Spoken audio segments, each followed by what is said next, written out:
Look at what you've done. Look at how you've massacred your wife's reputation. Look at what you've done to her. We didn't do this to her. You did this to her, you fucking piece of shit. I hope you're fucking happy with yourself. Take a hint and take a hike. She does not want to be flirted with like this by you, bro. Honestly, guys, pray for Jeremy's wife. Like, in all seriousness, Yeah, like, man. She chose to marry this guy when he was a very different person, like almost 30 years ago. And, you know, he was actually thin back then. He wasn't like a 400-pound blob man, fucking rage pig monster on the internet. And she stuck by him through so much drama and so much embarrassment and so much humiliation that he brought on her head. Not that anyone else did, but him. And I don't wish her harm at all in any way. I want everybody to actually be kind to her and respectful to her. It's this guy that I have a fucking problem with. It's him that's using his wife as a human shield. And it's insane. It really is. You know, Flake's going to wake up in a few hours because it's the morning in Ireland. And he's going to look at this show and go, another 6 hours? You fucking bastards.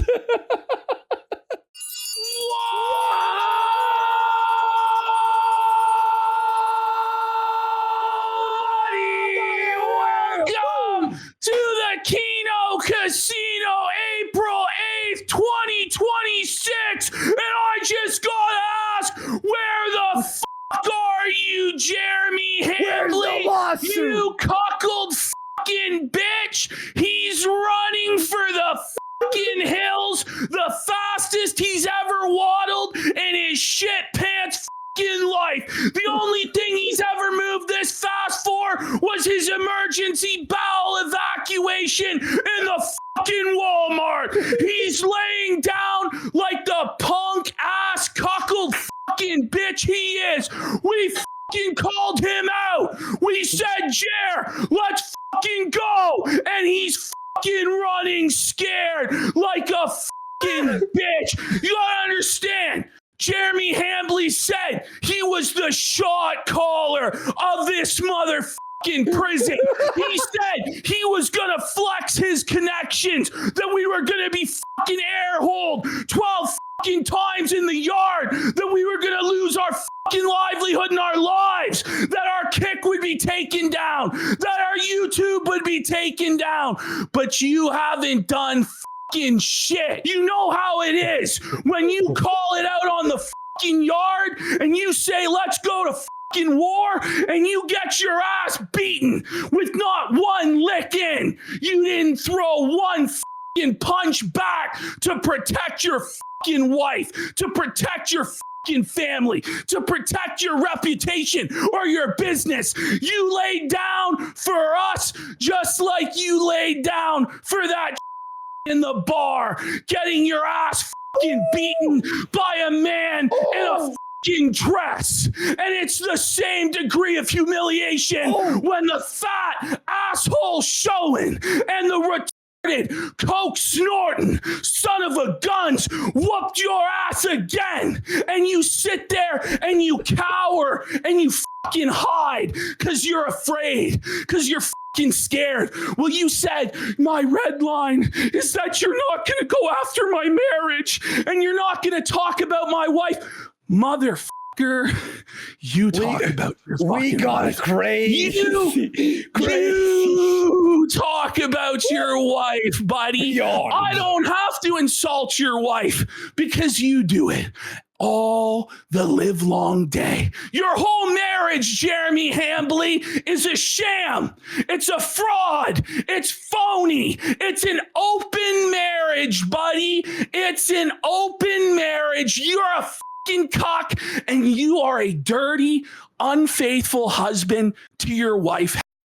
The statements that you guys are going to hear directly from Mr. Hambley's mouth today will guarantee that you guys will understand that this whole argument that he's making, my wife is a private citizen, my wife's not on the internet, I know what my wife is just a normie, bull fucking shit. You insult your own wife and disgrace your own wife on the fucking daily on your show. And on all your shows this week so far, by the way, you've mentioned your wife within the first minute of the show. On purpose. On your Twitter, you're tweeting about your fucking wife. Every day. Well, she apparently lives in fear. The amount of women that you have sexually harassed and creeped on your show while you've been married, the amount of women that you're gagging with non-disclosure agreements not to come forward and say that you've done some greasy fucking shit, but we don't even need that because you did it all out in the open. You cheat on your fucking wife by your own definition, and I'm gonna fucking prove it tonight with your own fucking words that you cheat on your wife and walk out on your marriage. You say things like you'd be comfortable fucking another man's wife. You say things like your wife would let you fuck other women. Well, if your wife would let you fuck other women, aren't you in an open marriage? Aren't you in a sham of a marriage? And we all know how these things tend to go. Okay, Jeremy, if your side of the marriage is open, her side sure as fuck is gonna be, Mr. Hambly. And we know what happened the night that your wife went to pizza. We know the story. You had a date lined up, didn't you? You were going to go out on the town. And then, unbeknownst to you, decided that she was going to go with the pizza bowl. So you fucking panicked. You shot your pants and canceled your plans to go out. But she didn't. She went out to get ravished by the pizza bowl, buddy.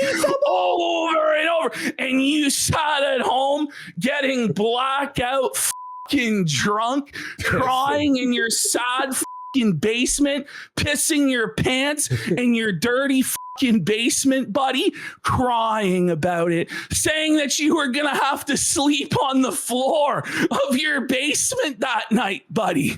I wonder why, pal. I wonder fucking why.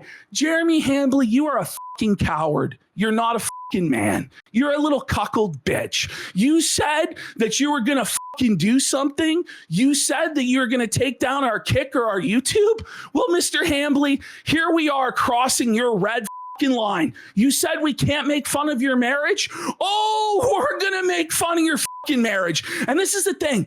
You think that it's all going to go away. You think that you can sweep it all under the rug by hiding and cowering like the little bitch-made cuckold you are.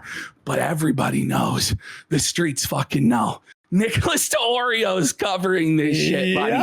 Feeling commentary are covering this. Random VTubers? Even VTubers are covering this shit, buddy. Come Friday, Josh Moon's probably going to be covering this fucking shit too, pal.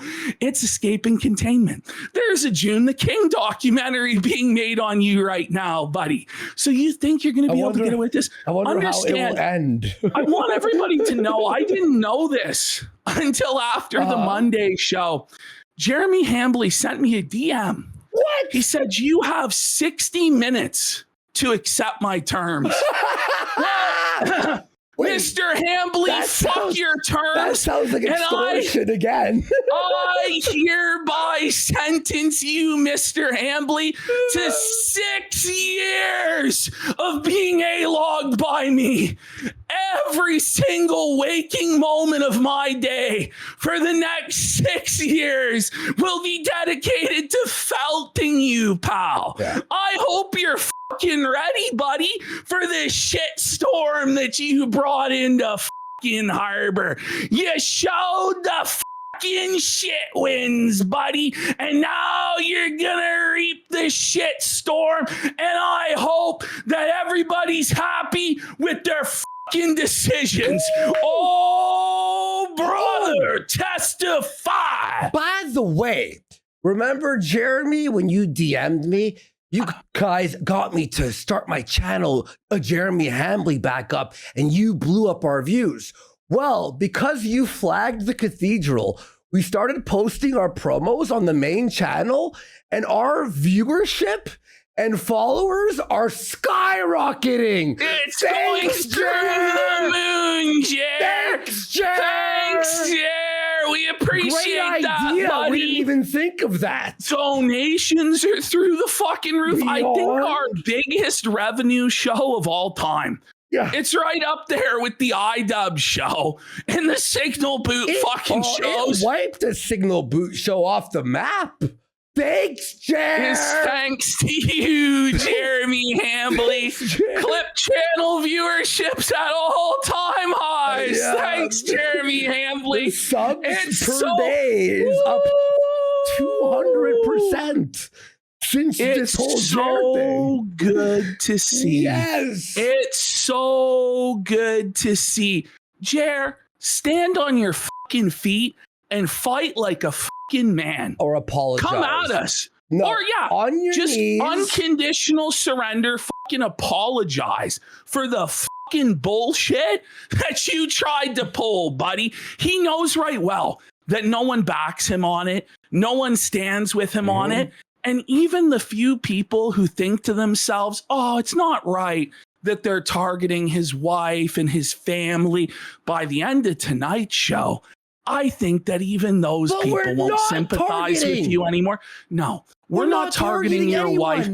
If anything, he's the one that's targeted his wife. Yeah. He's the one that embarrasses and disgraces his wife on the daily. He's the one who abandons his wedding vows before God on the daily, to lust after other women openly, to masturbate, to force cream pies openly on the daily, to look at fucking cuck on the fucking daily, to drink other women's breast milk and admit to it, and admit that your wife was upset that you drank other women's fucking breast milk.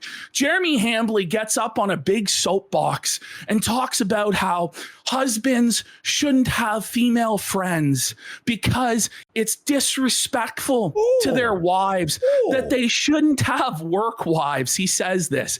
And then he creeps on Melanie Mack and tries to get her on a private one-on-one drinking date for football. He says that he never had a work wife in his life, but then admits that he drank his work wife's breast milk. This is Jeremy Hambly's track record when it comes to his wife and the very blatant infidelity that they have. Either he's cheating on his wife and he's a full-blown adulterer and she just doesn't give a fuck, or they actually have an open marriage, which would make a lot of sense considering apparently he has multiple friends by his own admission that are sex swingers. And he has a sex swinger Jewish bull, Adam Sellers, come over to his house a lot. And he talks about getting in a hot tub with Adam Sellers and Adam Sellers' wife, Jen. These are the things that this guy says. And then he wants to pretend as though he didn't involve his wife in this shit. I feel bad for your fucking wife, Jer. Yeah. I feel bad that she has to put up with your childish antics. I feel bad. Do you guys know there's a clip we're going to present today where Jeremy Hambly's wife has to coax Jer into eating his vegetables with I'm not kidding. No, with promises of sexual favors or Legos or treats in order to get Legos? Jeremy Hambly, I know, to eat his fucking vegetables. Did you guys know that? She has to treat her husband like a fucking child because he's literally a soy boy man-child consumer who the only thing that motivates him is pieces of plastic. That's the soulless, sad life of Jeremy Hambly. You guys are going to hear from Hillary Crowder, who outright admits and announces to the world the open secret that Jeremy Hambly is divorced. Stephen Crowder's wife. Or Jeremy Hambly isn't divorced on paper. He's not legally divorced, right? Or we would know about it through public records. But anybody who's anybody in the right wing has known for years. The word on the street and the gossip has been that they're in an open marriage, that they're in a loveless, dead bedroom marriage where they're both allowed to seek out other partners. And honestly, by the time you see the public behavior that Jeremy Hambly has displayed throughout the years when it comes to Sydney Watson, when it comes to Brittany Venti, when it comes to Star Wars Girl, when it comes to Brittany Pettibone, there's so many that it's hard to name them all. Lauren Chen, Blair White. Warren Southern, Blair White. When you guys see all of it in action, it's beyond any reasonable doubt for a reasonable individual to conclude if Mrs. The Quartering doesn't have a problem with this, either she doesn't know about it or she's agreed to it and they have an open marriage. And the reason Jer is allowed to act this way with his female employees, by the way, is that he's getting cucked by the Sky Bull, the Jew Bull, whatever bull, that Mrs. The Quartering is allowed her own partners. Okay. Ooh. And so, Jeremy, I defy you to fucking do anything. You said we couldn't do this. Oh, I'm going to do it 10 times harder now than I ever fucking have before. And you think that your signs of weakness, crawling around on your fucking belly, rolling over on your belly, doing fucking apologies by proxy and all this fucking shit are going to get us to fucking stop when you threatened our livelihood, when you threatened to take everything away? I don't know, Jer. Turnabout's fair fucking play, buddy. Turnabout is fair fucking play. Jeremy Hambley said there were no rules going forward. We still have rules, but I'm telling you, Jeremy, we're going to be a little bit looser than we have been in the application of said rules, because you said there are no rules. We have to be harsher now, folks. To Melanie Mack, you stupid fucking bitch, tweeting out, laughing, putting a GIF, and putting like, ha ha, they were she flagged. She co-signs the deplatforming. We were being nicer by the end. She gets deplatformed all the time for saying slurs. Exactly. But now she has a problem with freedom of speech. Yeah, we've laid off of her and Hannah Claire and she a lot. Was happy. But she's on board with it. And I've reached out to Hannah Claire Brimelow and I've said, ignorance is no excuse, Hannah.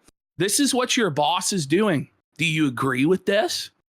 She hasn't got back to me. I've urged her to resign from her position because at a certain point, when you're collaborating with this, when you're turning a blind eye to this and enabling this, you're just as guilty as your fucking boss in continuing to associate with him and support this deplatforming campaign, this life ruination campaign that he started. All we were doing was dunking on a fucking joker, going through a guy's show and showing you how shit it was, making fun of him, exposing him for his cucked behavior, his poop pants behavior, his piss pants behavior, etc., etc. That's all we were doing. And for that high crime, Jeremy Hambley is saying that we shouldn't be able to do our show anymore, that we don't deserve a platform, that we don't deserve money. Fuck you. You don't get to grift for decades now. For decades now, on how you're a free speech warrior, you're under attack by the woke left, you're a champion of freedom of speech, you stand up for the little guy, you stand up for people's right to speak, and then the moment you start to feel heat personally, even though you go out there and bully and brigade and harass all sorts of other people, the vast majority of whom are women, then suddenly it's, oh, you can't do this to me. No. Sorry, Jer. That's just not how it fucking works. So we're going to get into the show here very, very shortly. We're going to go through Jeremy Hambley's sham of a fucking marriage. We're going to go through his flagging history. More of his flagging history has come out. Further examples of him being in favor of deplatforming. The Ralph show? We have Jeremy Hambley on the kill stream. And this is the thing. Jeremy thinks that the streets forget how he came up. Jeremy Hambley did not grow his audience being a positive and meaningful and non-toxic streamer like DSP would like to pretend that he is. Jeremy Hambley took the shortcut of going to the sector, of going to Gamergate, of going to Ethan Ralph, and Quartering during this appearance on the kill stream pledges his eternal loyalty and devotion to Ethan Ralph. He talks about how Ralph is his king. He talks about how he worships Ethan Ralph as a god. He talks about how hardly anyone has ever appeared on the kill stream as many times as him, that he had done 10 appearances on the kill stream that year alone. Jeremy Hambly, you're a part of this life, brother. You're a patched in member of the sector. And it's amazing to watch him on the kill stream grovel like a fucking bitch. As everyone bashes him? Licking the gunt grease from the gunt crease as Ralph and everybody there dunks on him for being Sargon's capo, and Jer apologizes for his own existence and begs for clout and begs for an audience. And it's just the same old sad bitch-made cuckold behavior from Hambly. It's why nobody had any respect for him then, and nobody has any respect for him now. And that's why no fucking help is coming, Jeremy. Sargon is not coming to your aid to save you. No one, Dr. Disrespect, no matter how much you groveled and swept for him and his fucking disgusting allegation, he's not coming to fucking save you. No one's coming to save you because nobody likes you and nobody fucking cares. Everybody's against you. Even our worst sworn enemies are against you, Jeremy. Review Tech defended us. Could someone send me the video? I have to show them. I don't have it ready. Guys, could someone, I know I've said it a few times, Review Tech USA, who we are blood sworn enemies with, like, even he defended us. Jeremy's show on Tuesday, which we're going to watch, was all about how we need to stop fighting with other people on the internet. Stop. And how we all need to make positive and meaningful content that doesn't hurt anybody. Wait, he did the DSP? He did the whole fucking routine of how it's toxic for everybody and it affects your mentality and your psychology to be constantly engaging with all of this negative content.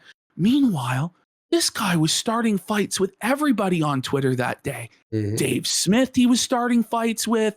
Myron Gaines, he was starting fights with. The Liberty Lock podcast, he was starting fights with. Challenging people to IQ tests, challenging people to debates.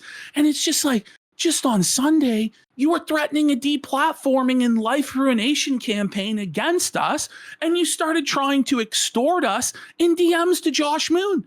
But now here he is up on his soapbox of how we all have to be positive and we can't engage with the drama and it's wrong and it's toxic. And it's like, what the fuck is wrong with you? Like, if this is how you feel, at the very minimum, you could come out and say, I'm sorry, I was drunk as fuck. I was spiraling out of control and I threatened to destroy your guys' livelihoods and destroy your families. And I'm just not going to have anything to do with that anymore. I disavow what I said and I'm going to let you guys make fun of me and continue to do your show. That's the bare fucking minimum literally of what you need to do. And with every day that goes by that you don't actually prostrate yourself and grovel for forgiveness, it's only going to get fucking worse. And people are going to be less likely to forgive you when this is being covered by June the King, when this is being covered by YouTubers with millions of subscribers, when the dog pile reaches critical mass, it will be too late. I told you by the middle of the week you would regret it. Watching your Tuesday show and your statement that you just tweeted out a couple hours ago, I can tell you regret what you fucking did.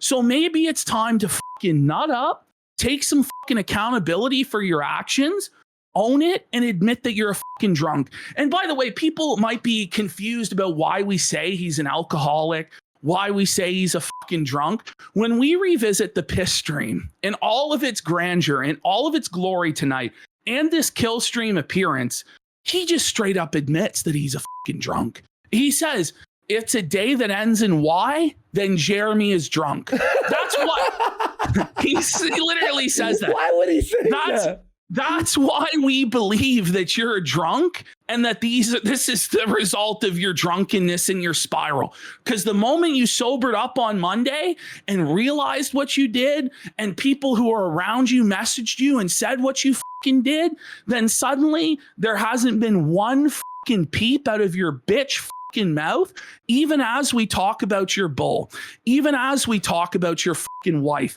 even today as we talk about your fucking marriage, your sacred red line that you were going to make a stand for, you don't say a fucking words. You do fucking nothing because you're a bitch made fucking cock. That's your lot in life, is to just sit there and watch as everything you treasure and cherish is taken from you because you don't have the balls to fucking act. Nothing gets you in fight mode. Just as Keemstar said all those fucking years ago, I won't say, but I could do anything and you still wouldn't fight back like a fucking man. So you may as well get on your fucking knees and beg for forgiveness now rather than later, motherfucker. Seriously, figure it out, dude, as Blade would say. And now we also will look at this. Let's see how his new video was doing here. Someone just sent this to us. You ready for this, Ash? 45 minutes, 4.7K views on a 1.4 million sub channel. No, it's a 2 million subscriber channel. 2 million subscriber channel. Oh, what happened there, Jer? Oh, no, Jer. Bum. So, as we get into this, I have held that this is not about Jeremy's wife. He's trying to say that this is about his wife and protecting his wife and that people can't make fun of his wife, blah, blah, blah, blah, blah. But we were talking about Sky Roan and the Sky Bull and all this stuff for months and nothing happened. Nothing. I mean, Jer seethed here and there, but he didn't start threatening life ruination and scorched earth tactics. It was simple. It was the moment we mentioned the bull that all this stuff started. And it's the bull that Jeremy Hambley wants to protect, because I kind of have a feeling that we're right about the bull. I kind of think that the bull does come over, as Jeremy has admitted, to his house and engage in all manner of degenerate activities. I think that we're getting all this flack because we're right over the target. And if it really was about his wife and protecting his wife's reputation and his marriage, then why now? Why only when it was the bull? Well, we're going to find out that Jeremy Hambley doesn't give a single fuck about his wife, that he uses his wife as a human shield, and that he talks about and insults his wife and his marriage and disgraces his marriage and his vows on a constant basis. Before we start into all of that proper, let's have a quick look. We're in the Jer's marriage folder. By the way, people are thinking that maybe the bull and him are like Brokeback Mountain homosexual style. I would not be surprised if they're actually gay. Maybe like Heather doesn't. Because we heard that like Rakeda and Imholte were engaging in some gay behavior together, and that it could have been Kayla and April were involved in some gay behavior together. Exactly. With these swingers, you never know. But here's the latest from Jeremy Hambley off the presses today. I'm so blessed to have such an amazing audience. Agree or disagree, you all continue to show up and call me a moron in chat. Let me just say, every single day since Jeremy Hambley threatened to go scorched earth and destroy everything and destroy the casino and take everything that we have, his chat has just been a flood of cuck, bull, swinger, all of it. Just brutal, and just ban after ban after ban. His Twitter account has been on lockdown, on restricted replies. He's been hiding hundreds of replies, if not thousands of replies, blocking dozens of accounts. And this is part of that. Like, Jeremy is someone today for asking how was his weekend. He banned someone for saying, how was your weekend? That's how sensitive he is right now. And that's how scared he is right now. But he threatened scorched earth that he was going to come out and answer. Okay, so folks, Jeremy Hambley talks about his wife's not on the internet. She's not a public figure. She's not involved in anything to do with his business or... But wait a minute. When you go to the coffee brand coffee website, which is his bread and butter, his business that he shills in every single video and every single live stream, on the About page, there is a picture of Jeremy Hambley right there with his wife. Like, giant picture. Okay? So is she really this private person that's not on the internet at all? By the way, like this coffee brand coffee story. Crazy. That's why I was laughing, dude. After years of sitting on the sidelines and watching powerlessly as everything from big budget. Yes. That first line can be about him being a cuck as well. Yes, he's always in the corner. He's always powerless. He's always helpless. And he's always watching as he sits in the corner. Sorry, go ahead. As everything from big budget Disney movies to ice cream and even comic books forced politics onto their customers in ways that at best divided them and at worst outright attacked them, founder Jeremy Hambley decided to do something about it. And I just got to ask, like, is this mission statement not inherently self-defeating? Because he's saying that this is a political purpose that the coffee is made for. Like, it doesn't make sense, Jeremy. I thought if it wasn't about politics at all, then the coffee brand coffee store would be like, Jeremy Hambley from a young age just loved coffee. He drinks it every day. And he dreamed one day of having his own coffee business. And now it's finally here. Instead of mentioning Disney movies and comic books and politics. And just by virtue of the fact that Quartering owns a coffee company and Quartering is one of the biggest MAGA glazers out there, the coffee is inherently political. It's ridiculous to pretend it's not. Anyway, so there we have some evidence here that his wife is not just a private figure. Oh, wait, here's a channel with 108,000 subscribers. These videos have thousands of views. Wait, is that Jeremy's wife in all of those thumbnails? Oh, but guys, she's not on the internet. She's not on the internet. She's never been on the internet. She's never been a part of any of this content at all. No. Jeremy says she's a totally private person. Yeah, fucking right, buddy. Right. Look at the latest video from 5 years ago. Giving away a ton of cash and support to you. And it doesn't seem like it revived the channel, does it? All of his giveaways are bullshit, by the way. I don't think he delivered on any of his unsleeved media giveaways this year. At all. This is Quartering's tweet from just yesterday. He goes, every single time I voted and brought my wife. He's tweeting about his wife during the very week when he says that his wife is living in fear. If your wife is living in fear from people on the internet, do you just casually bring her up in tweets? That's not how you would act. No, it's nonsense. I think you vanished for a few weeks. He's constantly bringing up his wife, and it's not just us that notice. Here, we just have a random YouTuber that's also bringing up the fact that Quartering is constantly talking about and disrespecting his wife. Let's have a look here. Okay, here we go. Up constantly. He talks about her every other stream. He talks about her with his live stream co-hosts. He mentions her in videos. He mentions her on Twitter. He pulls. Is this like a random VTuber? There. Yeah, I think it's just a random VTuber. Here's a video of Jeremy on his channel getting shaved by his wife. What? But his wife's never been a part of his content. What are you talking about? He's never put his wife in videos. She's a private individual. She doesn't have anything to do. Okay, there they are with fellow swinger Nicholas Rekieta, fellow cock Nicholas Rekieta. And there she is shaving Jer's beard live on stream. But yeah, she's always been a private person. Look at his face here. Oh my God. Her into this. He literally Wait. There she is. Wait, what the fuck? Had her on a live stream with him shaving his beard off. Wait.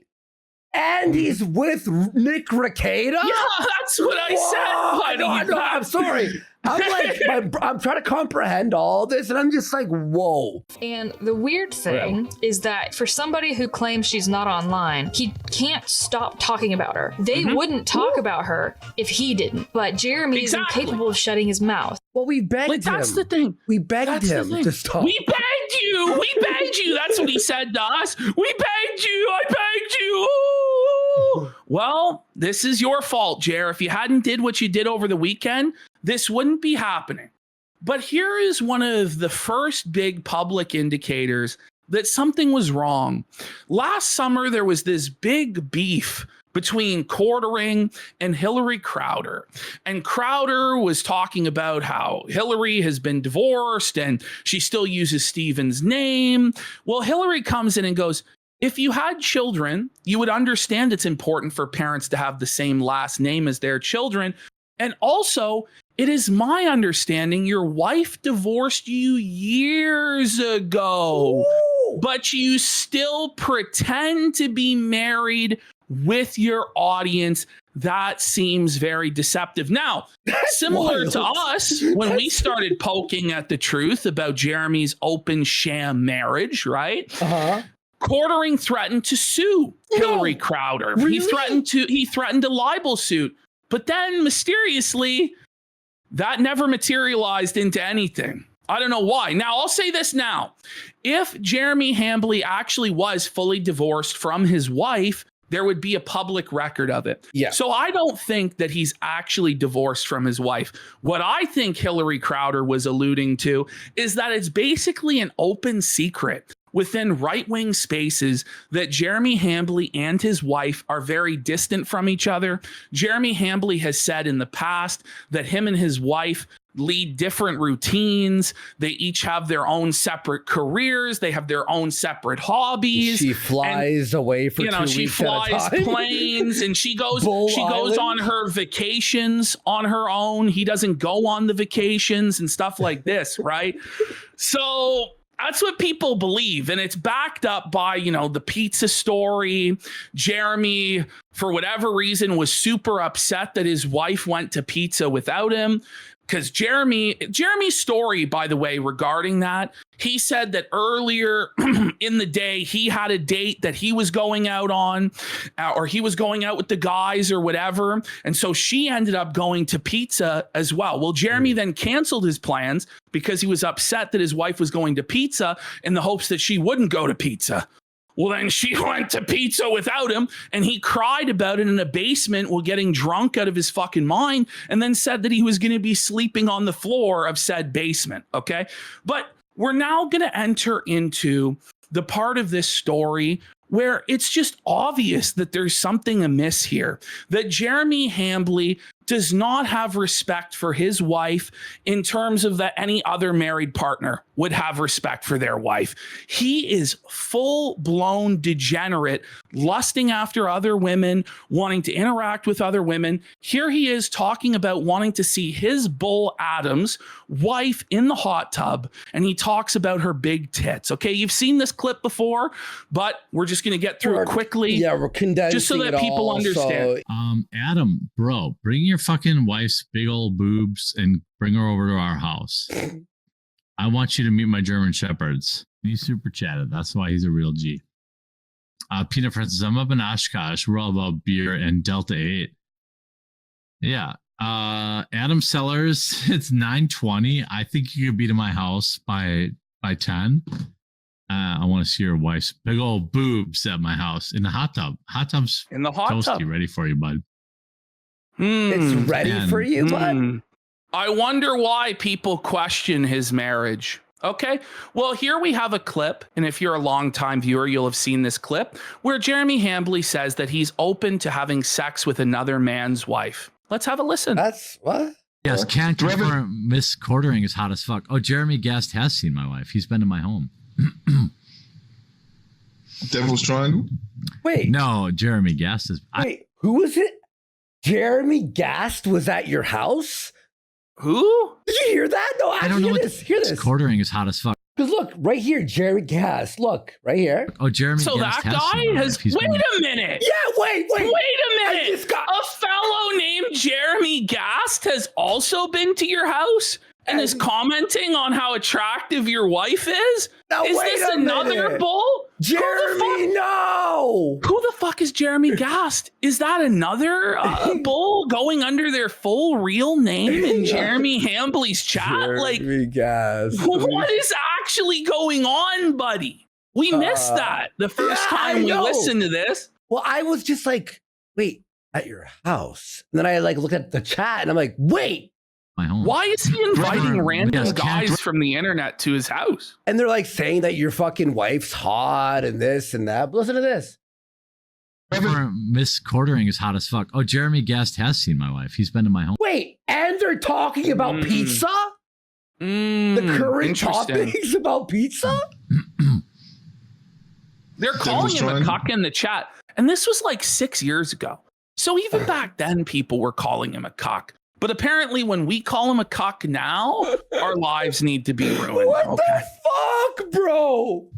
No, Jeremy Guest is. I don't know what the Devil's Triangle. What is that? It's basically you having a threesome with another man and your wife. Yeah. Oh, no other man. No. I'll fucking. It's too late. You just said yeah, and it sounds fun. That makes you gay. Yeah, I'll fuck another guy's wife. But... Oh, I'm sure that your wife would be really happy to hear that, right? If you're in a traditional heteronormative relationship with monogamy and commitment, that you're willing to fuck another man's wife. Okay. It's definitely us that disrespects your wife and not you. Well, here comes another clip. Here's his thoughts about Brittany Venti and how badly he wants Brittany Venti. Wonder if his wife saw this one. Okay. Let me tell you this about Venti. Show as much as the hoes do either. I would give everything I had to have babies with that girl. He would give everything he had in this world, his mansions, his wealth, his Rolex watches, his Cybertruck, everything. Now, he doesn't want to have babies with his actual wife because he didn't have babies with her at all. But he does want to have babies with Brittany Venti, and he'd be willing. Does anyone that's married talk about their wife in such a disrespectful way? No. And then cry when they're called a swinger or somebody with an open marriage?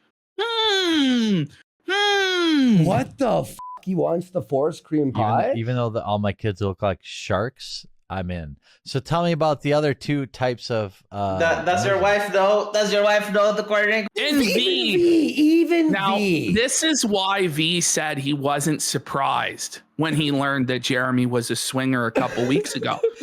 Because Quartering would get drunk as and have these snuggle phone sessions with V where he would admit to all of his weird degenerate behavior and fetishes. The thing is, there wasn't anybody watching V in Quartering, you know? But now there's people who are going back and are like, well, wait a minute, Jeremy, you were saying some weird stuff when you were blackout drunk with V on the phone. You know, does your wife know about this stuff, Jer? Does she? Because if she doesn't, you're a total scumbag adulterer, buddy. And if she does, then you have a fucking open marriage, bro. Come on. Let's hear what it says. About the other two types of... Does your wife know? Does your wife know the coordinating we want to have with? Oh, yeah. I'm very, very open about it. She's...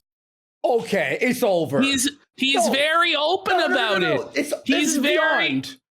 This is literally... He's very open about it with his wife that he wants to be with other women. Huh. Sounds like an open marriage to me, doesn't it, buddy? This is like, he's like, where's the evidence? Ashton kicks open the door and like pulls in a bag, like dragging like a Santa Claus style bag. I've been going all day compiling this evidence. I know all day long because this fucking fat poop pants lit a fire under my fat ass to felt this motherfucker for the next 6 years. 60 minutes? No, get fucked, buddy. Get fucked, Jer. It's cool with it. Okay. His wife's cool with it. Did you hear that? Yeah, so bring it back. Yeah, his wife is cool with him having sex with other women. By his own admission. By his own admission here, he is in an open marriage. At least his half is open. And the thing is, there are very few marriages that are open. First of all, in general. Second of all, where the man only gets to have an open marriage. Listen, there might be guys who are super alpha male multimillionaires who get a marriage like that. Jeremy Hambley's not getting a marriage like that, buddy. He is in a open fucking marriage by his own admission. By his own admission. Wait. So he's in an open. So he's allowed to fuck and she isn't. Yet she flies to Monkey Island for 2 weeks and doesn't suck a dick. Come on, folks. Were we born yesterday? Open about it. She's cool with it. Okay. There was bananas on Monkey Island. I'll tell you that. V doesn't. So V the doesn't other- believe him. V doesn't believe him. Nobody Cool with it. believes him. Okay. So the other 3 types, actually. Someone said monkey what? She flew to Monkey Island. For So this is just the vacation. tip of the iceberg. Here he's lusting after Brittany Venti once again. Look at how greasy and degenerate and look at him. Read the hat. If you don't roll coal, then you can kiss my gas. Oh my god! Cringe! He's not a trucker, and he never has been. It's ridiculous. Yeah. Well, his wife rolls coal. If you know what I'm talking about. Sure does. She sure does. Hey. Well, I first heard about you when they had Brittany Venti on about 3 months. Wait, is this who I That's think it is? Randbot. That's good old Randbot, buddy.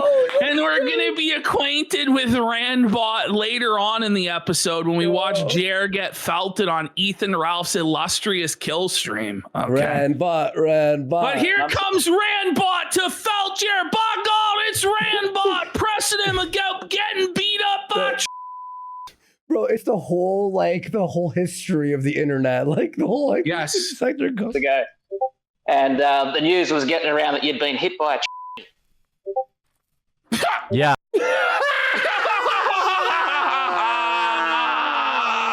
I mean, I definitely want to have sex with Brittany Venti, but yeah, hit me. He definitely wants to have sex with Why Brittany would Venti. you say that, man? It's not as a just married one man? time. You know, he said he'd give away everything that he had to have babies with Venti. And then again, he's copping that he wants to f Venti. Here's another clip where Jer just expresses how deep his infidelity runs. Okay, here we go. Being married, calm a man down, or do you get used to it? What? Hang on.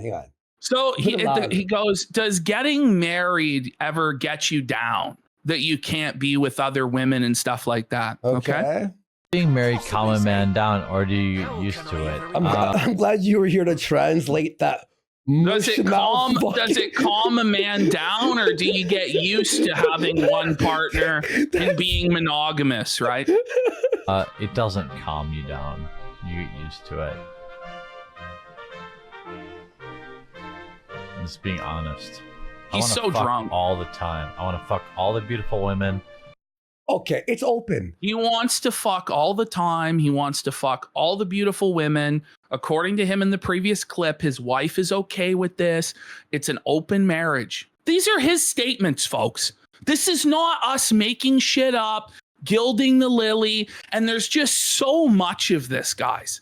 And it's actually beyond the scope of what I can do in this presentation tonight, because the Sydney Watson stuff that we're just going to touch the tip of the iceberg on goes on and on and on. Okay. I want to spread my seed everywhere. Being married does not change that. He wants to spread his seed everywhere, but being married doesn't change that. He still wants, by the way, he doesn't have kids with his wife, but he wants to spread his seed and have children with other women. How disrespectful to your wife. You want to talk about us being disrespectful to your wife and abusing your wife? No, you're the one who abuses your wife. You're the one who humiliates your wife. You're the one who disgraces your wife. Not us. It's your fault. And that's probably why her family is fucking pissed at you, because you're a fucking who puts shit like this up on the internet while you're blackout drunk and then thinks that no one will ever hold you accountable for it because you're a god king who can sue. Fuck you. By the way, clown shoes. He could say I was joking one time. This is not. It's over and over and over again. It's one joke or two jokes. No, though, is not comedic. It's very matter of fact. It's constant, and it's over the course of years and years and years. Come on, like for real. Oliver D. Yeah, Warski restarted creating content after he saw the Warski? Warski mention. I left it in. I left it in. How about this one where he fantasizes about Lauren Southern? And Tommy Lauren. Lauren Southern or Tommy Lauren? Lauren Southern. That's easy. He loves Lauren. We need to watch. I want to watch this whole Dragon Quest playthrough. Is it still up? I don't know. We'll have to find out. I will watch every millisecond of it. I swear. Lauren Southern or Tommy Lauren? Lauren Southern. That's easy. I'll take a girl with some hips. Oh. She got some hips. Tommy fine too. So but she kind of extra thin. He's fantasizing about a woman other than his wife's hips. It's not just, oh, who would you rather? But then he goes into greasy detail about it. You know, when you get asked this stuff as a married man, sorry, I'm married. I'm not going to comment. Yeah, of course. But he just has to get into it, just has to be a horn dog, just has to embarrass his wife. It's unbelievable.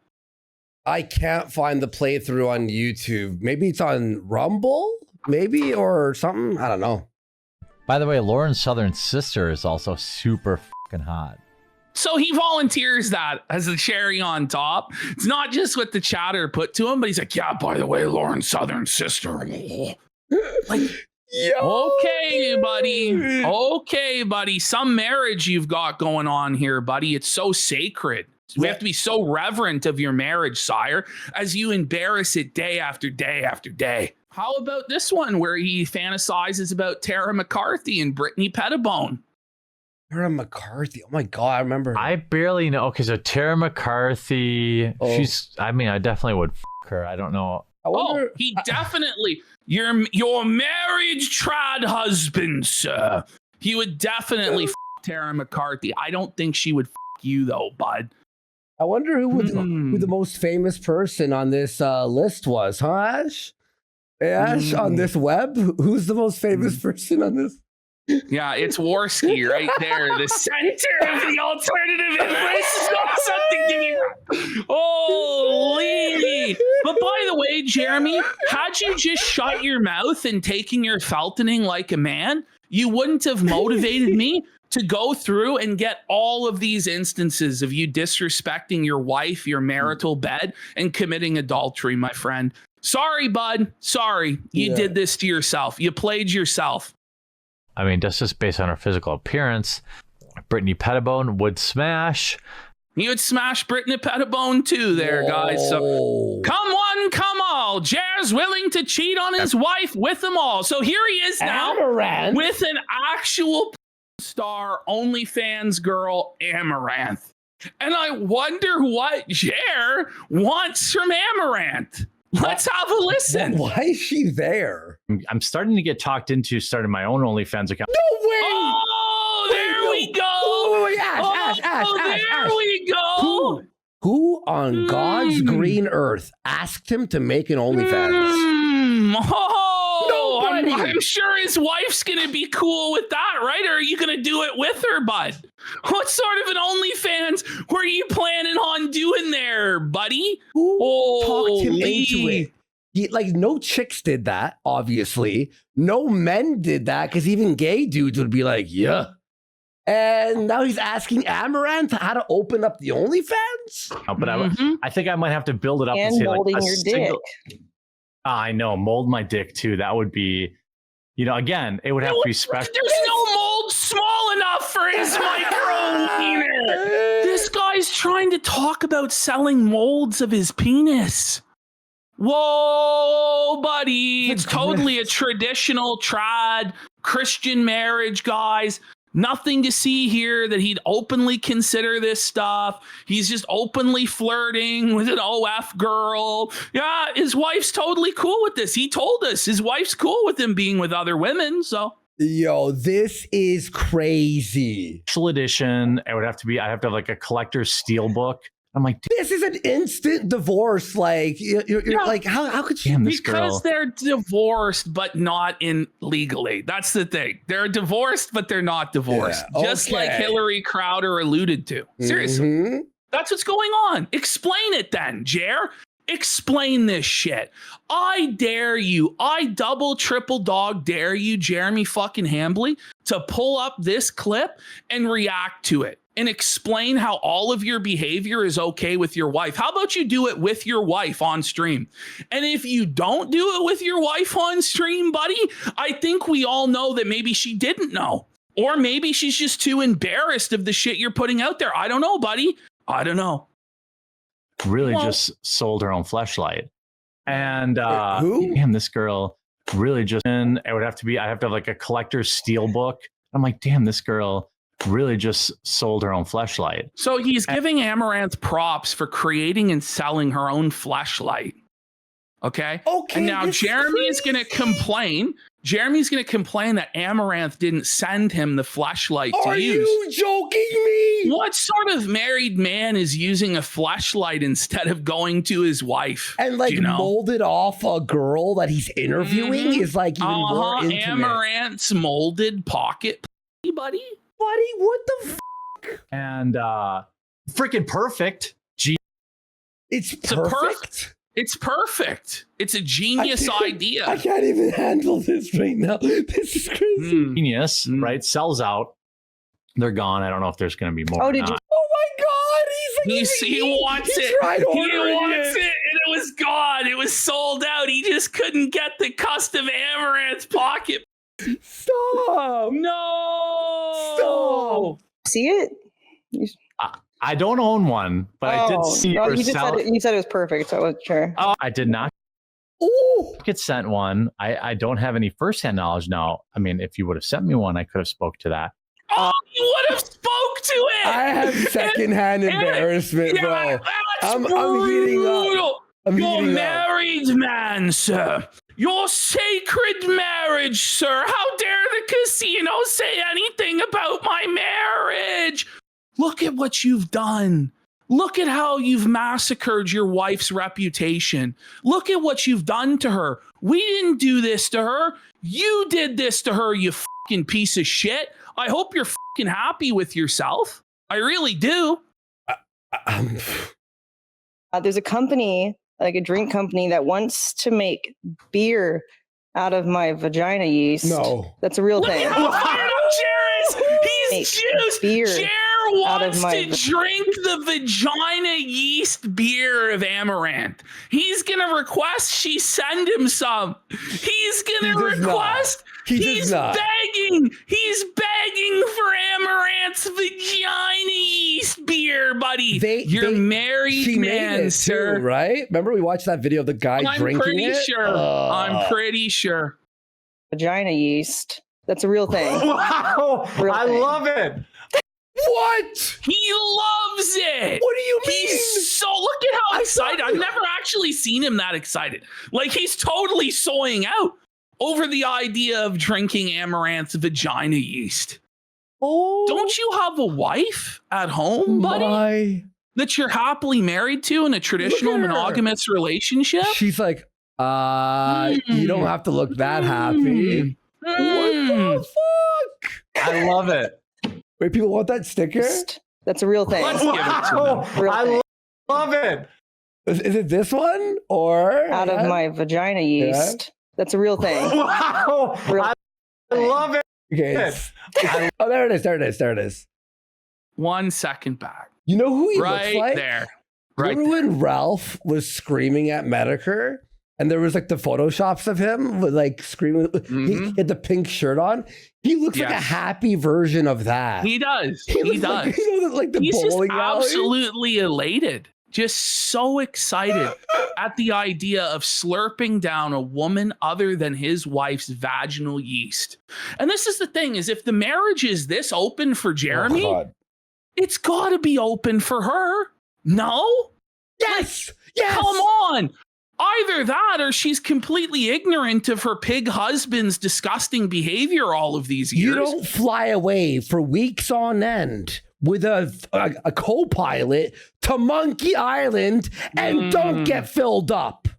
That is the ideal place to be filled up. Yes. Like, you know what I mean, bro? Come on. We weren't fucking bored. No, thank you, Photoshop. We weren't born yesterday. But I'm guys, making the we're sticker. still, One we're sec. not even halfway. I don't even What think are we're some of 25. the subs I while don't I even make think this? we're 25% through this presentation Oh, yet. we're here There's for fucking so 8 much hours more. tonight, bro. By the way, we got Demon Psychiatrist for a pack it up saying, if Reddit were a person, Cambridge Police 4563. Sorry, Jer, if you're getting an idea of getting yours molded, I doubt anyone would want a half-incher. If you want to know the truth about it, we got Sneedbergstein Goldman for 2,000 kicks. Bring Hannah Claire Brimelow to explain. She needs to come on. Well, she's hiding. She's hoping that this will all blow over so she can keep collecting checks. It's sad. It really is. We've got, by the way, she's corrected him on a number of occasions about this disgusting behavior with his wife, and he still doesn't change his ways. And he just keeps doing it because he gets off on it because he's a freak. Okay, we got Mostly Fiction for a pack it up. He's paying for her to be his wife. She's his beard. That's what this is. This is a purely financial marriage at this point, because it would be really embarrassing in a small Wisconsin town to get divorced. It would harm Hambly's reputation online. And so that's why it is the way that it is. And I really don't think there's any compelling alternative explanation. Grift in me is strong, and like I love No that. doubt. And you He send me a loves the can, vagina beer. Like I'll send you a book. case. Oh, He's gonna get a whole case, not just a single can. Go ahead, Andy. that. And you send me a can. Like I'll send you a book. case. He's gonna put the case Look of the at can yes. on He's the gonna back. display the case of Amaranth's vagina yeast beer, right where his wife could see it. That's crazy. It's obvious their marriage is open, bro. What sort of fucking woman is gonna let their husband display a fucking porn star's vagina beer in their office? Like, what are we talking about? Like I'll go up on the set. I will proudly display it because I think Proudly. What the fuck is wrong He with will this guy? proudly display it. Oh, So here we this go. is the old classic clip at AmFest. Jeremy Hambly planned to have Melanie Mack alone in a one-on-one football date at the bar. That was the plan. But Melanie Mack, when Jer announces this to the world, turns to Hannah Claire Brimelow and mouths, "Help me." Hannah then invites herself to the football party. Jeremy is seething, sulking, super upset. We've covered this time and time again on the program. You can go to our Keno Casino Clips playlist to see a bigger breakdown of it. But this is the behavior that apparently, according to Jeremy, his wife is totally okay with, has no problem with this at all. Okay? Yeah. Melanie and I will be watching the football game tonight, and Hannah's like, what? What? I wasn't aware that you were going to take Melanie Mack alone, a woman who's not your wife. And by the way, this is a long-standing rule within Christian or conservative circles. It's called the Mike Pence rule, or earlier generations called it the Billy Graham rule, where you're never, just to avoid the appearance or any accusation of impropriety, be in a room alone with a woman other than your wife. But Jeremy Hambly doesn't care about that. And you got to ask, why? Why is that? Hannah Claire will probably be going. Look at there. She Melanie catches, watch it. Watch. Watch. and I will be watching the football game tonight, and Hannah She's Claire not will happy. probably be- You can, there she goes. She catches Hannah Claire's eyes. You can clearly tell she's not happy about the idea. You can see it all over her face. She catches Hannah Claire's eyes. somewhere family orientated. I can't watch football with you guys. You can. I would love that. Oh yeah, that would be Wow, thanks, Melanie. I'm not Jeremy. Did you see that? No, but even before that, watch this. Watch this. And look at Hannah this. Claire will probably be. She's trying to mouth "help me," but doesn't want to get caught. Look. Will probably be going somewhere family oriented. Oh my god. This is the fucking shot So right it's here. it's not just things that are contained to flirting or jokes on the internet. Here we have in real life an example of Hambly's creepy infidelity disgracing and embarrassing his marriage on the internet for all to see. Yeah, watch this. You can. I would love that. Oh, yeah. I would love that. Yeah, that would be. Wow, thanks, Melanie. I'm not sure. Yeah. We just didn't know if you wanted to, but I would love it. I'm great at watching sports. You can tell. Oh, he's rattled. You can tell. Look at him. Look at his eyes, dude. Look at his dirty raccoon eyes, bro.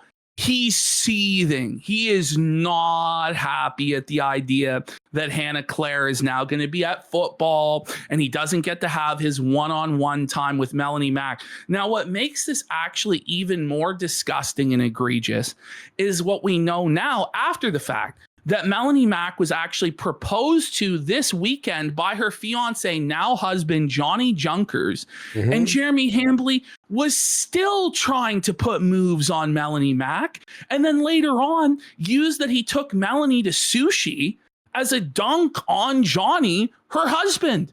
So he has no respect for anybody's marriage whatsoever, let alone his own. Well, Ash, speaking of disrespect, we have a fresh off the presses. Oh. Yeah, Brittany Venti, you're trying to deplatform Kino Casino for laughing about your wife's pizza and Sky Bowls, but you openly lust after women? I just saw a disturbing clip of you saying you want to have babies with me. It makes zero sense. Seems like you're just anti-free speech now. And it's not going to be the limit of the weird, creepy behavior that he's shown to Brittany Venti over the years. We're going to show you guys a clipped up stream that has been shown on this program before, but months and months ago, of him creeping on Brittany, creeping on Star Wars girl, creeping on this other girl named Anna. It was disgusting. He was blackout drunk and being an absolute pig. And there are so many examples of it that were even lost to the sands of time, but the streets know and they never forget, Jer. Okay, let's finish this. Oh, okay. Was there anything else for this? It doesn't matter, honestly. Okay. Well, Wait. There's one important part right here, Ash. We're going to put it in slow-mo. Watch his face, okay? Everyone watch him. Okay. Oh, he's like, fuck. He was not happy. So Jeremy Hambley comes in with his big excuse to explain this, right? He says, we're both huge fans of football and watch the game. Why are you losers this desperate for content? Oh, by the way, Hannah Claire's baby watched the Packers game with us too.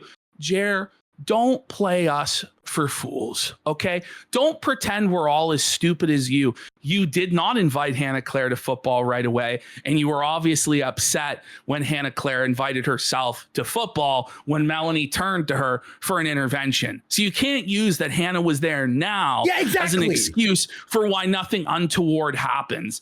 Then he's like, I've defended the farms for years, Josh. Why try to cause problems like this? What's crazy, if anybody else had this happen, they would be called out by the Kiwi Farms and all the drama creators as well. But okay, Ash, so Josh responded. That he's responding to. Just read it. The quartering invites Melanie Mack over to watch football. How is that not was the true? Caption. How is that not true? The guilty party reveals themselves every time. Yes. Blockbuster critics said that the best. Josh gave him this advice. And if he listened to this advice, what's happening right now would not be happening. Josh says, I appreciate the support. It's not easy to defend the Kiwi Farms because ultimately it can't return favors. I don't dislike you, so I hope you take this to heart. Kino Casino and the Kiwi Farms are not causing problems. Its attention is a symptom of underlying problems. You cannot plead poverty and then brag about having a collection of Rolex watches. You can't threaten to terminate your employees and then brag about your lifestyle. You can't beg people to bail out your coffee company because you're under attack by leftists and then show off charts boasting about your beaucoup bucks. It is unacceptable and it inspires hatred from normal people. You can't be on the right wing with a sick wife and then act inappropriately around two young women. Don't even bother trying to defend it. The awkward tension between the three of you is obvious to absolutely everyone, and I've seen at least an hour of very bizarre interactions like this. These small mistakes permanently alter how people perceive you, and they compound on each other until people just hate you. They won't even know precisely why. They just will. You can't fix that by explaining it away. It's a gut instinct. I've been around 13 years. I've seen careers come and go, and I can see a train wreck about a year before it happens. Okay, I hope I'm you can rattled. take my word. I'm rattled. Jer's response to Brittany is fucking bullshit. Fuck It's you, bullshit. Jeremy, you are Brittany going to be watching exposed right now? We have to so explain badly, this right now. so badly. He says, I never flagged anything. I showed proof. And of course you could, because he's drunk, ask me directly since we've known each other for years. But I guess this is one way to go about it. He is playing fucking dumb. He's acting as though nobody knows about the messages he had with Josh Moon, where he said that he was going to take everything from us. And not only that, but his open tweets where he said, first, I'll take your YouTube. That will be easy. Then I'll take your kick. And tagging in Eddie and talking with Josh in the DMs about how he was going to Eddie to get us deplatformed. Stop it. And you know right well, the only person who was capable of doing that privacy complaint was your bull. Okay? So stop playing dumb. This isn't going to work, Jeremy. This isn't going to work. Brittany Venti likes this show. She watches the show. And she's not ignorant, Jer. I don't know what to say. You're so stupid. You're so dumb. But look, okay, he goes, I showed proof I didn't flag. But then later that Venti night, responded, apparently. did she? Okay, let me fucking find this. I just replied in her Jer's tweet like, drunk again. Jer's drunk again. if so, may someone at me the reply there or whatever. By the way, It's Jer, too like, much how shit to is look this show still up, by the way, Jer? Can you flex the connections and show us how powerful you are yet? No, this is fucking bullshit. I didn't flag them. Yeah, I threatened to take everything that they have unless they follow my demands, then followed with like 2 fucking things of extortion and da-da-da. Fuck you, Jerry, you piece of shit. All right, that rattled me. All right. Okay. So this is a very apropos clip because Jeremy Hambley here talks about his morals and his standards when it comes to being a married man and being around women, and how you need to be careful about surrounding yourself with female friends and how you interact with them. Okay, let's have a listen. All right, and I'm just putting up my reply here on the pinned comments on the chat there. Oh, he deleted his response to Venti, apparently, by the way.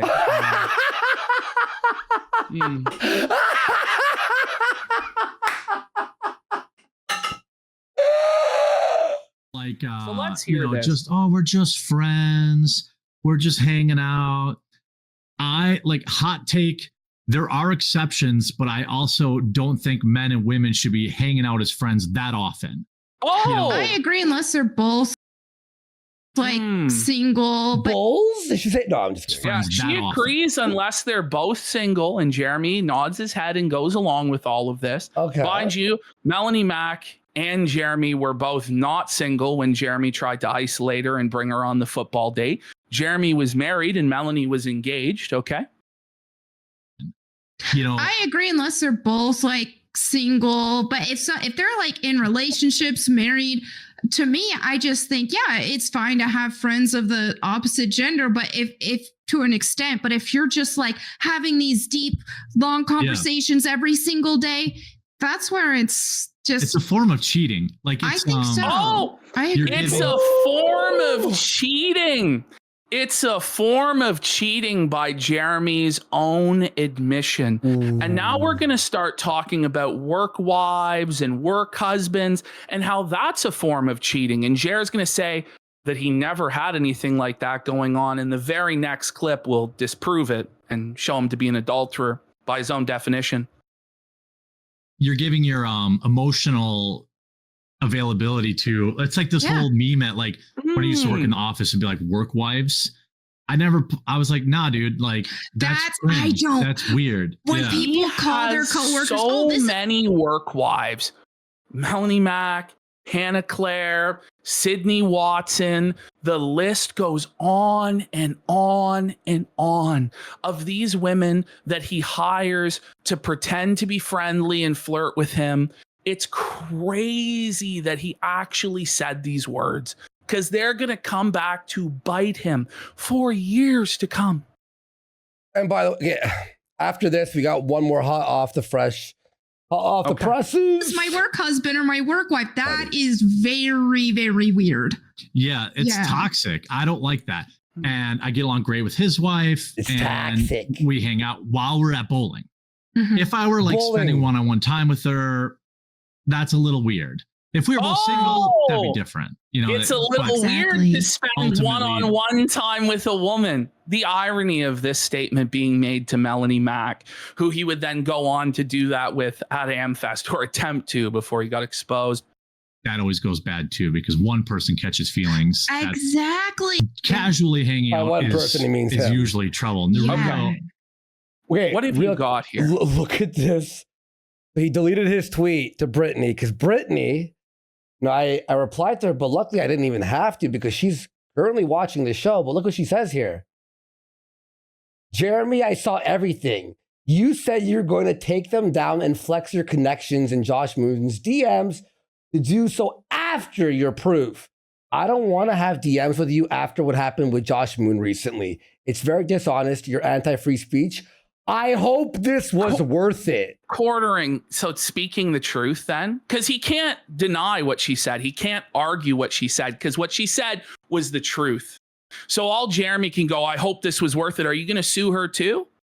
Are you going to sue her too, Jer? Are you going to flag down her channel too, Jer? You can't flag everybody down, Jeremy. And this is, you just don't understand what you did by making those threats, because now it's not just us. It's going to be more and more and more people. And the more people you threaten with lawfare and the more people you flag down, the worse this is going to get. Get down on your knees and apologize for being a drunken idiot right now. Seriously, before it gets worse, because it's only going to get worse.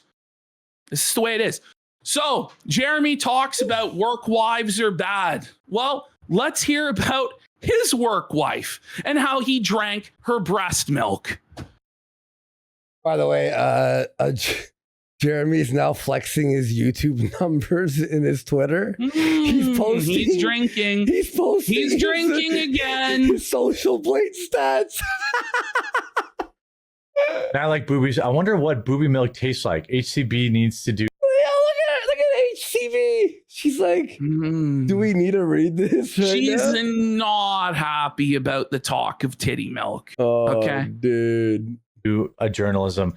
One of the things I did, one of the mistakes I made, I've told this story before, is I did try some woman's breast milk at work, and apparently it really pissed off my wife, and I didn't know. Wow.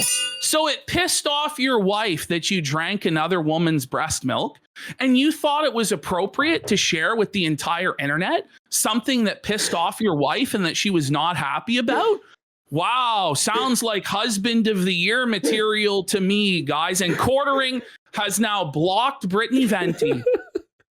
How many more people are you going to block? Do you really think that you're going to be able to silence the entire internet, Mr. Hambly?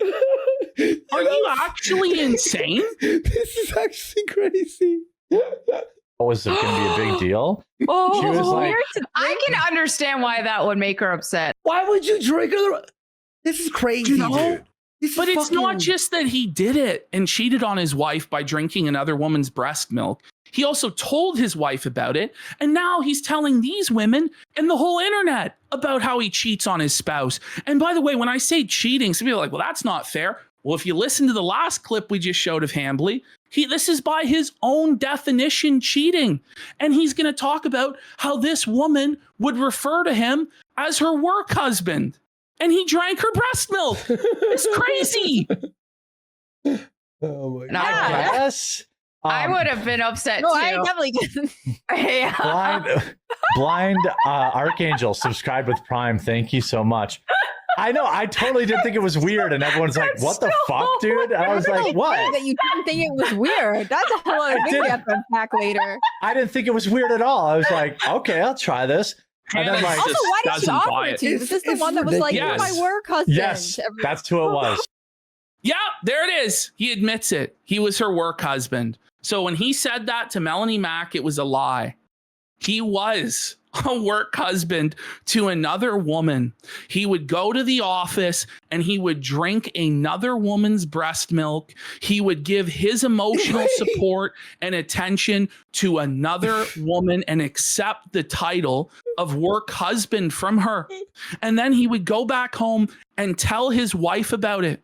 And then, to the cherry on top, tell the whole internet about this, but nobody can say anything about this marriage. It's just on a firm foundation of stone. It's a sacred marriage, a sacred bond. Buddy, are you fucking kidding me? This is disgusting. I know we've heard this before. That's why we're not reacting as much. But to people who are new here, he drank tit milk purposely with his work wife, but we can't say it's an open marriage? Buddy, that's as open as you can be. That's like her drinking someone's. Yeah, I told her like totally flippantly because I was like, this isn't a big deal. And she's fucking. It's not a big deal. How do you not even fucking? It's a big deal even if you're single. This is crazy. Even if you're single, this is crazy. Even as a single man, this would be like, what? You did what? Pissed at me for like a month. A month. She was pissed at you for a month. And then you thought it would be a wise idea to share this with the internet so she could get upset again, unless you knew she wouldn't get upset again because you're in an open marriage. Buddy. But again, it's us. It's us that are attacking his wife. It's us that are embarrassing his wife. No, it's you. This is what you are doing to your wife. And it's abusive and it's wrong. It really is. Beyond wrong, dude. Shame on you. It just continues. So remember how he talked about giving your emotional availability to someone else other than your wife is cheating? Bring it back 1 second. I don't know what would be worse for a wife to hear than the following words out of Jeremy Hambley's mouth regarding his co-host, Sydney Watson, his employee, Sydney Watson, who he was inappropriate with so many times. And this is just the tip of the iceberg. Listen to this. Woke up at 5:30 today, and I thought the very first thing I thought about was you. Wow. Wait. The very first thing that Jeremy Hambley thinks about in the morning when he presumably wakes up next to his wife is another woman, Sydney Watson, who's his employee. If that's not the definition of emotional cheating and betrayal, I don't know what is. And Sydney is obviously icked out by that. Look at this. Look at this reaction. She's got a face, dude. Like, come on, Jeremy. That's the face of being like art. Look at the whole layout of this show. We've talked about this before, but this is like high school lovers doodling in each other's notebooks, isn't it? That's the vibe that he wants to set up with Sydney Watson. And we're going to get into the whole ordeal, but Jeremy Hambley claims that he lost $250,000 simping for Sydney Watson. Like, it's crazy. We're going to get into it. It's always a quarter. I was like, is she gonna? Well, I'm wondering what Sid's doing right now. Bro, if you put enough money on the table, I will do many things. Like, look at Jeremy's eyebrows raised. Look at Jeremy's eyebrows raised at that idea. He's excited because he's got a lot of money to burn and he has a lot of sick fantasies for Sydney Watson in mind. Bro, if you put enough, this is definitely appropriate behavior for a married man. 0.25. Watch this, folks. Is this not a horny man? Watch. I will do many things. Like, that's the fucking horniest guy in the world. Fired up. Sacred marriage, though, guys. We can't make fun of this marriage.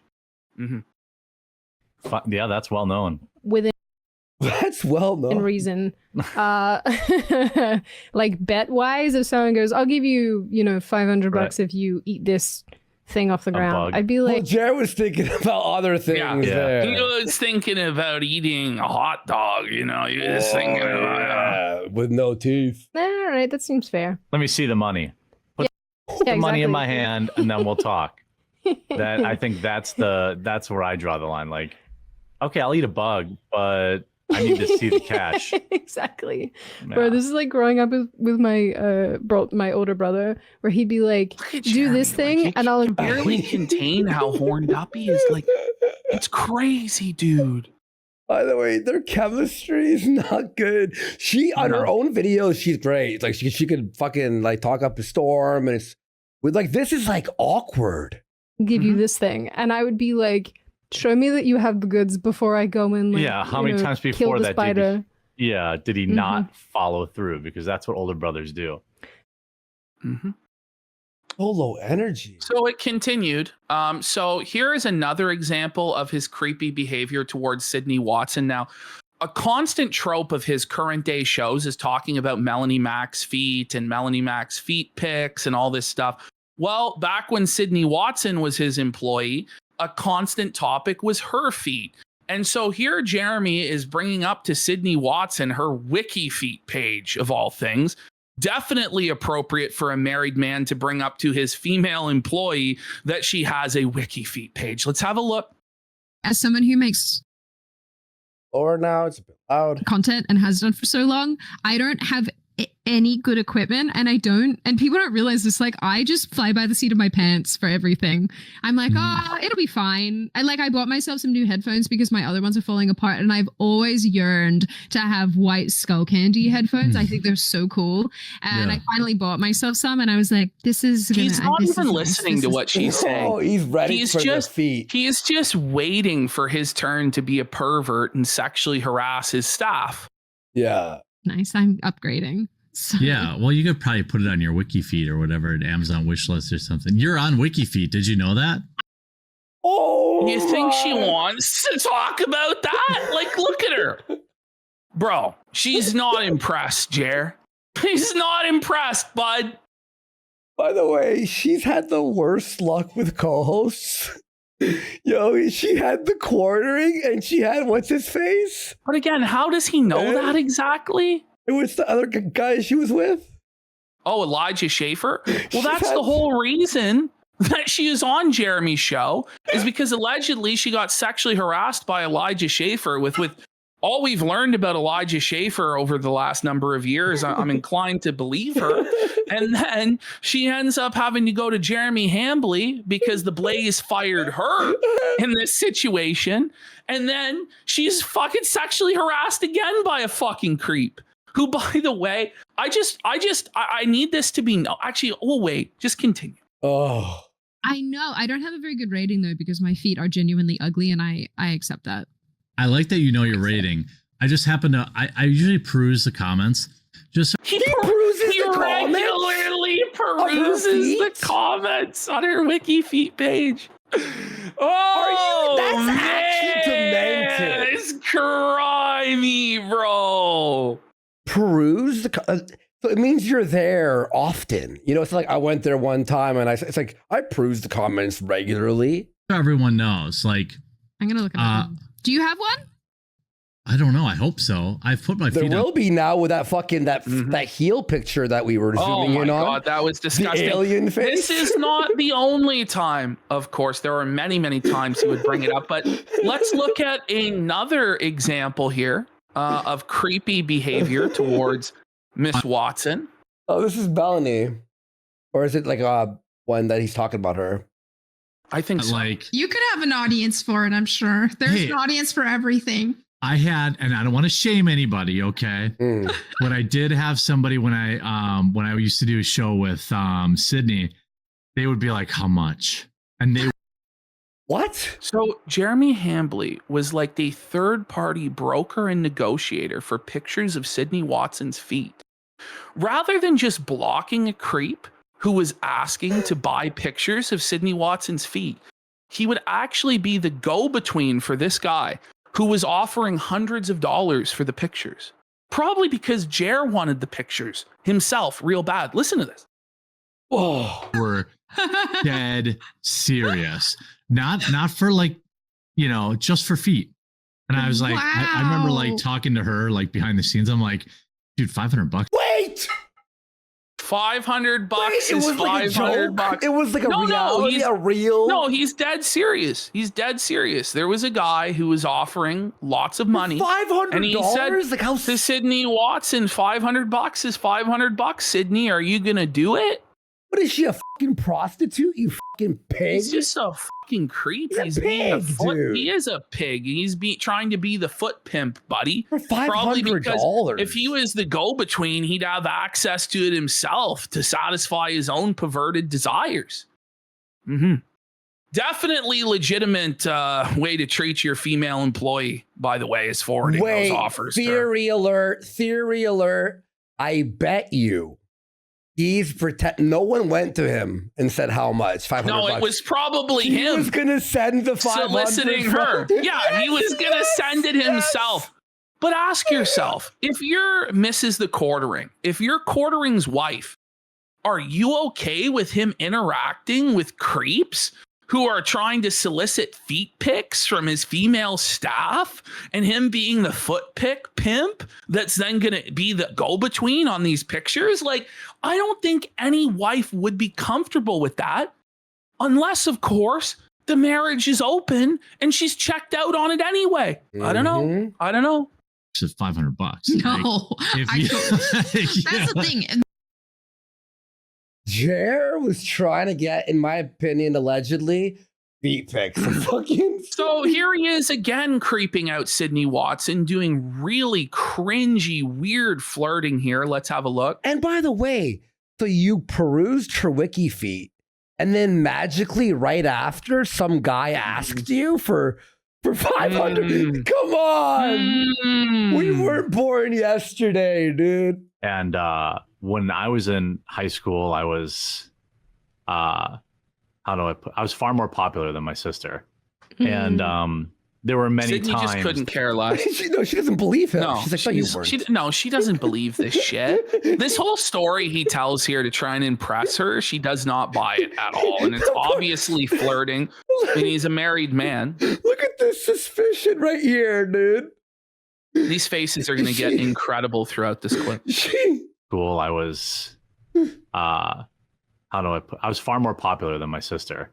And that's suspicious. There were many times that like I was terrible to her when we were young, but like by the time we were in high school, like, you know, I looked out for her, and like plus I dated like all her friends too, which is a good. Yeah, he looked out for her, but he was dating all of her friends. Watch immediately Sydney's face sour. Like, watch it. It's like she actually just ate something rancid, or like the most sour candy you could possibly make. She smelled the sour milk. Look at this expression. For her, and like plus I dated like all her friends too, which is a good. She doesn't believe him. Look at that, though. Look at her face, dude. Zoom in.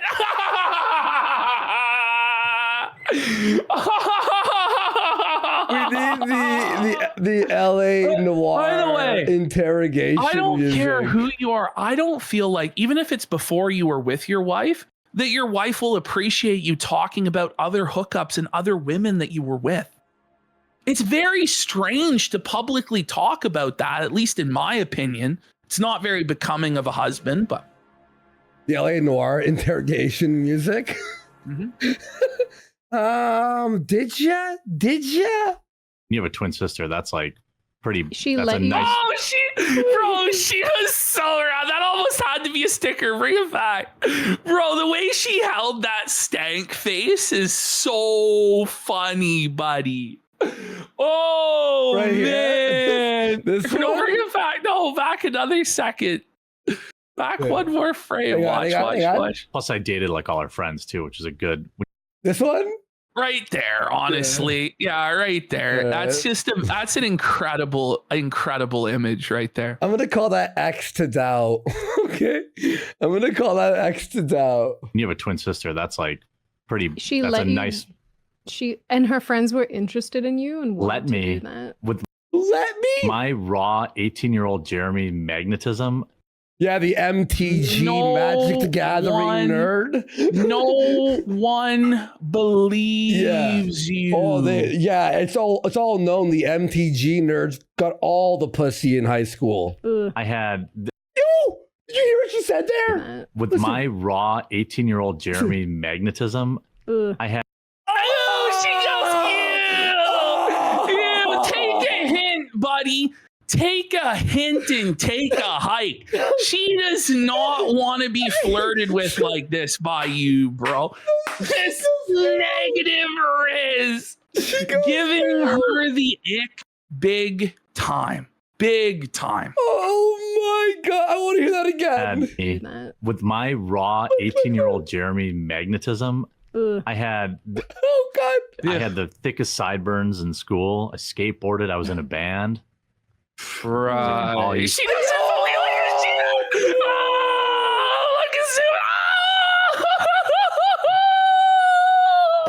it. Come on, Jer. Come on, buddy. This is the funniest. This is the funniest thing I've ever heard in my life, dude. All you could under the shirt over the bra field buffet for a guy Dude, like me. That's so Doesn't listen. Your female employee doesn't want to hear you going over the bra under the shirt. Like, this is crazy, bro. You're married, bro. What's wrong with you? Your friends would want to be dating that her friends would want to be dating a brother of another. Like, that's so. Why? Because that's weird. That's so strange. Yeah, that's super strange. That's super not weird at all. That's so strange. In girl land, that is like way, not okay. It is not okay. Never happened. It's not okay. So Jeremy right now, by the way, is seething on Twitter again. He goes, I asked them kindly, in fact, basically begged them to consider leaving my wife, who is not an online person, out of it. Is that older? Again, if you... No, that's older, I think. No, I think this is new. He's responding to Shamu, and he goes, it was a very reasonable request. They refused, and you clowns think you're on some moral crusade. No decent human would act like they do. Fuck them. No, Jeremy, no decent human being acts like you do, embarrassing your wife like this. These are all your own actions that you put out on the internet for anyone to see, okay? And you're going to pretend like we're the ones going after your wife?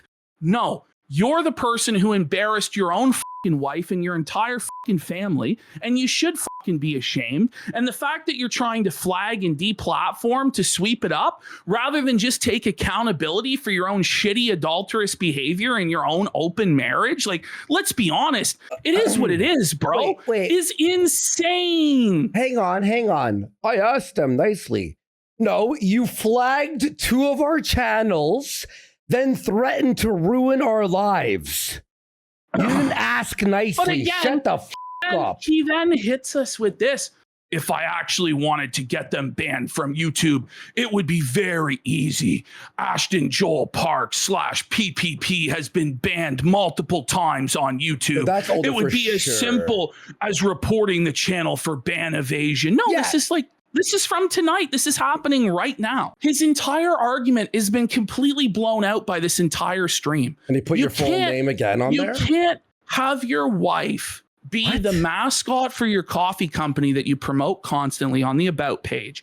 You can't have your wife involved in 100,000 subscriber channel in all the thumbnails. You can't constantly be talking about other women and how you want to them. You can't talk about how your wife is okay with you fucking other women. You can't talk about how you'd be okay with fucking another man's wife. You can't talk about inviting another woman over to your house that's married to be in the hot tub in her big tits and expect that people aren't going to think that you have an open marriage and you're a swinger.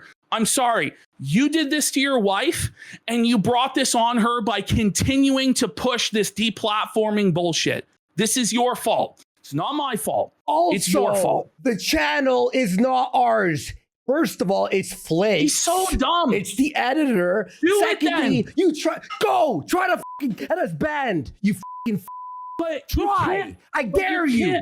You can't constantly say, I wouldn't flag them, and I'm not going to flag them, but here's how easy it would be for me to take down their channel. Like, it's just such a self-defeating argument. It just makes you look so guilty, but you're already guilty, okay? Go. Anyway. I dare you try to fucking fly, guys. I dare you. Here's the thing. Quartering gets drunk all the time, okay? To the point where he was obviously getting creepy with Sydney while he was drunk. So Sydney banned him from drinking. Listen. No, I'm not drinking, chat. I'm Sydney Watson banned me from drinking, but I just love talking. Wait, another woman other than your wife is banning you from drinking? Huh, you wouldn't do it for her, but she'll do it for Sydney Watson. I wonder why. For energy. Wow, okay.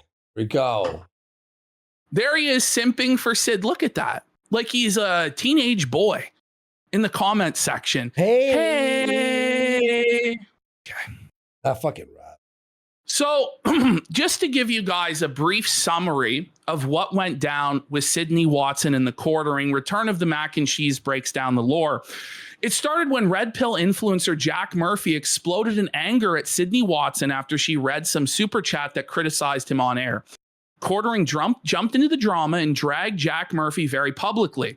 Eventually, it was revealed Jack Murphy was a literal cuck making humiliation porn with his wife. Quartering broadcast this out and got a huge bump to his channel for airing out Murphy. Shortly after this, Sydney Watson leaves the blaze, alleging sexual harassment. Quartering sides with Sydney, who is taking cover, mostly with other female grifters like Lauren Southern and Savannah Hernandez. All of them are alleging some form of harassment or assault. All the other men in their space turn their back while Quartering joins what is basically the Me Too movement of the grifter right. Sydney, now a pariah, joins up with Quartering to start a weekly podcast called Community Notes. Along the way, he is drunkenly making sexual comments to her on their show.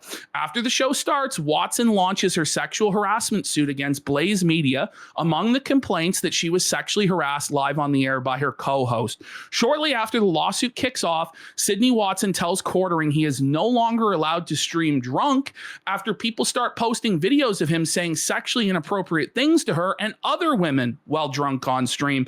This is an era where he was commonly near blackout hammered on stream and still denying it. It's around this time he's helping her set up tea companies and giving her advice on how to run grifts. Sydney talks Hambly into starting the Publica for her. This is the venture that Quartering would waste over $250,000 or $250,000 on.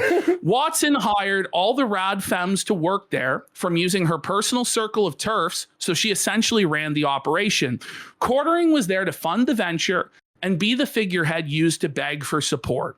Shortly after the Publica starts, Watson and Jeremy stop doing their show together, claiming that Watson is too busy running the Publica to hop on a live stream once a week with Jeremy.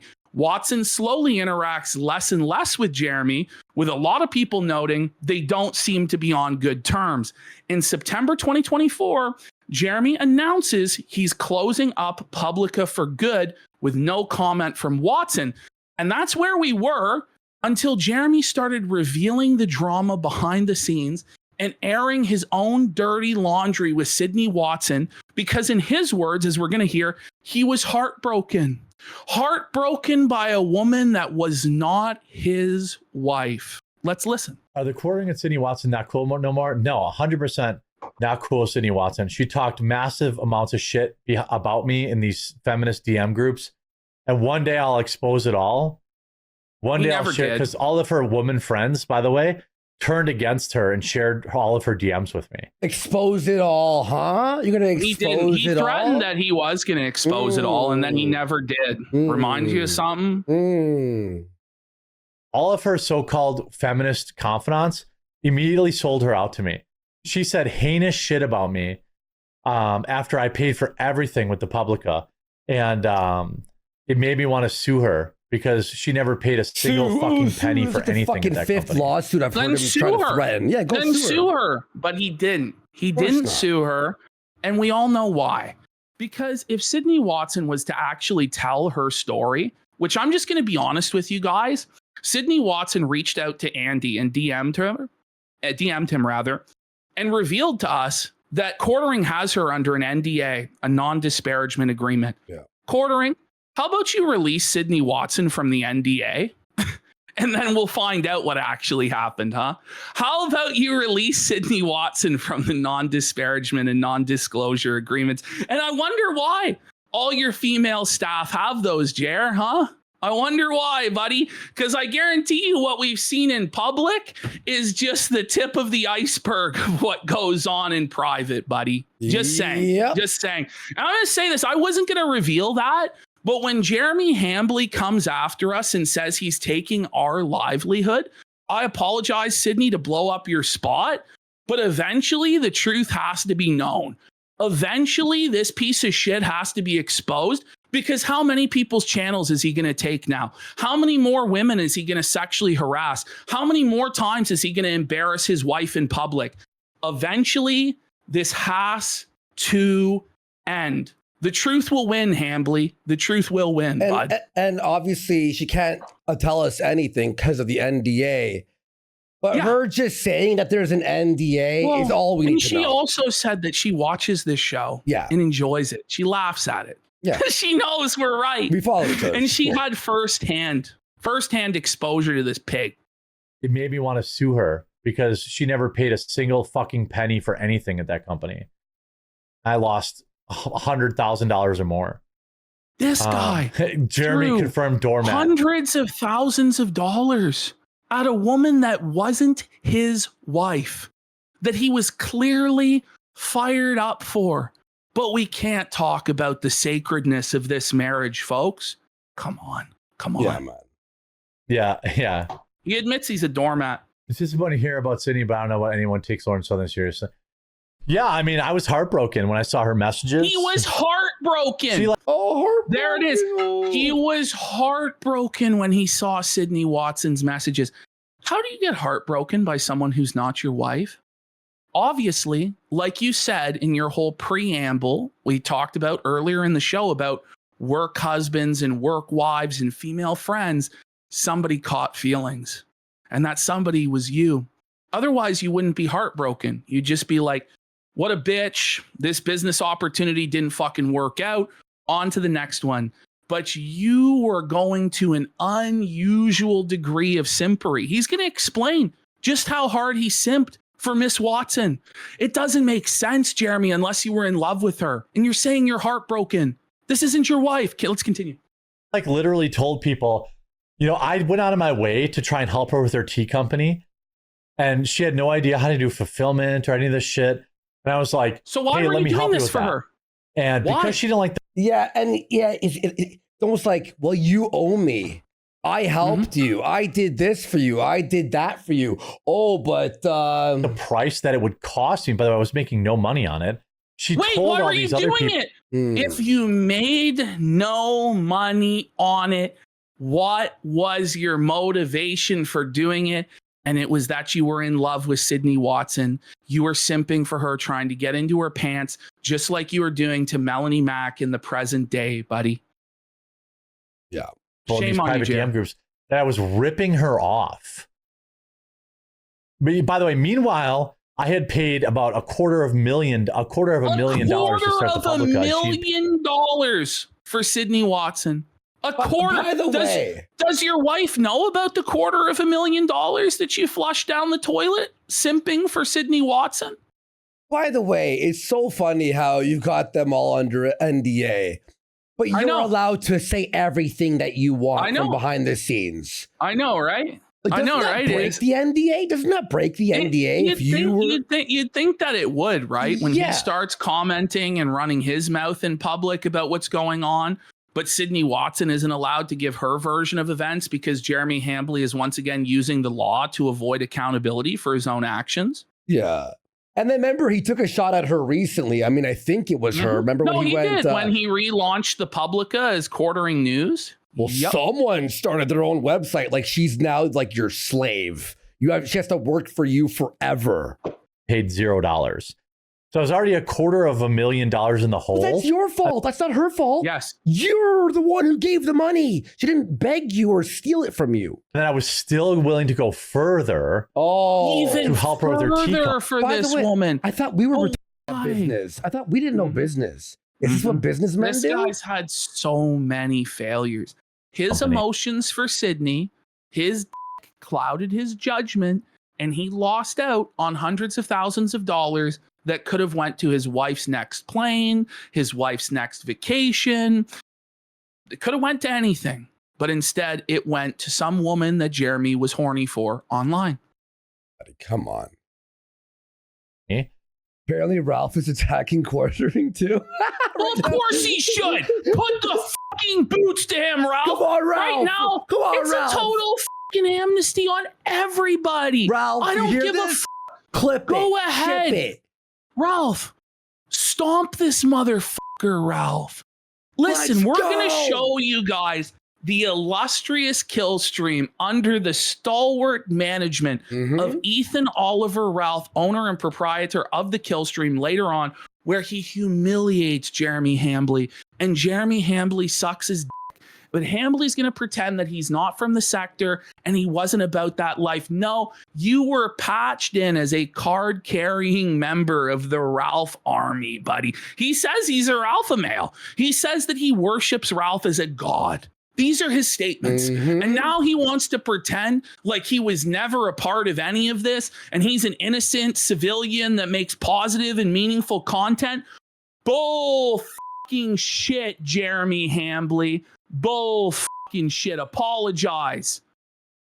And she was at the same time telling all these other women who I won't out that I was ripping her off and trying to screw her over. I didn't give a Oh, wait. So she can't say anything under the NDA, but you could tell what she said behind the scenes to people in DMs? You can't do that. fuck about fulfilling her tea. I don't care about that. What the fuck is happening right now? There's more. Man. There's more simping and there's more seething. And by the way, all that we're covered about Sydney tonight and all that we're going to cover is just the tip of the iceberg. It was insane. There were 50 episodes of this podcast, and I don't think a single one went by where Jeremy didn't make some form of inappropriate comment that could be construed as sexual harassment, if not multiple times per episode. It was insane. Can we get a little taste of the Sydney Watson tea? I'm not paying $50 for 3 bags of tea, you know? Okay, so by the way, that was her problem, by the way, is that Jeremy was going to have her tea be way too expensive. What? And then Jeremy uses what was his fault in his marketing strategy to then attack her when it was his fault that it was going to be $50. Yeah, and now his coffee, the Kona coffee, is $50 for 2 packs. Yes. Yes. Yes, to lose profit. I went out of one day. I'll make a video about it when news is really slow. One day I'm going to expose the things that she can't talk. It's been years, and he hasn't. He hasn't said a fucking word. So. Yeah. It's $50 for 1 8-ounce bag. I went out of my way to help her with her tea company and show her how to do logistics and show her how to do all this kind of stuff. Why would you do that? Why would you do that if you weren't in love with her? Really? Seriously. There's no legitimate reason for this. You admit it. You weren't going to make any money. Woman went and called me, told everybody else that worked for the same company that we worked for, but she had a secret DM group with them, that I was ripping her off. You were. And by the way, I'll just say, according to Sydney Watson, he never fucking paid her a single fucking penny. Yeah. Not one fucking penny. She made no money off of any of it. No one made money. According to her, she made no money during her entire time at this fucking Publica. And so Jeremy may have wasted $250,000 hiring all of her friends and stuff, but he never paid her what she was promised. Yeah, okay? No one was paid. He is talking about, he's acting like, I gave them all money. No. You set this thing up and paid for everything, but they moved on because you're broke or it didn't work. I'll just leave it like that. I'll leave it there. It was incredibly heartbreaking. Quartering is now saying she's not under an NDA right now. Well, we'll find out. Go ahead. For me. We'll find out. Because I was making no money and I was paying my people to fulfill her orders. And she was like, yeah, Jem's ripping me off. Meanwhile, again, I had fronted $250,000 for the Publica. She never put one fucking cent into that company. Why did you allow that? Why would she? No, but why did you allow that? Why were you such a simp? You were obviously blinded by your love for her. You've stated multiple times using the word heartbroken by a woman other than your wife. But we can't say anything, apparently. Okay, right. Not one. She did a single promo for it. That's it. By the way, how can you deny an NDA existing when the person under the NDA is not allowed to say anything? Seriously. Like, it's bullshit, Jer. It's fucking bullshit, buddy. It really is. It really is. Okay. We have an update here. All right, Sydney has messaged me and saying, I know it sounded like I was saying it about quartering, but it was mixed up. She meant Elijah and the Blades. Okay. So here there's we go. the correction. She goes, I'm sorry, I made that. She goes, I'm sorry, I made it insanely unclear, but that's what happened there. So this is what I'll say then. Sydney, we would love to have you on to talk about what went on between you and quartering, or if you would rather speak about it publicly yourself, because I think at this point, you should respond to what this guy has said and what this guy has done. And he recently, just last week, was running you down and putting your name through the mud again when he relaunched the Publica under a different name. So I would love to know what actually happened and what you really feel about the behavior that he subjected you to while you were his employee, because we seem to see this story repeat over and over again with his female staff. So we will retract that quartering has an NDA against Sydney Watson. We will was just a retract mix that up in the DMs right now. But you can see if you did read these DMs, and she's admitting that, why we would think that. Okay, Yeah. so let's continue. 1 second. Let me just. That's why the company failed. I never made her pay me back, although I should. Alrighty. There we go. Okay. So Jeremy here is threatening lawsuits, saying I had held off on pursuing legal remedy for a business deal that went horribly wrong because I foolishly believed since this person was a friend, they would do the right thing. I held off as long as I could, and now more infuriating information has come to light. We're talking hundreds of thousands of dollars. It's going to be ugly, but right is right. And no, I won't be asking money for the lawsuit, although a justice blend for coffee brand coffee might be a good idea.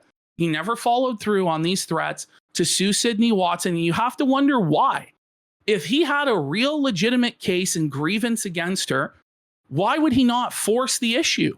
Why would he not get his money back?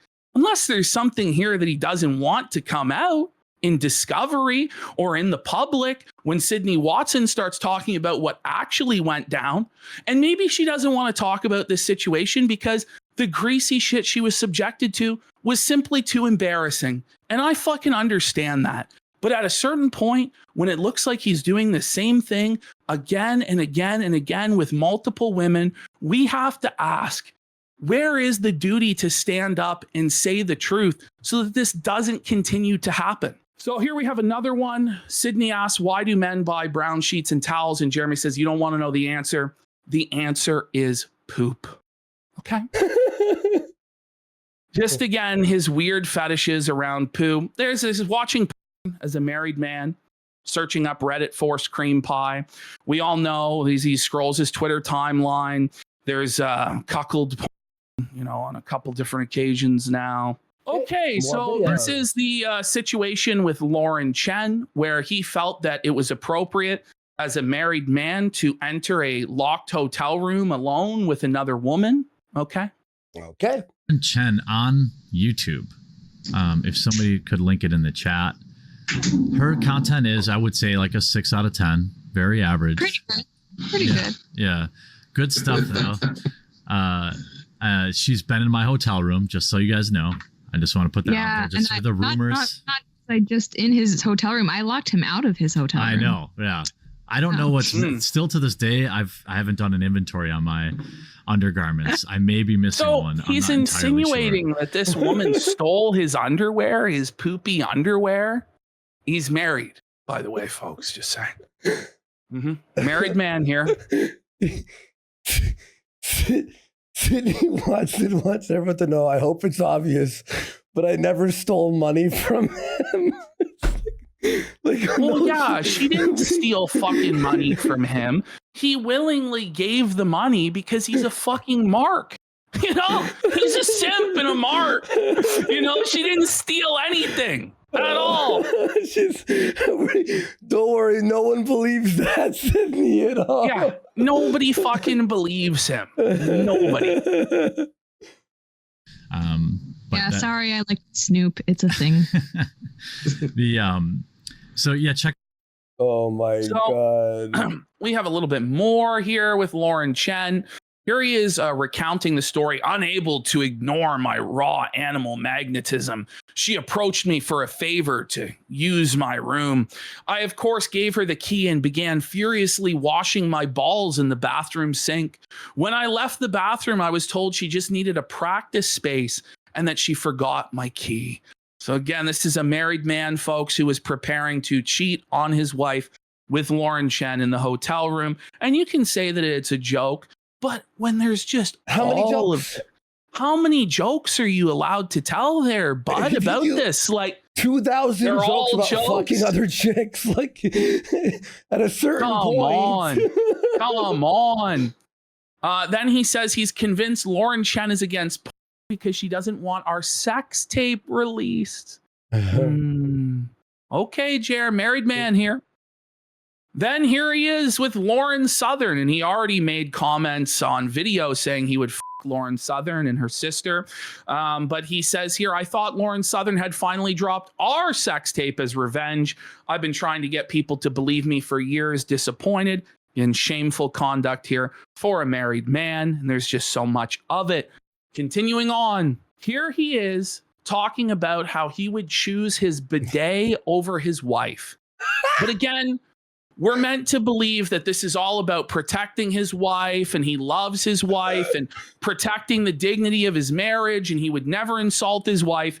But he says here that he misses his bidet when he travels more than he misses his own wife. So first and foremost, having a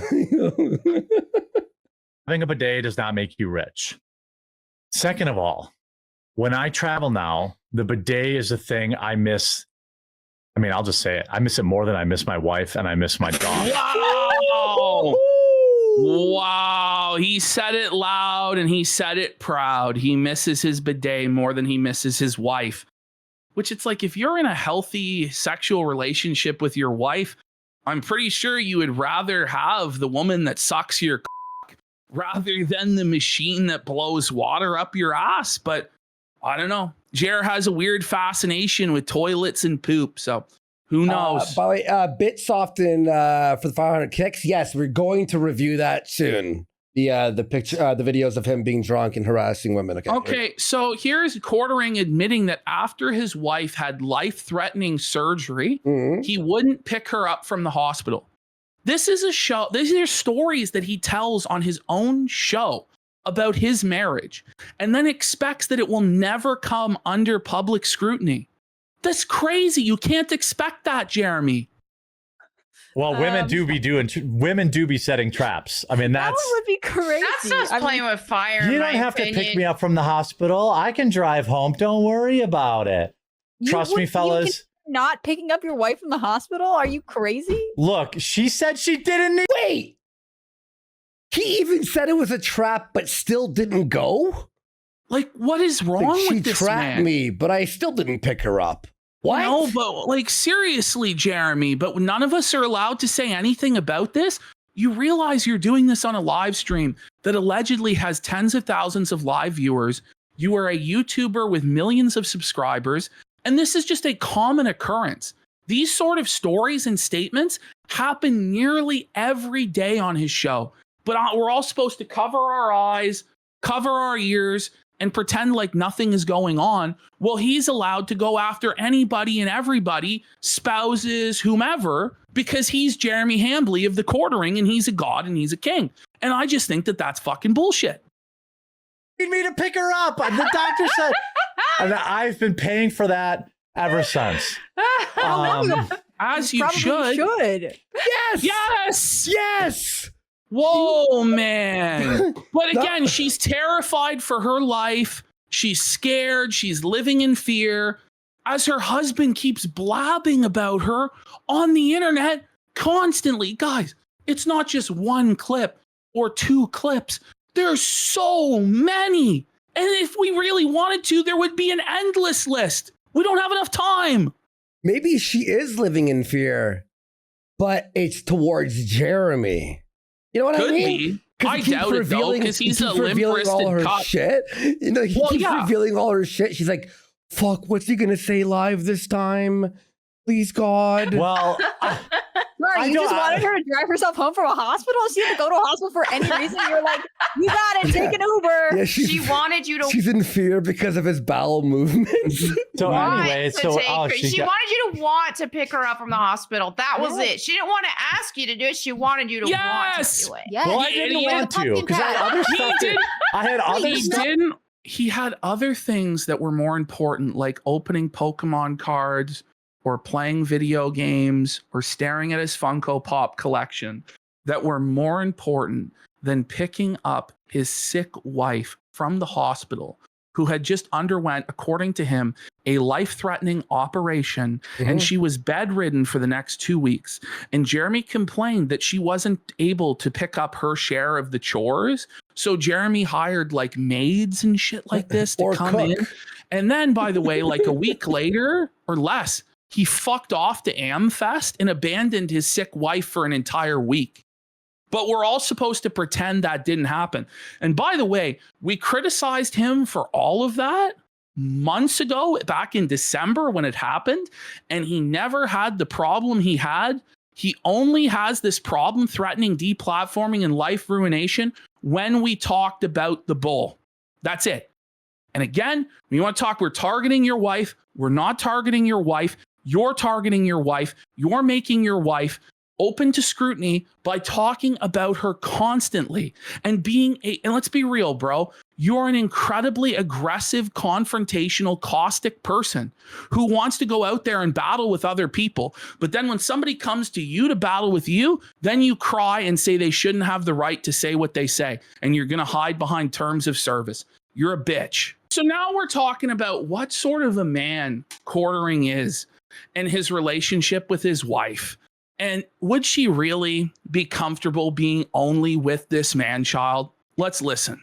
But because I just like my wife will like negotiate with me, and it's so pathetic on my part. He's a man child. He admits it's pathetic. He admits it. Like His wife negotiates how many vegetables he will eat. This man is like 42 years old, 43 years old now. And his wife has to negotiate with him to eat his vegetables like he's 5 years old. What sort of a woman puts up with this shit? Seriously. She's like, she makes like a steam bag of vegetables, and she's like, okay, well, how many of these will you eat? And I'm like, I'll eat like 4 broccoli florets. She's like, how about 6? I'm like, is it unseasoned? 4.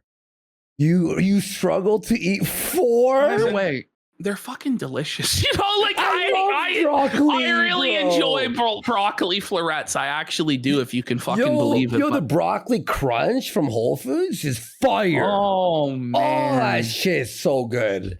No, she'll season it or do whatever. She'll do whatever it takes to get me to eat the vegetable.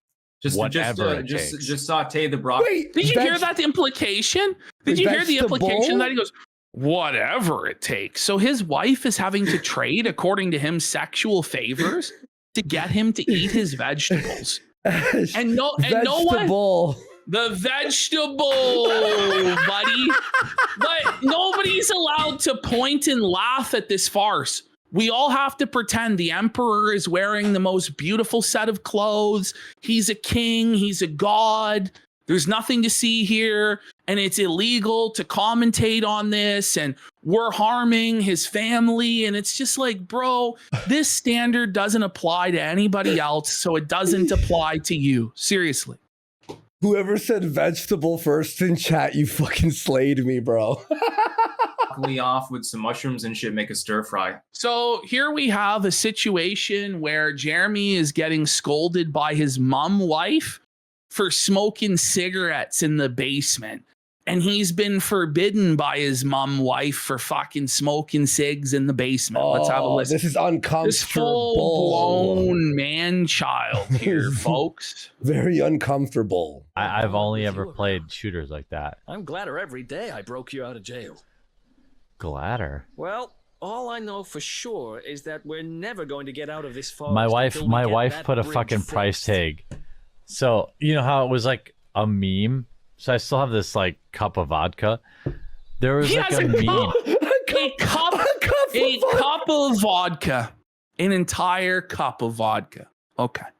It's not even like a mix, you know, a cran and, you know. No. He's got a pint of vodka in his hand. And he's just sipping on it. Okay.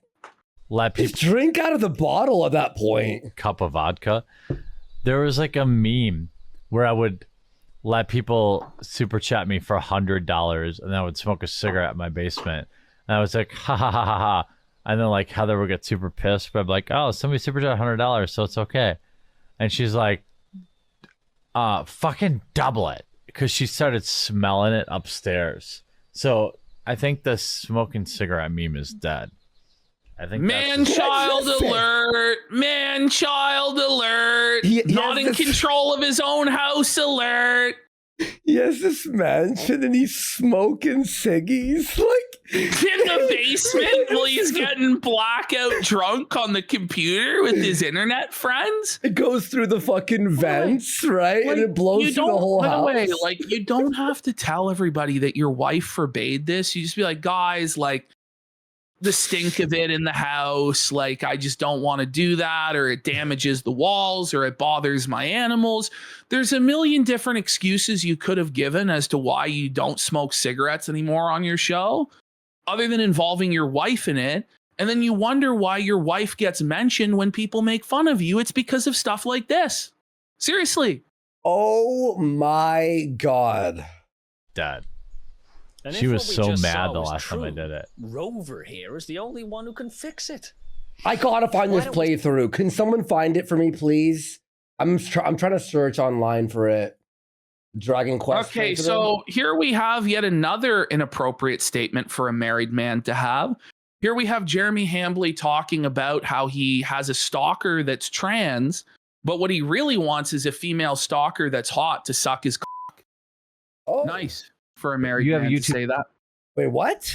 You have a YouTube stalker called Social Justice Goblin, a tranny who constantly makes video about you, got breast implants and a dong cut off.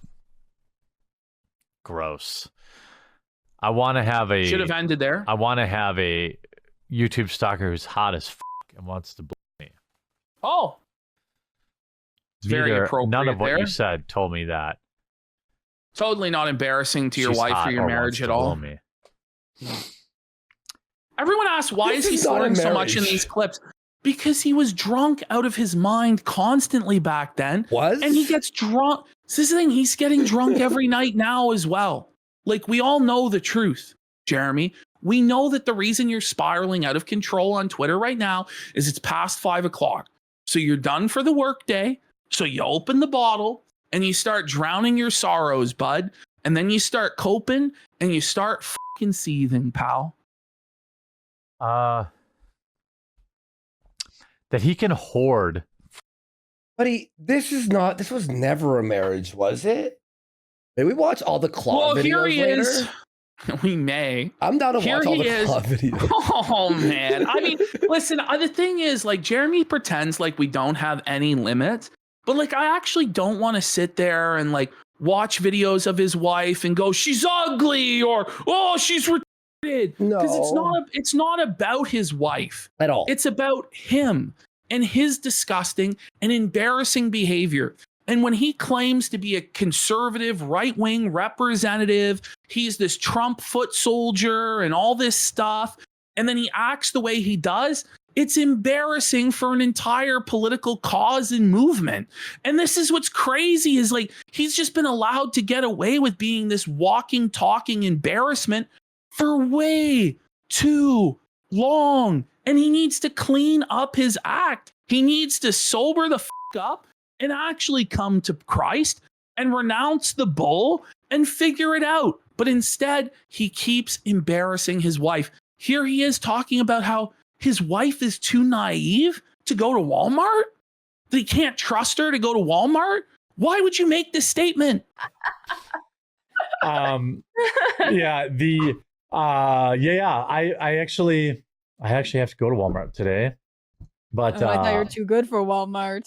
I thought you banned people from Walmart. My wife is banned from going alone.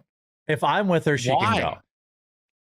Is it that she's hooking up with men at Walmart? Wait. Like, what are we talking about? She's banned. to go to Walmart? It's very suspect that your wife is banned from going to Walmart alone. You know, like, she is a very smart, intelligent, capable woman, but she doesn't always pay attention to what's going on around her. That's you. What? That's crazy. Buddy, are you? Look at. He's like do you think either of the her, women like, are opinion? impressed by these comments? That's like spitting on her, dude. But again, it's us that are going after his wife. It's us that are attacking his wife. No, it's him that's doing this. It's his fault.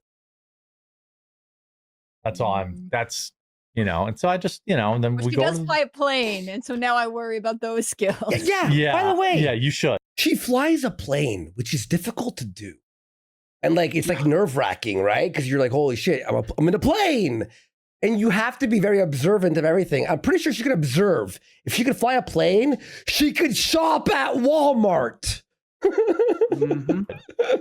Just know there's a lot less traffic. Mrs. LaQuartering can do whatever she wants, as far as I'm concerned. She sounds great. Well, let's be honest. I think you both know.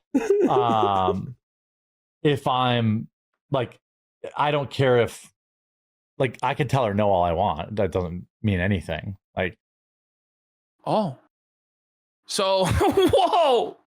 Oh, okay, of course, we're gonna rewatch here's this. the classic cuck fantasy of Jeremy Hambley, where he's fantasizing about hooking up with another woman that's not his wife. Okay.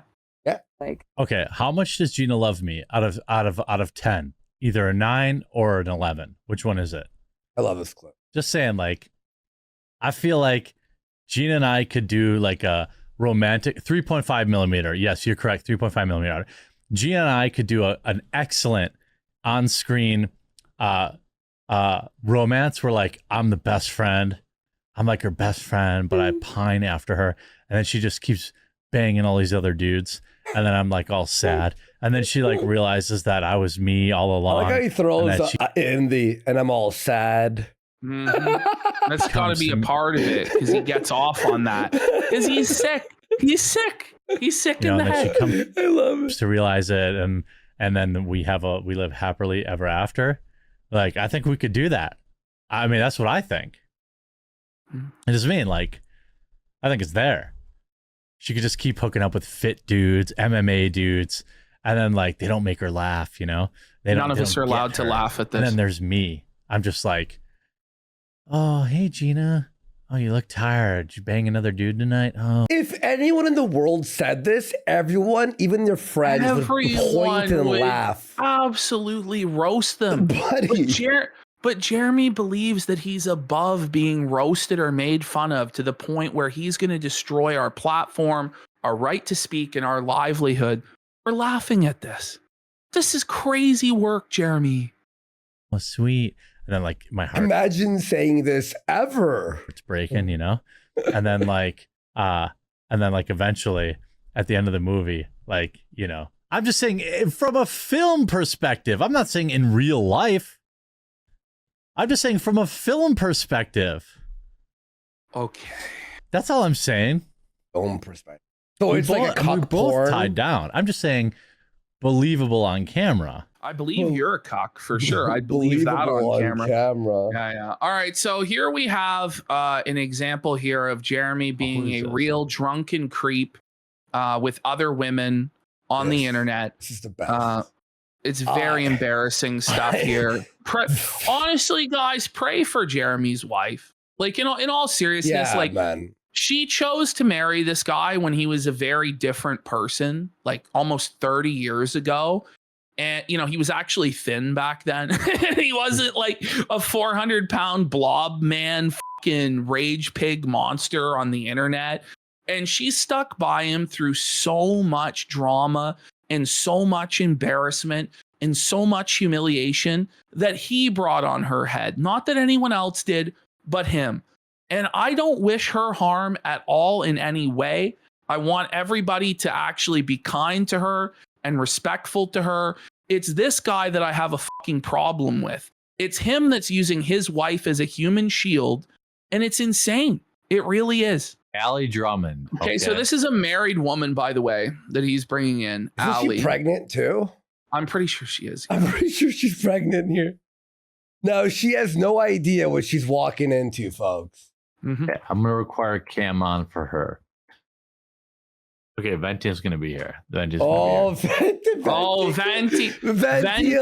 on her way. Now, folks, I know we've seen this before a few months ago, but we have a lot of new viewers and a lot of new people who, and it's a funny clip. Yes. So, and funny by I mean scary clip.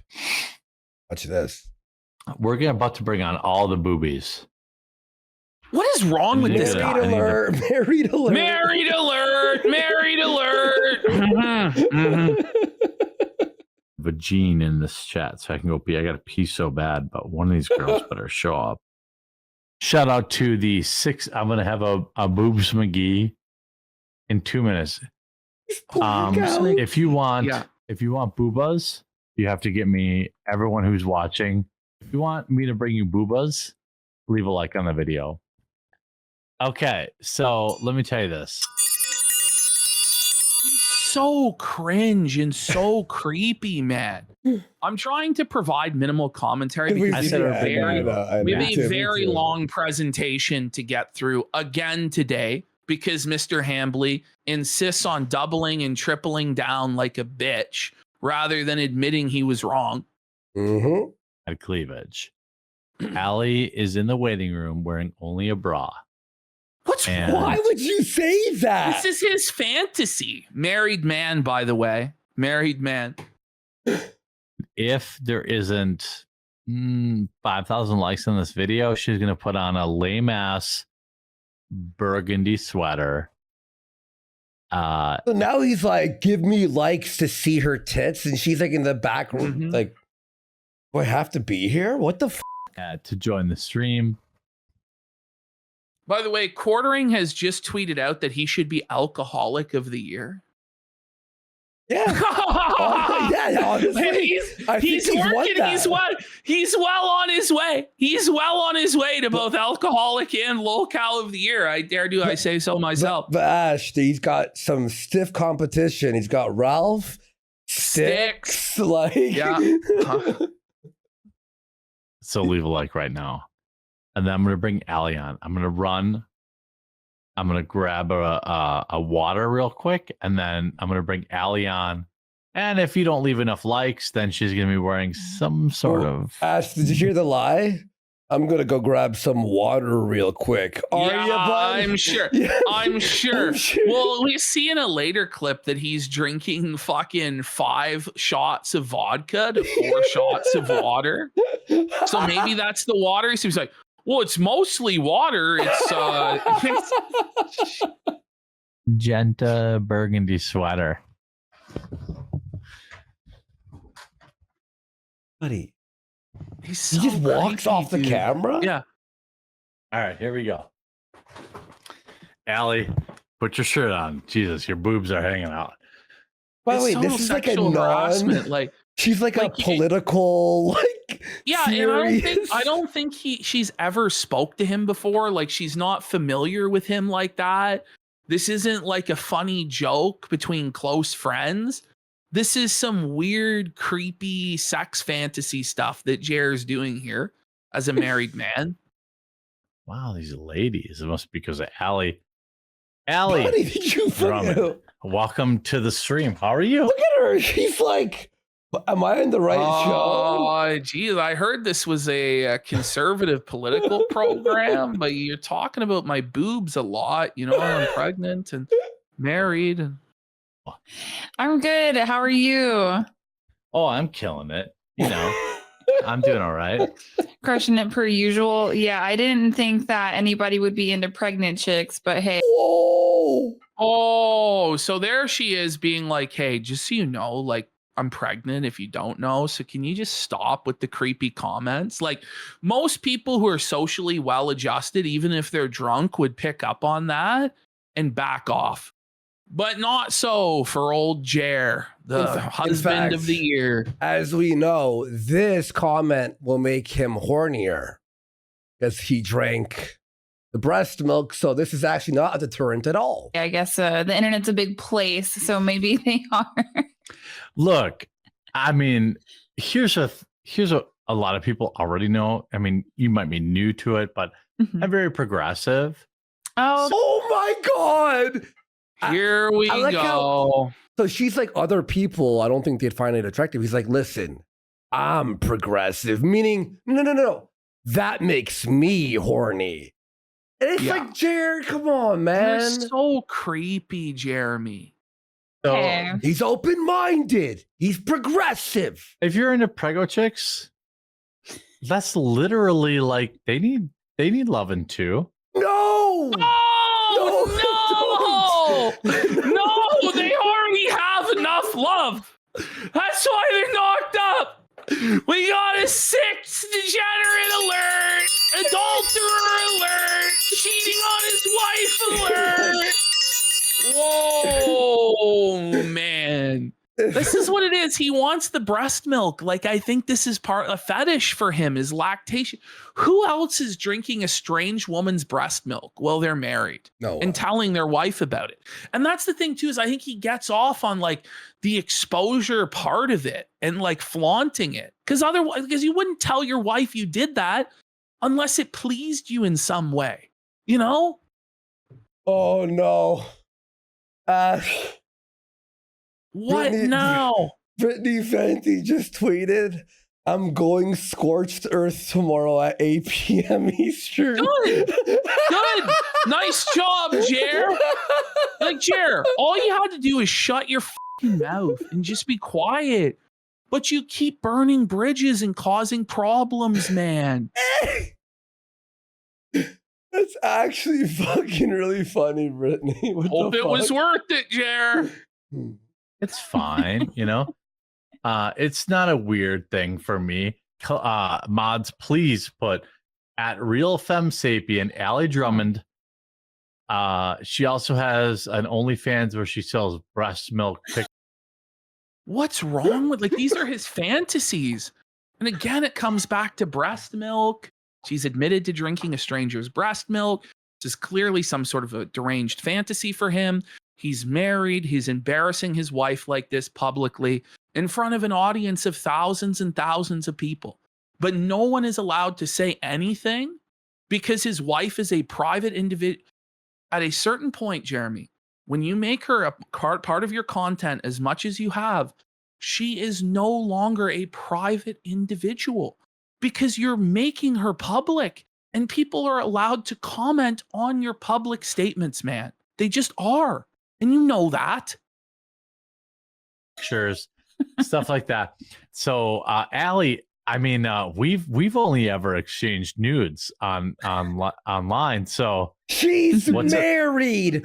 What if her husband was watching? you? Oh, you're gonna be interviewed? Okay, cool. I'll watch it. Imagine her husband's watching, and he's like one of those guys who's like, "Wait, is that a joke or are they? Did my wife do that? Like, you know what I mean?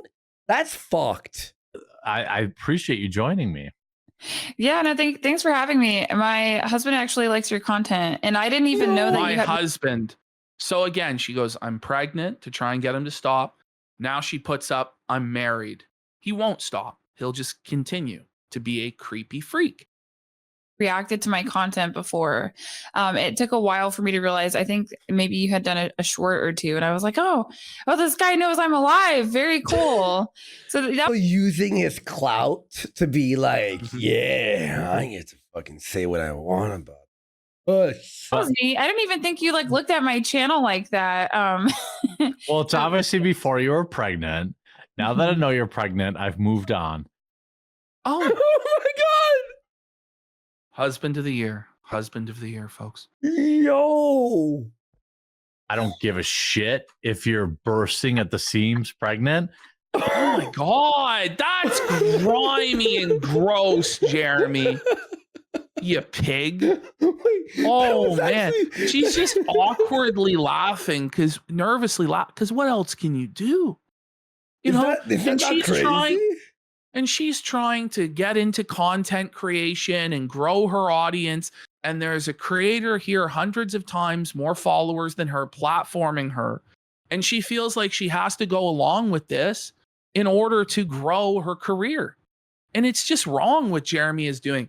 He's abusing his position of influence here in order to sexually gratify himself with another man's wife who's pregnant. Remind you of Hannah Claire? You need to put out a new video by Monday, okay? Do we agree? By Monday? Oh, yeah. Well, I was probably going to stream tomorrow. No. Don't say that. By Monday because I told you. Yes, because you told me and you have He's powerful and I told you, right? Like, that's obviously some sort of power game fetish thing, right? Like, more subscribers than me, so I'm gonna make the video. You got it. Kalia, please link her YouTube channel, and every video she puts up from here out forward is because I told her to. Like, I just said bearing on before you, kind of a big deal to follow. But like, okay, so now it's like, even look, I have other celebrities on my show, so you should be fucking like happy, blessed that you're on my show. Me, who Tim refused to say the quartering, which is obviously my YouTube channel. Yo, that's based, by the way, on Tim Pool. Ring it up. Tim wouldn't even say quartering's name. Subscribe today if you want a big peepee or big boobies. Like, he calls me Jeremy Hambley, like my legal name. I mean, you've done that to me today. You did that to me on the weekend. Like, what is actually wrong with you? Seriously. Oh man. You have almost 150,000 subscribers. You're not small boobs. You're Dude, well, I still feel small because you ever meet somebody who has a big YouTube channel and they start acting like they're famous and you're like, Never. Was that a shot? Yeah, I think so. Oh man. Was that a shot? I don't kick it with people like that. And I'm on the spectrum too. I have what? I'm diagnosed Asperger's, so I can say it. Oh, what? Like, now he's autistic? Like, autism alert! Autism alert! Like very normal. What? Yeah. Shout out Asperger's crew. Let me first so you jumped in. I did. You demanded it. You sent me all sorts of weird nudes. But like, this is so fucking demented. I can't even watch it without turning. I'm heating up. Dude. I feel like I'm getting sick watching this. I feel like I'm heating up, bro. Mm-hmm. I don't think you're ready for this because I can see you have this weird Greek restaurant background behind you. How dare you? But like, I have to go and pick up my dog's poop tomorrow morning. Okay. So there it is again. It's a recurring theme for him talking about poo in front of women because he likes grossing women out. It's sickening. Bro.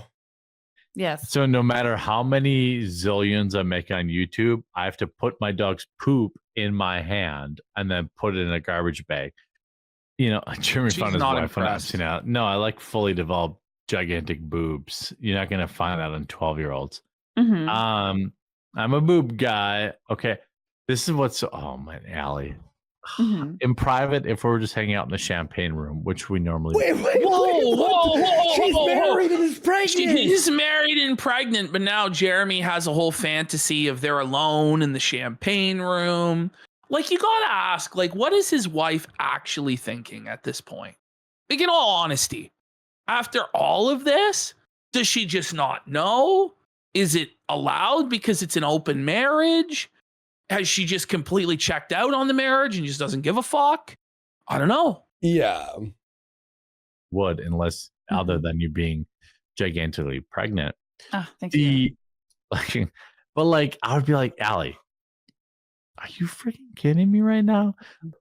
Oh, send Anna the link. Okay. Oh, you want her to come? Okay. I have it for her. I want all women to come, Allie. So now, all the women to come.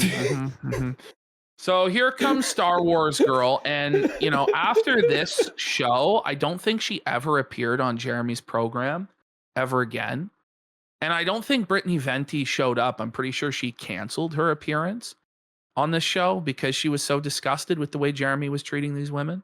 I could be wrong, and she shows up and gets flirted with. Right? Does she show up? I think she shows up and then and then she pieces the fuck out. Yeah, she shows up, gets disgusted, and pieces the fuck out. Oh man. I mean, all women, yeah. But like, I'll send it to her. I have her DMs. I don't even know how she made her way on the right. And this the right conservative. I don't know, whatever the heck you want to call it, right? The good, wholesome people. Center right, conservative space or whatever. I don't even know how she ended up over there. Anytime somebody gets canceled. I have to guess. I don't know. Yeah. There's. Wait, hang on. I have to guess. I don't know. Was he like? Is he bouncing? I'm pretty sure that was before the 6'7". I'm pretty sure. Yeah, he's bouncing titties there. He was the first 6'7" ever, but it was about tits. Your right wing, sir. Your traditional conservative commentator, sir. 7. Yeah. There. Wait, hang on. 1 second. I want to see whatever the heck you want to call it, right? The good, wholesome people. Center right, conservative space or whatever. I don't even know how she ended up over there. Okay, wait, hear this. I don't even know how she ended up over there. And now this is his response. Anytime somebody gets canceled. I have to guess. I don't know. Yeah. So he's saying she got only part of the right because of her big tits. Yeah. Man, that's grimy, dude. There are many prominent conservatives who DM'd me and were like, bro, I really want to call her out, but or like, I mean, like, I'll so it's way to throw the entire right wing under the bus and lump them all into the sex pest category with you, bud. That's good. Yeah. Way to go, bud. Drop them all. Like, I don't my viewers, there's 5,500 people here right now. Like, they wanted to call that lizard chick? Yeah, of course. What do they want to call her for? What for? I'll tell you. Okay. Like, my viewers know that I literally never say shit that I can't back up. So, like... well, what about flexing your connections? Because the channels are all still standing, Jeremy. We're still on Kick. We're still on YouTube. I don't know. Submit your reports, bro. Go ahead. See what you can do. Do I want to ruin these guys' career? Did you see? He's like holding them all hostage. And is this even real? Like, but it's like, what? Are they talking about Brittany Venti or Lauren Chen? I honestly don't know. I'm so fucking like just holy shit. Not really. No, but I'm gonna say something that you can't say, but I know you'll agree with. Probably. Is like, dude, on the right, they suck balls. Like he's gay. I will prove everything, I mean, like, I'll say this guy's a cock or whatever. What? Whoa. He's able to say other guys are cocks, but no one can call him a cock. Okay. Fair. Oh, okay. The Ralph. Ever. If a girl says it, it doesn't matter. If a guy says it, he's also a cock. So, like, what? I've been around this space for Wait. he calls a guy a cuck, but if you call a guy a cuck, you're a cuck? Right. So is that him admitting he's a cock? You don't even know. It's hard to tell because he's just so drunk out of his mind. I know. It's so hard. Like, I have a partner in a podcast that I do. Oh yeah, I love her. Well, we I love her too. Yeah, we both love her. Sydney? Yeah, we both love her. But I don't want to like drag her through. Sydney. Maybe and he's heartbroken. He's like, I love her. Oh yeah, I love her. Well, we I love her too. My Yeah, we husband both and love I, her. Yeah, we both love her. But I don't want to like drag her through. Maybe Yay. Anna. Hello. Oh my lord! I love how much women hate. Oh my god! Oh my lord! Sir, calm your dude. Just because she's so beautiful, like that can't not be the reason. Like you're obnoxiously gorgeous. It's not fair. Fuck off. Be uglier, Anna. Gross. Please do it for me. And Anna recently, we said this before, but she just pulled the plug on their friendship like earlier this week. Yeah. I was pretty ugly before I learned how to do my hair. Nina. That was Nina. No. I think Anna. Anna really? fucking felted him too. Yeah. I'm pretty sure. Man. Someone said me that she felted him. Oh no! About something unrelated, but it was about something unrelated, but it was also what it was a Anna disaster, as well. dude. Because someone's like, "Hey, Andy, at Star Wars girl fucking felted quartering," and I was laughing. Eyebrows. Oh yeah, and you were blessed with gigantic boobs. I mean, yo, whoa. What the fuck? Gotta do my hair and my eyebrows. Married man here talking about another woman's giant boobs to her face. Can we find this whole stream and watch it unedited? I actually don't know. Maybe somebody has it. Does someone have it? This stream is crazy, dude. Insane, man. Insane. I'm bringing Brittany in. Brittany, are you... this article is also clearly referencing you, Brittany. Since when did you eat human? When did you start eating humans? What? That's whoa, the cringe. Whoa, that was like the weird, like what's wrong with you? Whoa, Jer. Whoa. So there's a clear pattern of behavior here with multiple women over the course of years. But no one's allowed to say anything because he's a king. And by the way, Britt, are you live too right now? Yeah, I am. Okay, so Brittany Venti is also live. And if you go to her channel to watch, she has a nip slip. I don't know. Oh my god! No, stop it! Oh my god! Lee, how did I forget about that? Leave her alone! Leave Brittany alone! Leave her alone! What's wrong with you, man? Oh, buddy, but his marriage is so rock solid, dude. You can't disparage his marriage. Fuck, dude, that's crazy work. No wonder he blocked her and tried to shut it down because she has firsthand experience with his creepy ass. I bet she doesn't even remember this. We're gonna unlock the trauma, trunk, you know? She's like, I buried that for some PTSD response.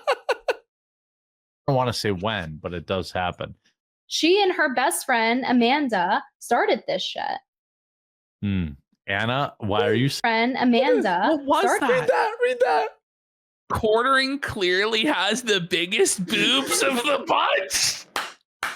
Oh, no. Felton alert. Felton alert. He's fat. He has tits. He hid that pretty fast too, huh? Did this shit. Anna, why are you such I'm a not bitch? starting my fucking Response? self. Am I supposed to believe that Tim Pool didn't jerk off into a fucking McDonald's napkin reading this? Oh, look at this girl's face. What is this? My daughter was trafficked for years, introduced in juvenile lockup, Oregon Youth Authority, after 18 months of slavery, Wait, saved just hours before she was smuggled to Mexico. People who work with victims need 2 times the scrutiny. To be honest, I have receipts. And Jer believes that that's something to jerk off to and accuses Tim Pool of jerking it to that. Oh my. Okay. That makes this guy is insane, right? Like, I'm sorry, but to try and say that no one can make fun of you when this stuff is out there and it's all just the tip of the iceberg is crazy. Buddy, I'm gonna die here. Oh my god. Thank you so much, Quartering, for having me on. Britt, are you live right now? Brittany got out. She's out of Dodge. She had too much respect for herself to subject herself to this any fucking more. I'm out. I'm out. Yeah. Are you live right now? Yeah. So if you want, I'm not going to be offended. Brittany said she's going to pop a nip later. Look at Brittany. She's like, wait, what the fuck? Oh my god, dude. Maybe. She did not laugh. Brittany did not laugh at that, dude. No, not at all. Oh my god. You have some belligerent, drunk, slob, Midwest weirdo like barking this stuff at you. Like, it's not good. I'm fucking shocked. So many of Tim's... Bro, we can watch this clip once every 3 months and it will be a new clip each time to us. I know. Regular guests and or current staffers have done... Wait. Regular guests... So many of Tim's regular guests and or current staffers have done... Yeah. I mean, like, literally, Mr. Amaranth as guest? Yeah. Like, what are we talking about? It's kind of weird, Allie. Yeah, I know you see, but like, I mean, like, I see you're uncomfortable, but I'm not gonna stop. Jack Murphy, Eliza Blue. Like, is that a requirement for? Like, I mean, I haven't done any porn that I've known about, but I've been on the show. Like, got a casting couch going on or something. Yes, like, that's crazy. Man. Murphy, Eliza Blue. Like, is that a requirement for? Like, I mean, I haven't done any porn that I've known about. Is he accusing Tim of like making people have sexual like backgrounds I'm not really sure what the implication is here. I really don't know. Yeah. But I've been on the show. So like, is that he seems to have people around him that have done either porn or cheated on their husbands to have. Oh my God. He's obviously aiming it towards. This is the thing, though, is he's able to talk about other people cheating or other people being cocks or other people's infidelity, but no one's allowed to talk about his. I just think that it's crazy. It really is. Have the beanie weenie. And like, it's a little sus, I think. You're probably going live, right? It's okay for him to say it's sus. Yeah, so go watch her channel if you're interested in hot takes from a cool young lady. And you know, she's like, is this a hostage video? This is turning into a hostage. It does feel like they're hostages here, aren't they? Like they're at the whims of a drunken madman. This is actually so awkward, dude.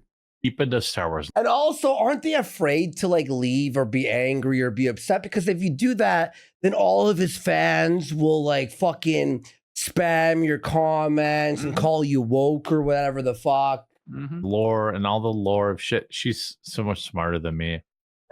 So well, thank you. You know, as I wrap it up, don't ruin it. Let me just, you know, whoa. But yeah, Anna's a good girl, and she always. Oh my God! Oh, stop it, man! You know what connotation that carries, Jeremy? You creepy sleazeball. What's wrong with you?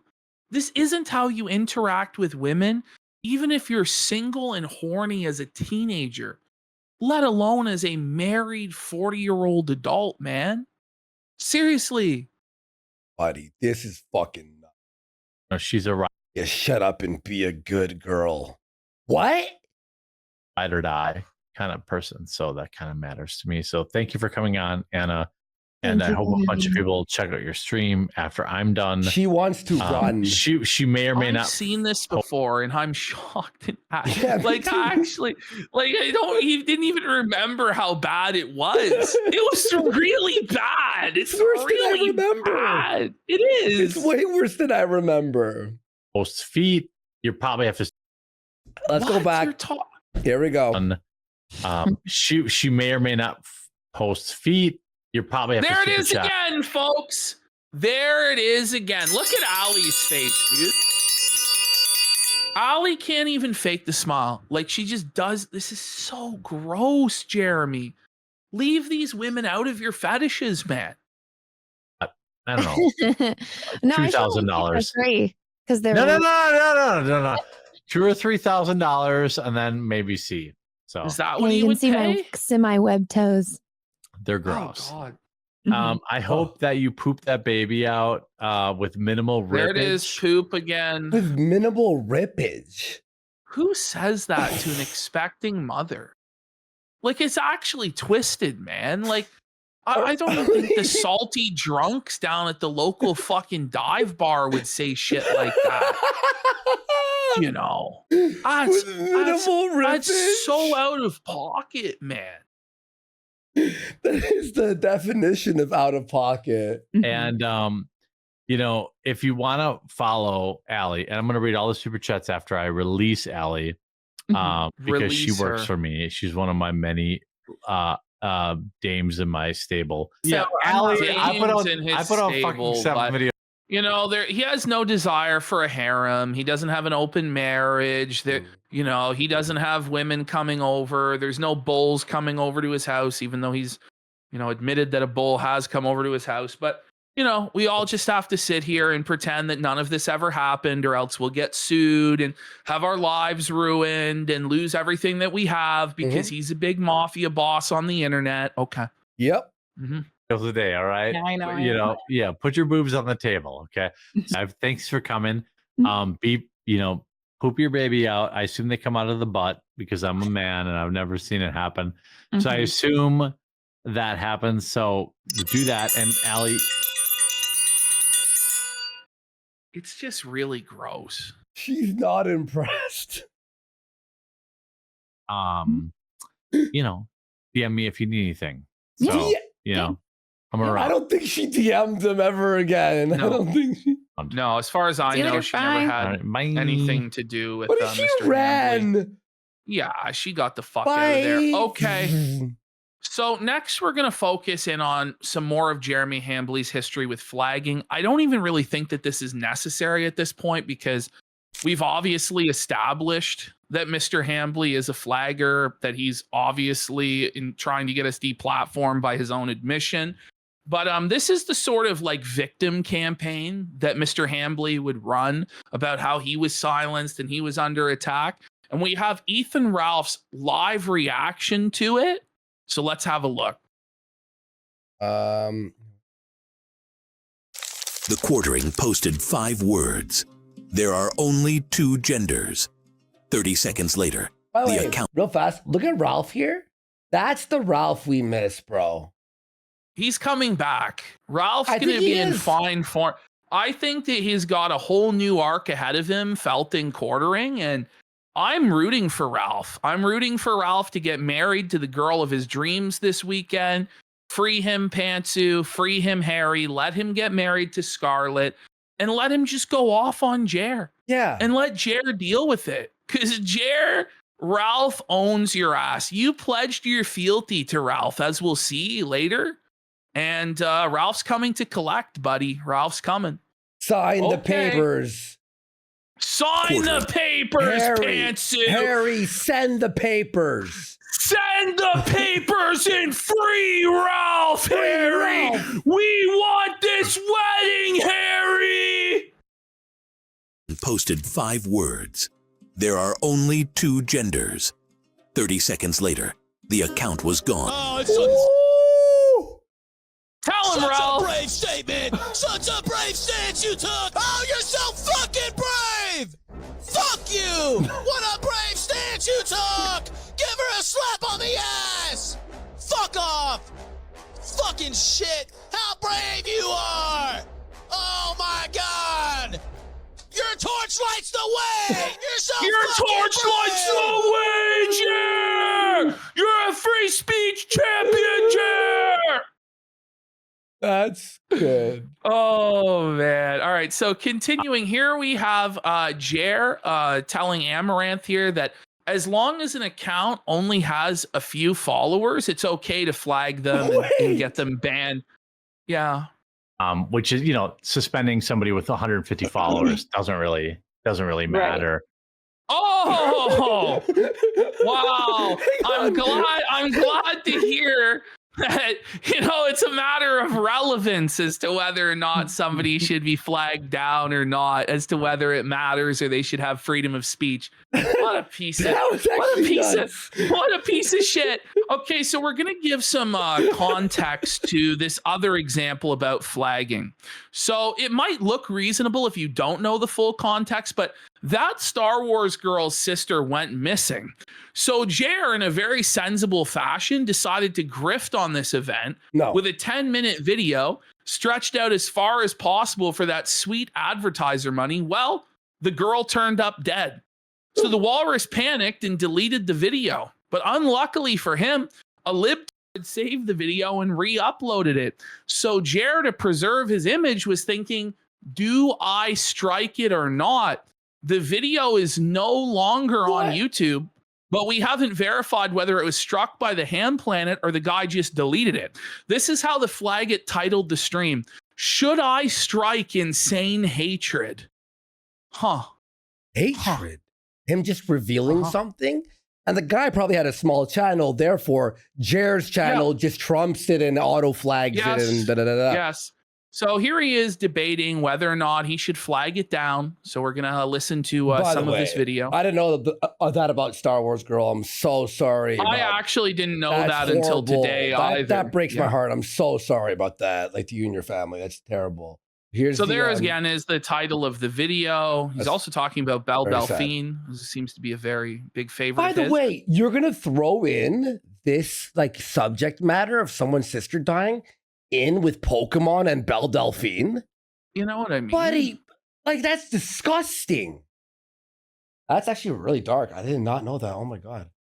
The video down when it was found that she had passed away. Why would you laugh at that? Ha ha ha, she died. Like, he smiles. Like, what's wrong with him? Because to him, none of it's real. Her sister's was found passed away and you're going to laugh? I had never heard about this before. That's crazy. There he is getting drunk again.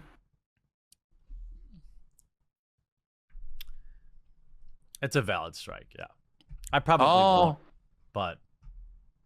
What do you mean you probably won't? Why are you even considering striking it down? I thought that was pretty pathetic. What was the video like? Was it a person calling him out? So or no one has. Well, no, it's the whole video of him talking about how she's disappeared and him grifting off of it. Okay. Right? And so the liberal re-uploaded it, was like, this is disgusting that Jeremy was making money off of this, and he shouldn't have done a video about this in the first place. And so Jeremy was like, well, in order to avoid the embarrassment, should I flag this down? Right? Now, we continue here. This is Jeremy's ultimate conclusion as to why he won't flag it down. And I think that this is very important for people to understand his mentality, because he says here he won't flag it down because this guy is irrelevant and has no viewers. But he will flag us down because we are relevant and we do have viewers, you see? So let's hear him out. I mean, I don't think that channel's just not relevant.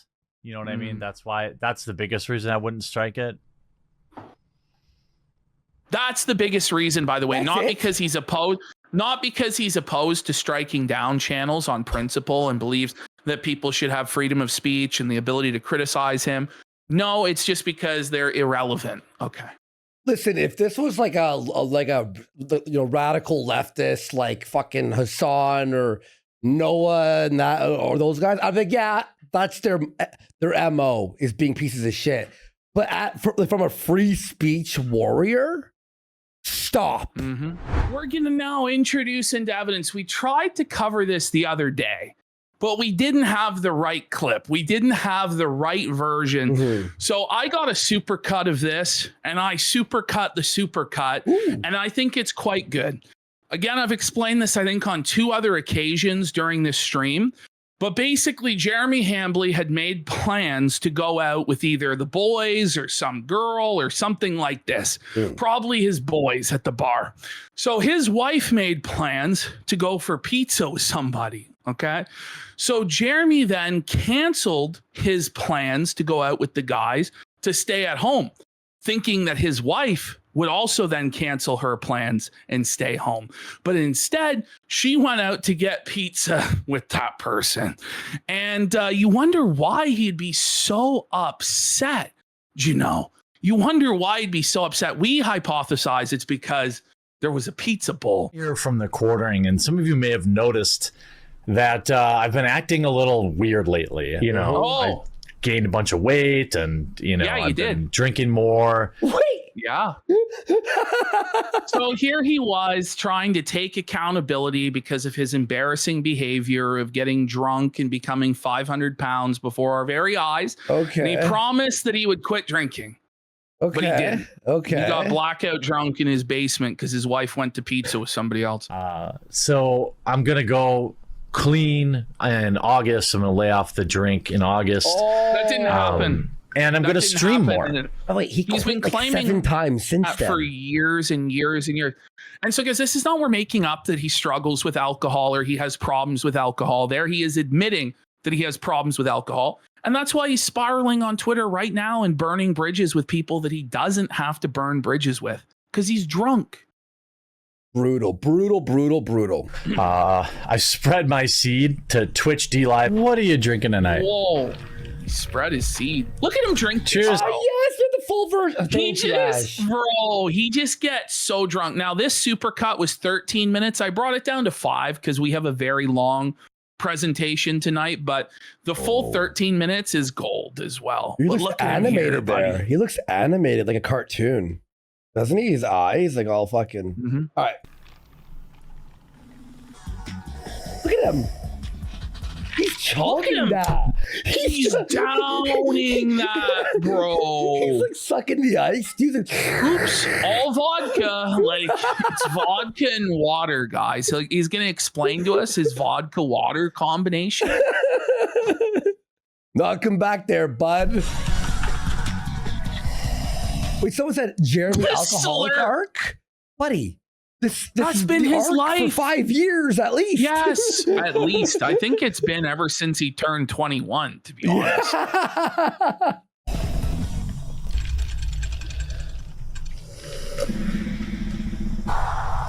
No, I couldn't help but notice, but I'm 5 short. If I make it to the finals next round, will 10 people agree to subscribe? He's begging for subs. He begs and begs and begs for subs throughout this. It's really embarrassing. Begging for subs already? Oh, I beg for them all.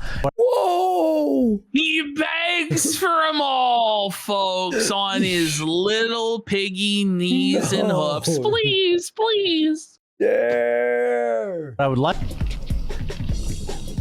Look at him down. It makes me feel. Yo, dude. But I would like. I'd watch the full 13 minutes, to be honest. Would you? Can we Yeah. just push Phil to fucking Friday? I was trying to cover some other characters, you know. I wanted to get involved. I know. It makes me feel so validated when people subscribe on Twitch. Dude, this would be my dream job, streaming on Twitch. He doesn't want to put the woke slop in the bag. He doesn't want to put the political takes in the bag. He wishes he could be a game streamer, but he's an untalented hack bum who is never able to make it, even though he was begging like Phil. So he couldn't even be Phil. My life depends on Twitch viewers right now. He only had 122 viewers. His life's depending on these Twitch viewers showing up, guys. They weren't showing up for him at the time, chat. They just weren't. 122 hours streamed. Like, that's it. My wife would. What was that? What was that? Look at his face, crying out of his bum. Thanks for the targeted harassment, you hypocrite. I hope it makes you feel better. Me, I'll be just fine sleeping on a pile of money. Where'd the money go? Because couldn't you say, well, Kino Casino can say what they want, but I'm going to sleep on my pile of money. Fuck them. Where'd the money go, buddy? Are you broke? Is that why you're seething? Is that why you're seething, Jared? Bro? It's just a pile of diarrhea. My wife went out for pizza without me, and I'm angry about it. Why are you angry about it? His wife went out for pizza with somebody else, and that makes Jared mad because I think, this is my speculation, okay? They're in an open marriage. Jeremy thought that he was going to go out or whatever. He canceled those plans as soon as his wife got the pizza bowl on a date for pizza, thinking that that would mean that his wife wouldn't go get plowed by the pizza bowl. But she went and got plowed by the pizza bowl anyway and left Jer sitting to rot in the stinky fucking cuck basement alone. And that's why he's so mad. Because it's like, why else would you be mad, bro, that she went to pizza with, like, is it sacred, you and her pizza time? Or you want to explain what the fuck? If I don't win this round, I'm going to pee in my own basement. I don't have a bathroom down here. He doesn't have a bathroom down there, guys, so he's going to piss all over the floor. Maybe I'm going to pee in my trash can down here. Oh my God. Oh, in his trash can? No. Yo, dude. Don't talk about water. Don't talk about water. All right, let's get that vodka into you, son. Look at him go. Look, if you want to watch a streamer that wants to pee in the potty, go watch someone else. Bro, he's like actually falling out of his chair as he's slamming the liquor. Look at him go! Look at him go, bro! Let's go back.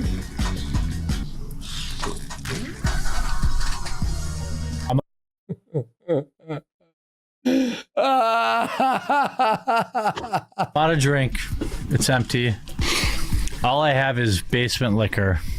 And I'm not drinking basement liquor for anything less than $100 basement bill. Liquor. You lie! Liar! Imagine coping that you're not going to drink the basement liquor. This guy would drink liquor off the fucking ground outside the bar if he had to. Stop. Drinking basement liquor.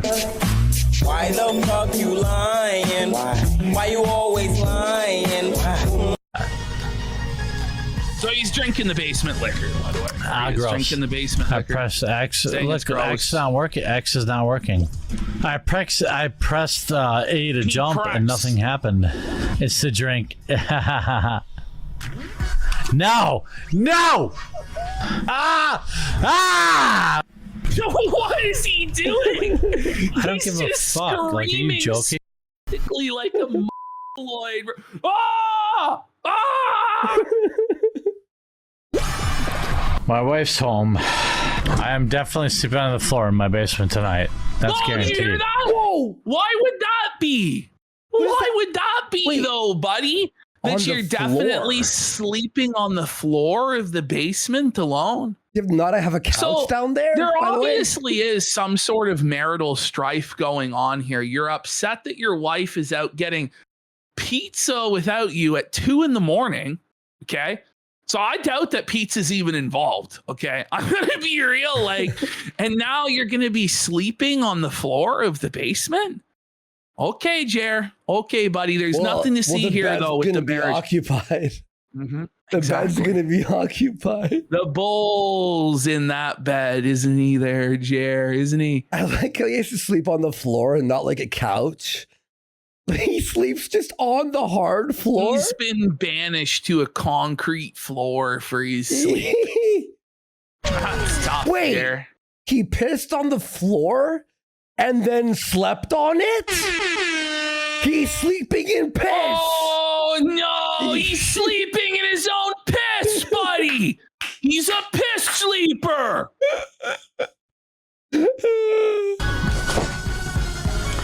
Bullshit. Hat's coming off. Bullshit. Look at his hat. Oh, balding alert. Balding. This was before the Norwood Reaper took it all, but it was already tough. It was already a bit tough at that time. Didn't he wear a toupee the other day with a hat on it? Remember, like a few months ago? I don't know. Maybe he did. Who knows? He did. Remember, he took a picture with a fucking toupee on. He featured it. Hat's coming off. Full bald spots going. I am fucking.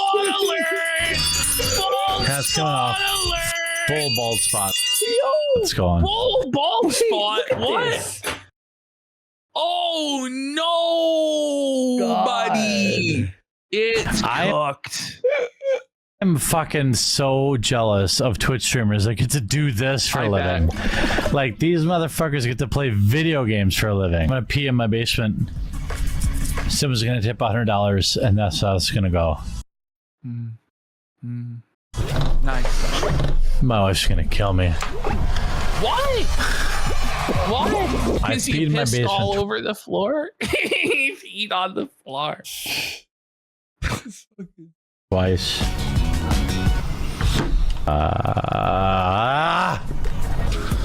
And you're in position to. Nice, for, nice noises there. Yeah. Nakawan. Next point in the stream, Quartering starts having trouble reading chat and begins claiming people are promising to gift subs if he wins. This is 100% not happening, and a pure delusion of Jer's drunk mind. This is so funny. Says if I win this round, he's gonna donate 50 subs. By the way, the person. Yeah, no one in chat saying that, by the way. We could read his chats on screen. Mm-hmm. Is he just making it up? No, Yes. 10 subs. Look at him. Oh my god. Oh my god. Oh, I was sure he was about to fall Ralph style out of that fucking chair, bro. Oh. I'd suck on my tiny. Donate. His is tiny. He admits his pee-pee is in innie. He has a small dick. He admits it. Bro, come on, dude. 10 subs now. If your PP is less than 11 inches long. Anything. Please, guys. Oh man, Please, the guys. desperation, the beggar's prayer. Anything. For a sub. Oh Can I get a sub for- no, buddy, that's tough. That's fucked. Anything. Subscribe now. Follow now. Following is free.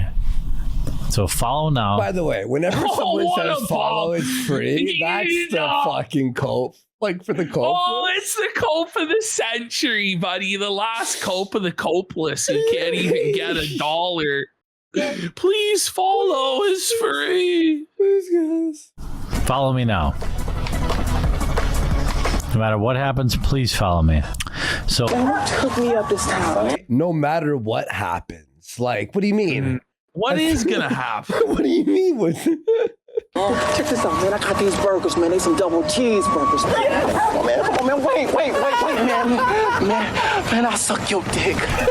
I'll suck your dick, please. That's where Jer's at. That's where Jer's at. The corner of Hope and Cope on Desperation Ave. Holy. Sheesh. I hate my life. There's no amount of money that can make me go out again. There's no amount of money that can make him go out again. So I think what was going on, the marriage got opened up. And again, this is just speculation on my part. The marriage got opened up. Jer kept trying to go out with women and getting rejected and failing. And his wife kept going out with stallions, with bulls who pounded her down. And so now Jer's swearing off going out and trying to get women again because he knows that he's felt it. I think that's what's going on here, to be honest.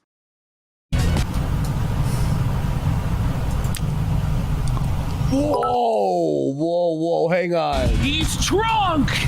His eyes aren't working right. He's squinting to try and read the chat. Happy Zer cheered 1,000 bits. So make sure. Did you hear that fart? Listen. Cheered 1,000 bits. So make. He pooped his pants. He sharted right then and there on camera. Oh no. Make sure you follow here on twitch.tv/thecording. Because on Wednesday, we have World of Warcraft. And then Friday, Does he still game stream? I gotta watch these. This rules. Bro, we're going to get an update on the game streams during his segment from Tuesday. Okay. Let's just say they're not going so good. Okay. Oh. Fuck.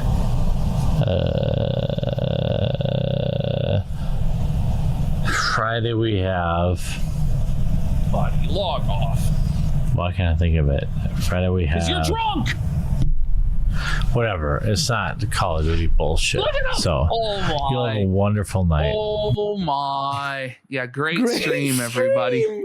Great That's stream. what Yeah, you he said about that stream? Definitely quit drinking in August for sure. Yeah. Okay. Okay, so we actually have him talking to Styx about this story, and he confesses to another embarrassing piss incident.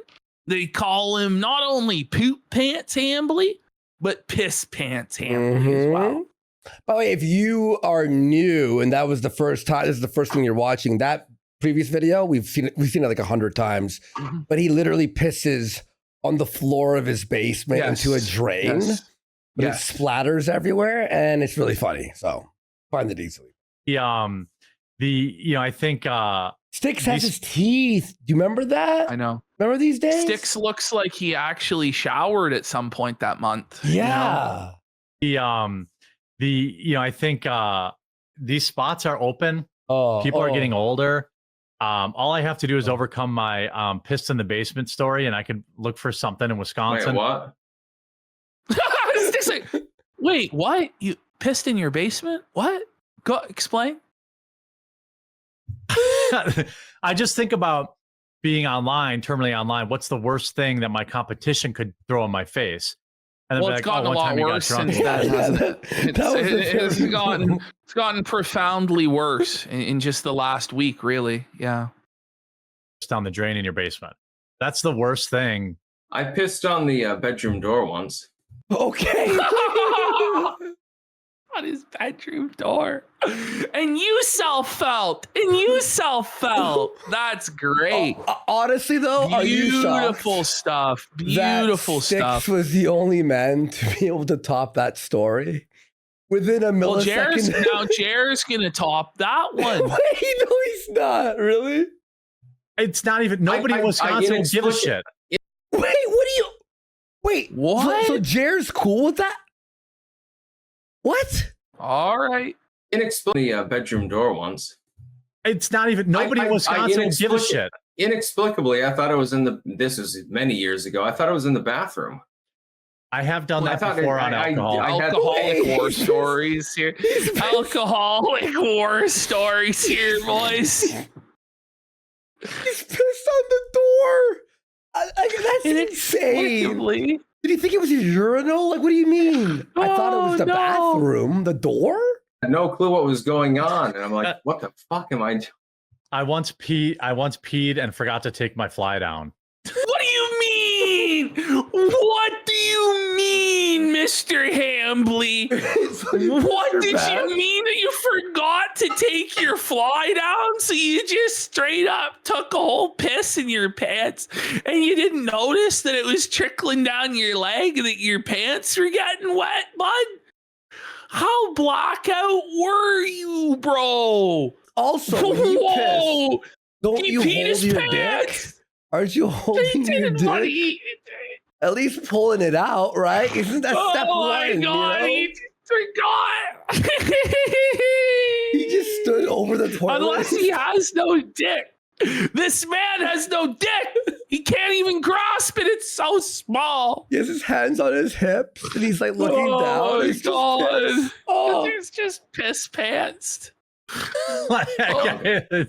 Even Sticks is like, Sticks what? is like, listen, buddy, I've been drunk, but that's a whole other level. Have you been Wisconsin drunk there?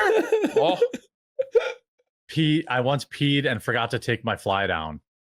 That's never happened. Even a guy right now who's a fugitive for being a drunk retard abusing women, even he's like, I've never been that drunk. I mean, it was down, but like not down all the way. I don't know what was happening. There's a thing called a penis that's outside of the zipper. Bro, that's crazy. So his dick is so small, he's usually able to put it through a quarter of the opening or like half of the opening or something. He doesn't even have to zip all the way to feed her through. He was holding the edge of the zipper, thinking that was his penis, but it was the zipper. It's like, not usually this hard. I don't understand. Jeez, my dick's really cold today. And bigger for some reason. Oh, no. Jer, no. The quarter incher, buddy.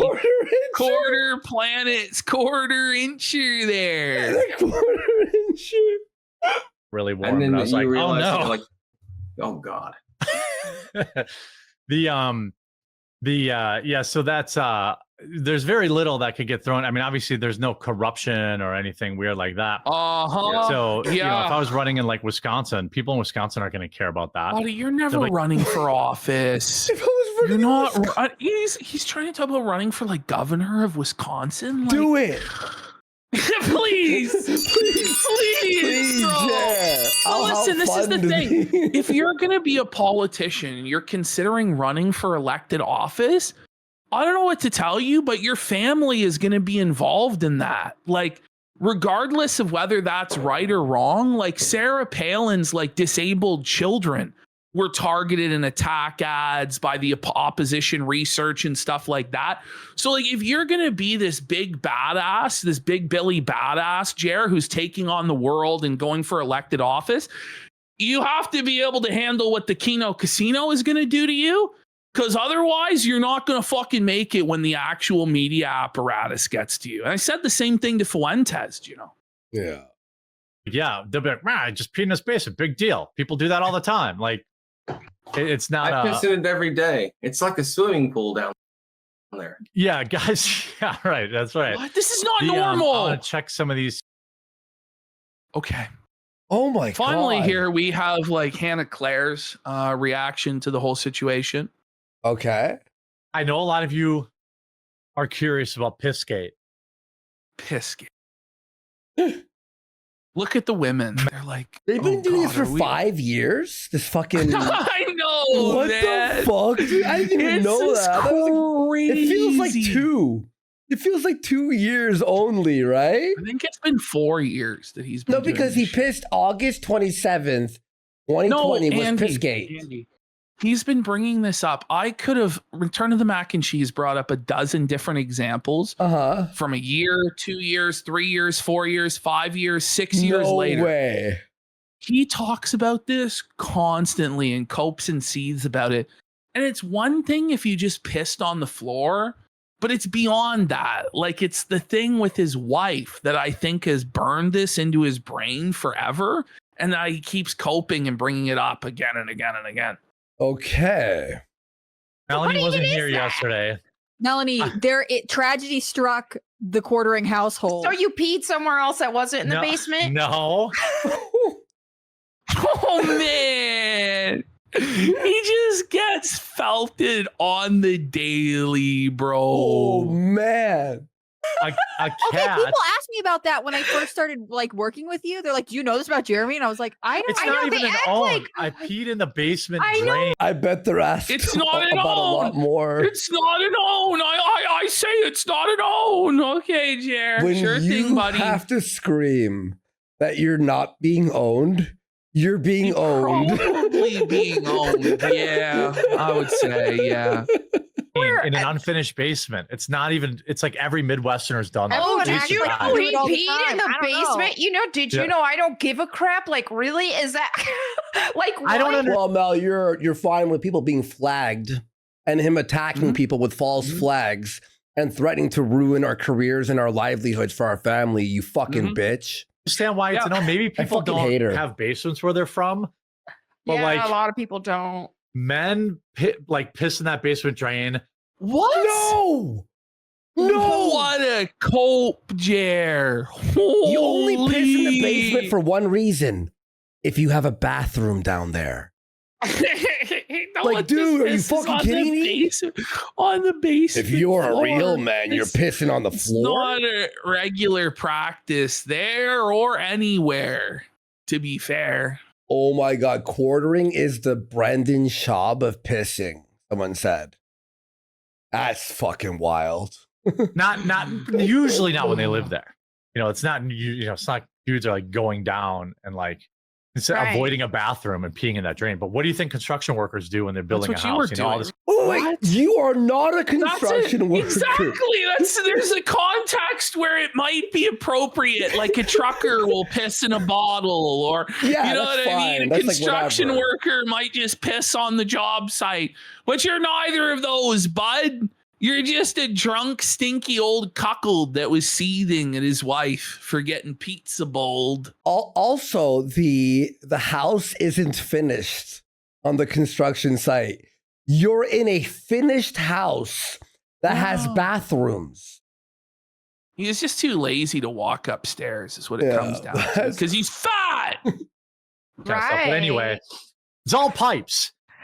No, Jeremy's defending himself. We're not even on I'm the not. right I just story don't. about I don't urine in understand your why people basement. Clearly are. Yeah, I don't understand why people think it's weird. But I mean, it is weird if you're doing it all the time. But anyway, a cat.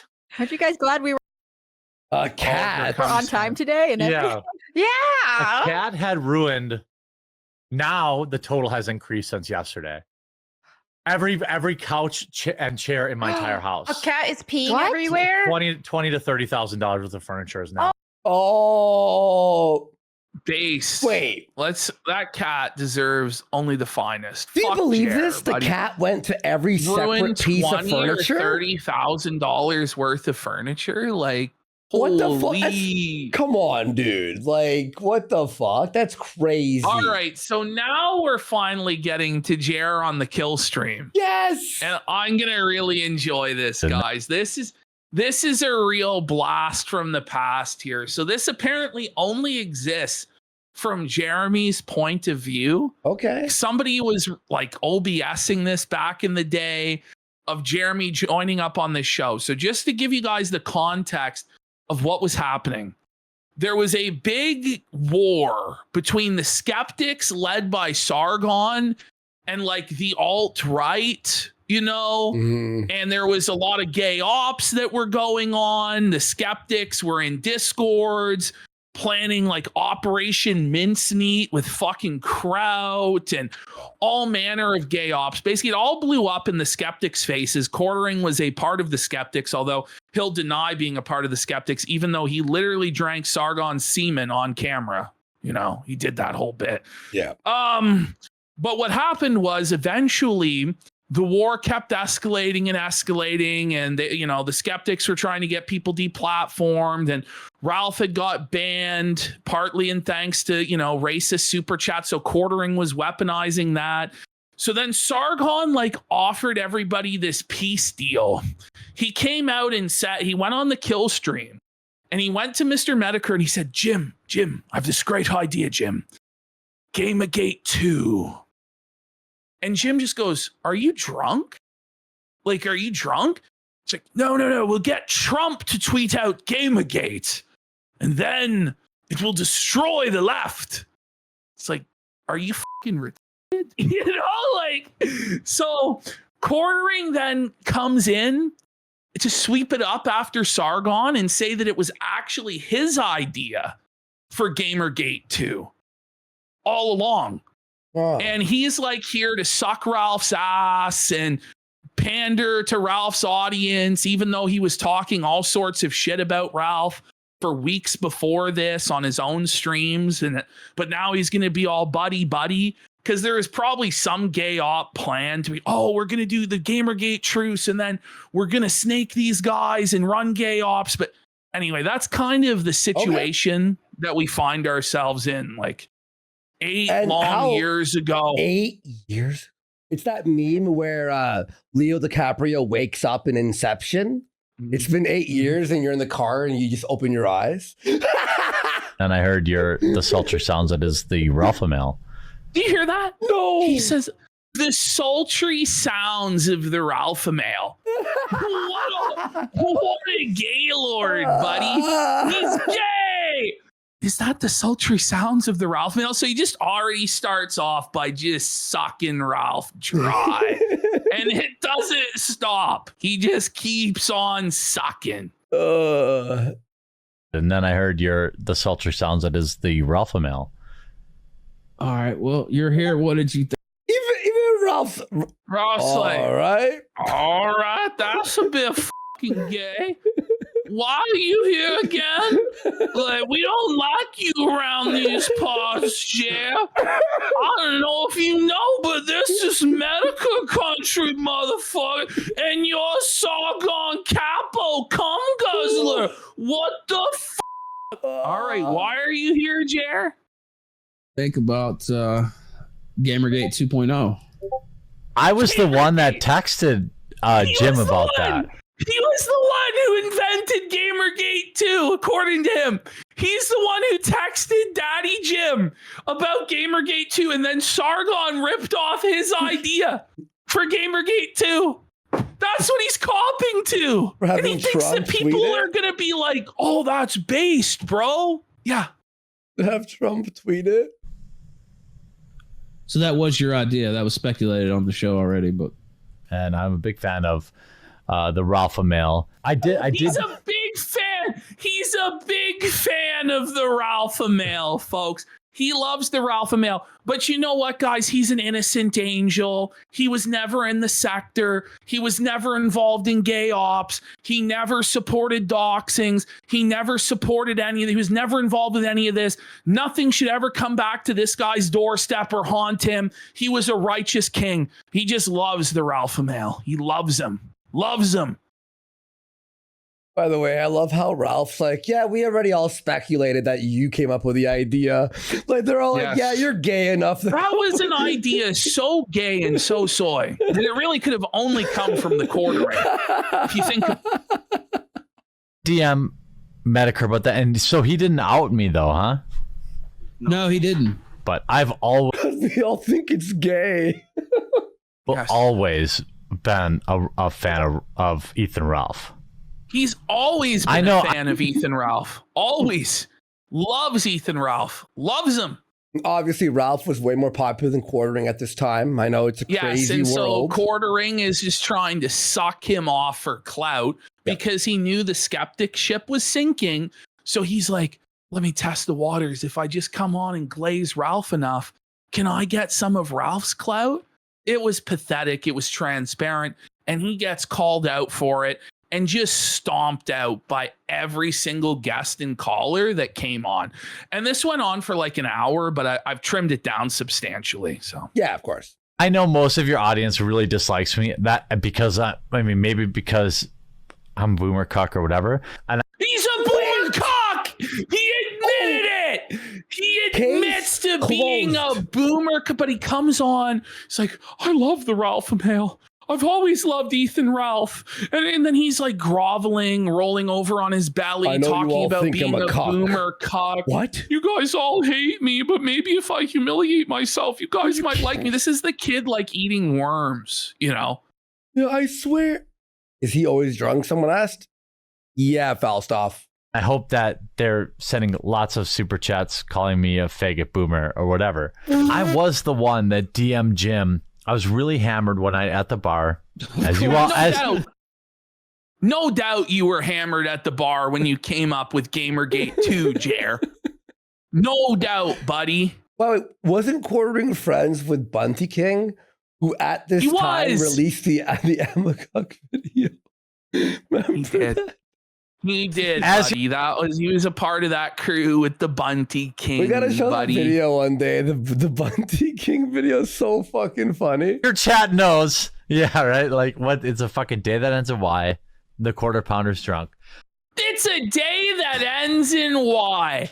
The quarter pounder is drunk. I rest my case. Folks. He's an alcoholic. He always has been, and he always fucking will be, folks. It's a day that ends in Y. Hambly is drunk as fuck. Mm-hmm. But again, how are you going to help get Trump to tweet out Gamergate? Ralph, how is this gonna happen? They were never able to figure that part out. Like, how is this gonna happen exactly? How is Trump gonna tweet about Gamergate? And then they had this idea that, like, somehow if he did, that people would even know what the fuck Gamergate is. Like, the average normal Republican voter would know what it is, and then immediately be like, we won. It's like, what? This doesn't even make sense, man. Bring it up, Ralph Dub. It was a real underpants gnome fucking prophet with the question mark in between. Like, what? Yeah, it actually was. How are you going to help get Trump to tweet out Gamergate? Well, I don't know what. Look, Ralph, I'm just happy to be in your church, man. I'm here to worship you. The Ralph. He's here to worship Ralph. I bet a lot of you motherfuckers thought I was gilding the lily or exaggerating when I said that Quartering said that he was in Ralph's temple to worship him as a god. At this time, Quartering worshipped Ethan Ralph as his god, as his lord and master, and as his king, because Sargon had failed. Yes, he was kneeling to the Ralph bowl and just slurping the grease from his gun crease greedily, just loving every bit of it. Yo, bring it back. Listen to this, bro. Nuts, this dude. was crazy, and everybody's like, "What the fuck? Like, we hate you, and you hate us. Why are you here talking about worshiping Ralph? What's wrong with you?" This is why no one has respect for him, and even to this day, after all the hatred and all the wars that we've had with Ralph still sides with us over this spineless, cuckold fucking worm and has no respect for him and wants to stomp him the fuck out. And righteously so. I hope that Ralph does stomp this motherfucker out right after he marries his beautiful bride, Scarlett Hampton, and enters a new golden age of fucking content. Let's go, Ralph, bros. Yep. And move in with her, obviously. Yes. I can't wait. I'm so pumped. It's April 10th. We are on the road to the Ralph wedding. Buddy. I'm fucking juiced, bro. Look, Ralph, if you see this, we're not negative about it. We're hype. We think you and Scarlett are made for each other. He's making the right decision 100%. And Heinous Harry and that horse Pantsu are stopping him from living his dreams. Release him. Release him, Harry! Release him. It's because Pantsu still wants the Ralph a hog. Yeah. Pantsu is still fantasizing about Ethan Ralph's fucking hog. Yep. Whoa, buddy. Wait, hang on. So Harry, he claims to hate Ralph, but still wants his daughter married, like officially. Like, I know what is wrong. Do the right thing, Heinous Harry. Don't deny us this content. Don't do this, Harry. Your daughter is horny for the Memphis macro, Harry. We all know it. Fast on days, bitch. I'm so excited for fucking April 10th. What day is it? Is it tomorrow? It's tomorrow. No, it's not. It's 2 more sleeps. 2 more sleeps. It's two more sleeps, chat. Fuck 2 Christmas, more dude. sleeps, This is bro. what I'm Like, waiting for, dude. it's gonna be the best shit ever. Fuck Grand Theft Auto 6. I want the marriage now. Oh, it needs to happen. It needs to happen.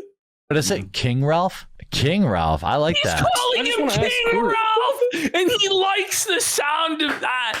He likes the sound of kneeling before King Ralph and accepting the Memphis Micro into his ass. Like, bro, and this guy's gonna sit here and tell us he's an innocent child of God. He's an angel. No one can do anything to him. No one can say anything about. Come on. Come on, Jer. We know how you got popular. You took the shortcut. You decided you wanted to be a part of this game. And now when it's convenient for you years later, you don't want to be a part of the game anymore? That's not how it fucking works, buddy. You're on the Devil's Band until you die. Crow fly straight. This is it, bro. You took the oath to Ethan Ralph. You're a part of this until the end. Ash, everyone has another theory, actually. You know how the Chris Chan Sonic 2 medallion, how it's cursed? Now the whole thing is the cursed Sonic hat. Everyone who's Whoever wearing wears the that Sonic fucking hat, shit gets felted. Unfortunately, you ironically wore it as Phil. Well, I better wore keep as it away Phil, from. though. Yeah, so it's Phil really that's felted. And I was just like Phil. So. Man, like, why are you coming in here being all friendly? I'm always friendly, dude. So this is Drummer. So Drummer 828. Wow. A name we he's haven't cool. heard in quite some time. A sector legend, folks. But he got out. And he's living his real life or doing whatever. Who the fuck knows? But he just calls Jer out right away, sniffs out the bullshit. And it's like, why are you being so nice? Like, you've been involved in all these gay ops to ruin us. And now you're in here saying you worship before Ralph and he's your king? What? Did you remember how Drummer left the sector after this, right? And he had vanished for 5 years. I was playing like 4 years ago or something. I was playing Red Dead Online and I'm galloping through whatever, like, you know, and someone's like, Warski? And I'm like, yo, what's up? He's like, yo, it's Drummer. Drummer 828 and I met each other like 5 years later on Red Dead Online. Now, everyone's saying he's passed away. I don't know if he passed away or I heard not. he passed away in a motorcycle accident. Oh, no, R.I.P. Well, from beyond the grave, this man. ghostly sector legend is stomping a fucking mud hole in Jer. If only he was here today to see the feltoning that Jer's witnessing. And this is the thing. Everybody who's a member of the sector, a patched in sector, bro, this is the same thing as when any member of the Hells Angels gets attacked. Every member of the club has a duty to beat the fuck out of whoever did it. It's the same thing with flagging. If you're a flagget like Jeremy Hambley, a coward deplatformer, every member of the sector has a duty to fucking this bitch. That's the way it is. Hambley took the oath. He took the oath. Yeah, but it was nice seeing him, but yeah, I heard he passed away. I don't know if that's true though, but yes. Why are you coming in here being all friendly? I'm always friendly, dude. Like, I know. It's the thing where he'll bash you, he'll make fun of you, and then he meets you and he goes, but I like you. And this is why, like, I really did not have interest in interacting with him, because it would be the same thing. I really like you guys. You guys are great. And it's just so fucking gay. Yeah. It really is. I don't want I to. know when the people you're talking about's around, but Nah, I'm always friendly, dude. That's a thing. Like, I came to one of your He's live a shows. snake. He's a dirty snake. He is. You're friendly He to is his a faces, dirty but snake in the grass. he He is a backstabbed phony everyone. fuck. Everyone he's Yes. ever been friends with, ever. A while ago, man. And I realized pretty quick I didn't like you because I love that. I watched one of your streams and I realized real quick I didn't like you. Base. Bring it up, Bring it up, Drummer Drummer. Dub. there and you're pissed off. You're not like smiling and smirking. You're angry. What is he doing? Look at this Ralph, gay man, shit that he's doing. Did you see this swirling his tongue? Swirling his smirking, tongue you're on Ralph's angry. balls. Oh, whoa. That's fucked. Hang on.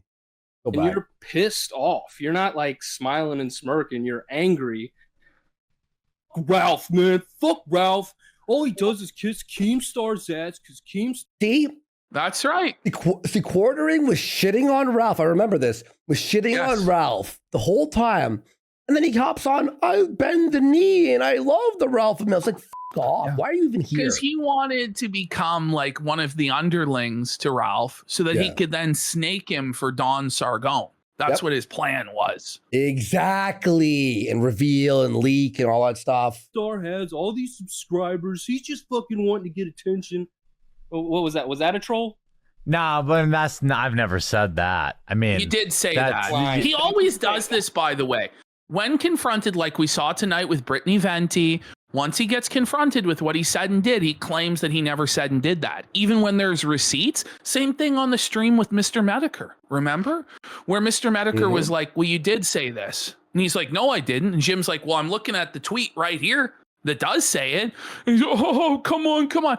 And that's also why I don't want to deal with this guy, because it's this pedantic, feigned ignorance. What do you mean? Prove it. Prove every point. And it's like an alternate reality that he lives in, where even when he's provided with incontrovertible proof, it's, oh, I was just kidding then. Oh, it's just so that's gay. why, initially when this all went down, I didn't want to talk to him because he said, oh, I've always been nice to Andy. And I'm like, he's fucking lying. It's just a Like, he's lie. literally It's lying. just He a was- lie. Yeah. Man. But then he'll be like, well, prove I tweeted that. Well, you deleted it. Oh, I have to search like a fucking 8-year, like a 7-year-old Here's the archive, you know. It's like, well, I still didn't, or it was just a joke. And it's just like, nobody has time for this shit. Yeah. Give your financial records to an auditor. Let's come to the truth about it. And then let's all fucking move on with our lives. Or don't talk about us, or don't try to flag us. We'll make fun. You do whatever you want, and that's it. By the way, apparently he snaked Salty Cracker as well.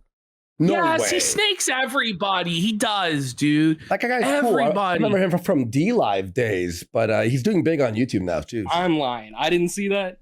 No, I've never said that. I've said that that Ralph allows Keem on because. Fucking bullshit. Are you okay? Tell So him. I let you talk. Are you gonna try to interrupt and talk over me, or are you gonna let me Why answer? don't you fucking claim your airspace there, you little bitch? Yeah. Like, I need to talk. I need to talk. Shut the fuck up. You're telling lies, so he's interrupting your lies and your false narratives, Jer. I don't have very much patience with absolute bullshit. I know it when I hear it. You're fucking lying right now. I Kiss heard his you ass. with my own ears, and I saw you with my own eyes sitting there talking shit about Ralph, and then here you come And that's showing what's up crazy. being all. It's the same story, different day. Yeah. Isn't it? Brittany Venti, I never did that. Come on. And she's We like, saw I with saw our it. I eyes. watched their show. But don't come in here and act like you're buddy with fucking Ralph. When you're Okay, that was annoying. Look at this. talk That whatever shit was you wanna gay. talk, but don't come in here and act like you're buddy with fucking. He's zesty. He's acting like He's aloof and above it all. I don't know what you're I'm talking getting about. away with it. It's like, no, you're not, buddy. You're so transparent. Everybody sees through you. Nobody ever had any respect for you back then, and nobody has any respect for you now. And the only reason that you've managed to crawl along like the cockroach you are for so many years is you're just such a boring fucking bum that people get bored with you quickly. But after the stunt that you pulled on Sunday, on Easter Sunday of all days, buddy, I'm never going to get bored felting you, Jer. So you better buckle up, bud. You better buckle up, buckaroo, because we're going to hell together, buddy. We're all going to suffer, bish. Hate this two-faced shit on YouTube, man.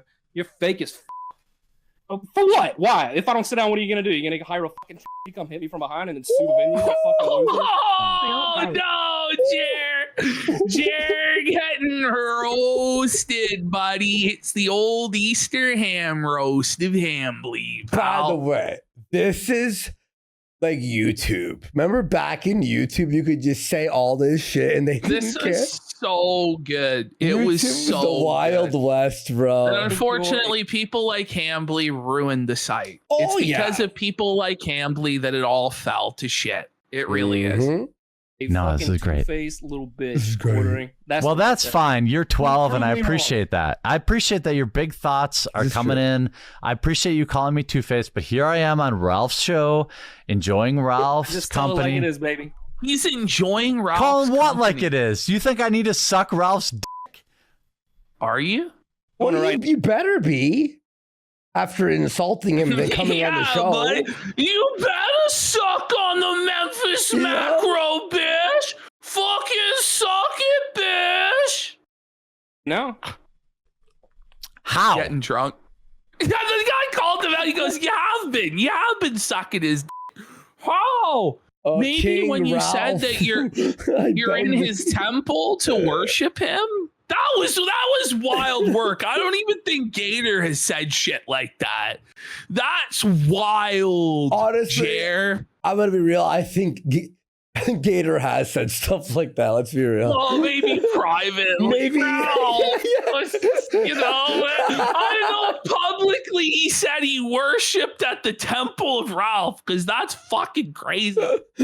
That's nuts, dude. Well, I love the fucking kill stream. I love you, Ralph. You're great. I always say that, you idiot. I've said that since he had 800 viewers. All he does is kiss Keemstar's ass. Just know you're a two-faced little bitch, and I've seen it for myself. Get a better fight. I need better opponents, Ralph. This guy sucks. This guy he owns you. He's insulting you. He owns you. Yeah, this guy Jer. sucks. Even though I haven't responded to anything he said. Yeah, he's drinking out of a Twilight cup. He's this not. guy. Bro, this is as clueless as fucking whispering. Oh my God, it's Twilight Cup. He was like whispering Another Day in Paradise in the fucking men's locker room. You know what I mean? This is the sort of clueless shit this guy was fucking doing. Go ahead. Is that? Looks like I don't know. It looks like we got dead air at this point. Yeah, I was just sitting there. I thought we were cut off for a second. I was like, "What's going on?" Dead air, Jer. Dead air, Jer. That's what they call him, folks. Dead air, Jer. Yes, it rhymes. Dead air, Jer. When we finally make our merch store, our first 10 pieces are going to be like actual hand-drawn art of a Jer merch. I'm waiting for him. I'm waiting for him That's to, one. you know, look, drum 828. You look even dumber.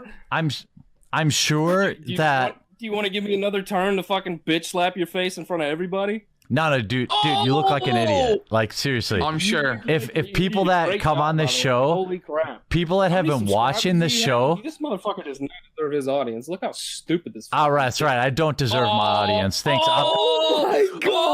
Oh, the truth. It's the truth, Nuke. Buddy, Jer. I'll come watch your videos. I think you What an should make more YouTube I'll go videos. watch your I really videos, do. and I think you should make more videos. Like, you're losing so badly. These are your comebacks. Like, and that's why it's like there's no point in bringing this fucking bum. Like, he just sucks. He sandbags everything he's a part of. And so you just start screaming at him about his failures. He's like, you're triggered. As he gets his ass handed to him, like, and wags his tongue around as he guzzles. It's just a waste of everybody's fucking time, man. I think there's not enough content on YouTube, but also Kiss my ass now too. Get the fuck out of here. Hey, everyone. He You guys having kissed fun? her. He's doing ASMR now. No. Ask him if he's a. Someone said. You see that? Oh, buddy. I hope you are. Oh, buddy. By the way, Discord broke. Chronologue, thank you. Oh, there we go. I like trolling. This is fun for me. What do you mean you like troll? You're being So this is the felted. thing. He's this epic troll. He's this base trickster. He's Eben Loki until somebody starts calling him a cock. And then he shirks away. Oh, guys, come on. I'm going to sue you. I'm going to take everything you have. I'm going to report your stuff. Some fucking based epic sector troll you are, Jer. You fucking you love this shit? No. We love this shit, I love you fucking read. You know what I Yeah, mean? Like, yeah. come on.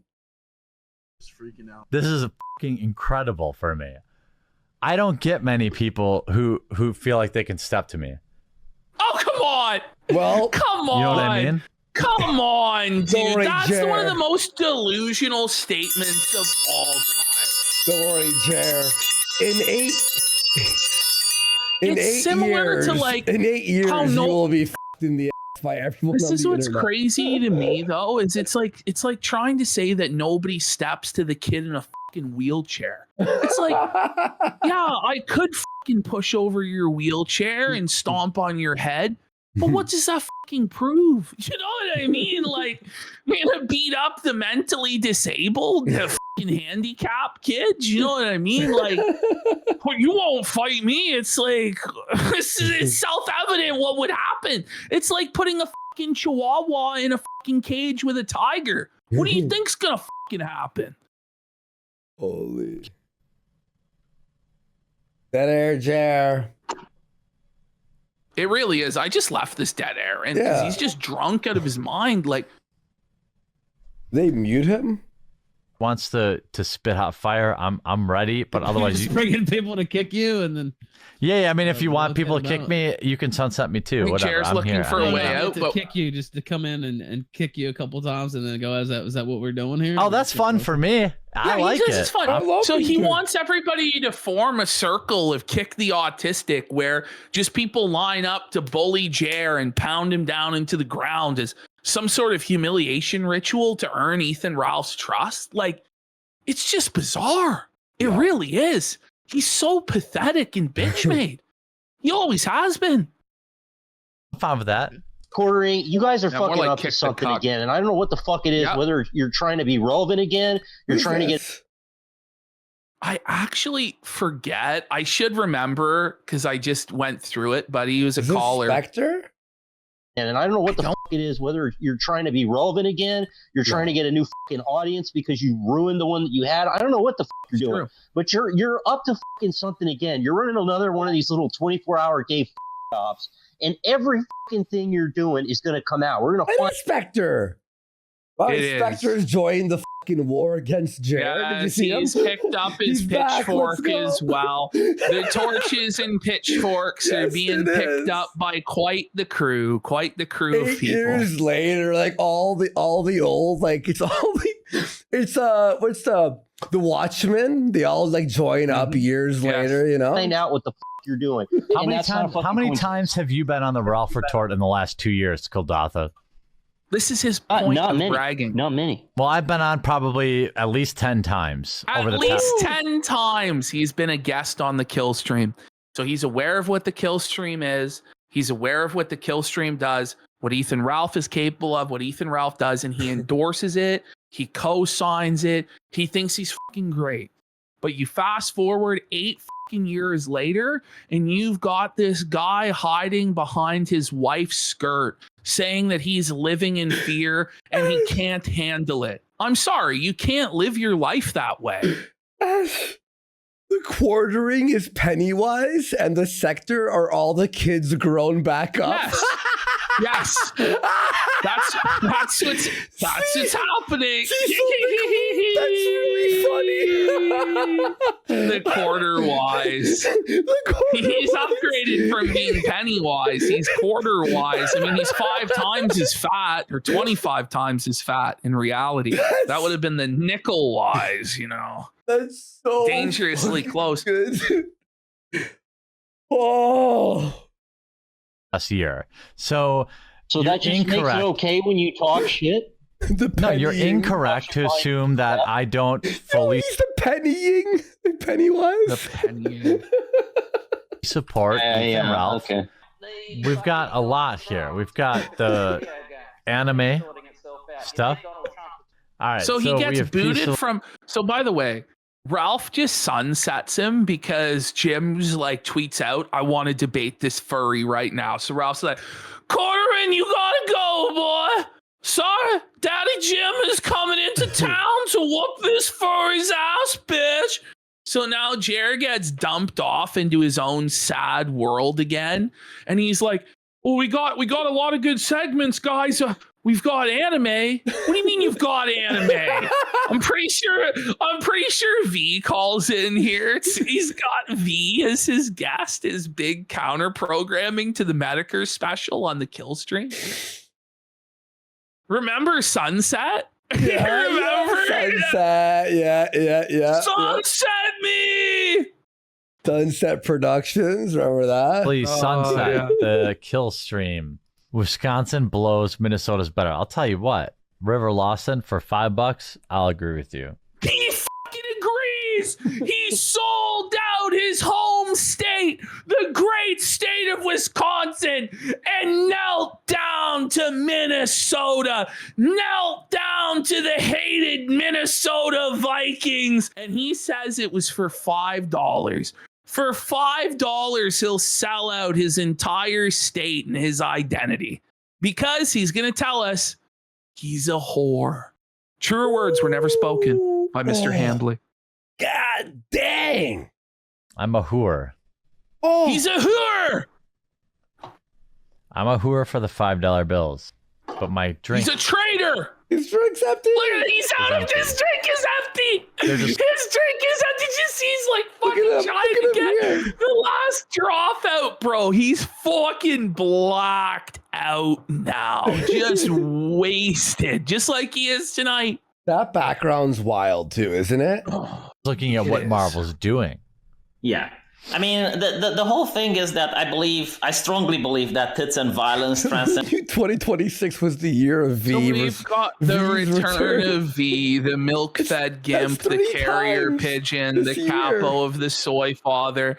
He's here, and he's telling Jer about tits and violence and all this. Oh. Culture breaks the language barrier. It is the thing that sells to teenagers. It's very simple to appease teenagers, right? You put a titty and you put some violence in it. Oh, look at Quartering's eyes. Ooh. He's getting all sussed out at this talk of teenagers. Right? You put a titty and you put... Like Quartering and V would just routinely have these drunken conversations talking about all sorts of degenerate shit, and like so that's why V was like the first one to be like, I saw this coming. In it, and people will buy that shit. Oh yeah, yeah. Well, I say that all the way up into my fucking. I'm in my mid-30s, and that's kind of two of the three things that matter to me. Few callers. It's 2:30 in the morning. What is he doing? I'm now showing this. What a clown. Look at this guy, man. Look at him. Holy, he's drunk. He's embarrassing himself. He has the Ernest hat on. The Ernest, remember that? Secret of my hat.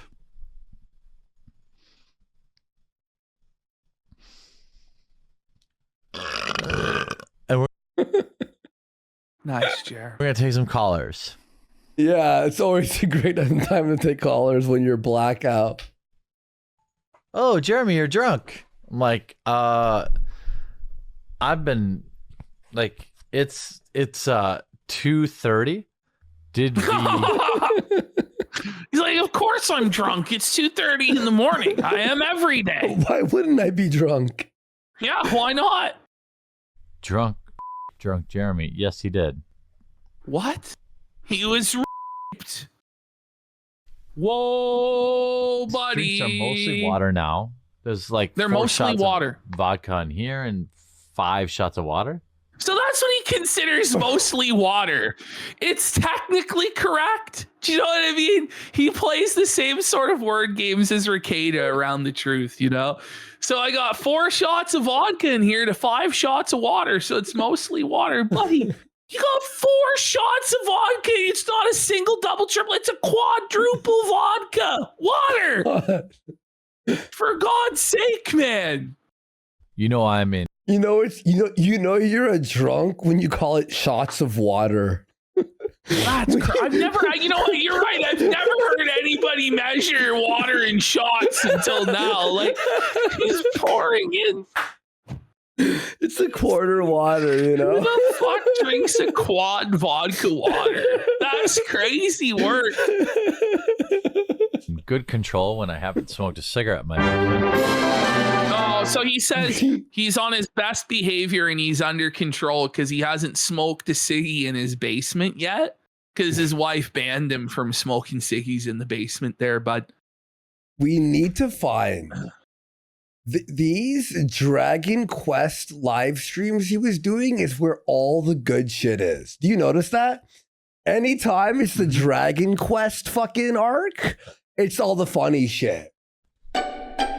I have done it before when somebody like tipped me $100. I smoked a cigarette. Oh, okay. Wow, it all comes back around, right? Well, it was actually another example. Yeah, okay, let's move on. All right, so now we're getting into Quartering's Tuesday show. Now, before we get into, we're going to go to... All right, so we're going to talk about this here. So Jer is going to do this whole big speech on Tuesday about how we shouldn't be fighting with people on the internet and we all need to be more positive and meaningful with our content and think about the things that we say, and infighting in the right wing is wrong. Meanwhile, of course, on the Sunday, he was threatening to deplatform us. Yeah, but then on that same fucking day, this guy was going around picking fights with pretty much everybody on right-wing Twitter who disagreed with him. So we're going to start here. He's fighting with Clint Russell. Okay. So Clint Russell is saying that the two most important voices in politics are Tucker Carlson and Tim Dillon. Then Jer fires up that he thought for a little while he was a libertarian, but he's never been more politically homeless in his life. Well, the thing is, Jer, you've always been politically homeless because you don't actually have any political positions and you're just a piece of shit grifter. But then Clint Russell comes in and says, we know you're a Trump sycophant and conning grifter who knows nothing about politics at all. You'd have to open at least one book to consider yourself a libertarian. Disqualified off the bat. So there's one person he's feuding with. Here's another person that he's feuding with on Twitter. Here he is battling Dave Smith, and he's demanding that there be a public IQ test between himself and Dave Smith. I don't really think Quartering would like the outcome of that. But I hope sure that happens. Dave Smith would win. Not saying he's the smartest guy in the world, but I'm pretty sure he's much I think a fifth grader is smarter than fucking Jared, to be honest. Here he is going after Dave Smith again. Now, remember, Jeremy cries out of his bum when we suggest that his viewership numbers on Rumble may not be totally organic. But here he is suggesting that Dave Smith is botted. How? He says there are a lot of bots on this platform boosting posts and inflating egos. The accounts benefiting all seem to have the exact same opinions on certain foreign countries. But I don't actually think the account holders are a part of it. And he is retweeting this person who says 28,000 likes in 2.5 hours.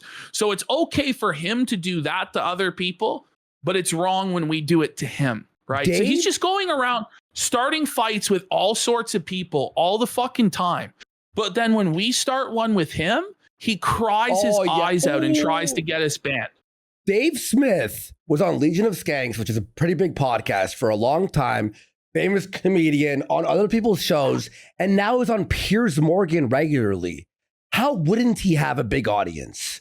He's fucking watched by thousands of people constantly. Like, what the fuck are you talking about, Quartering?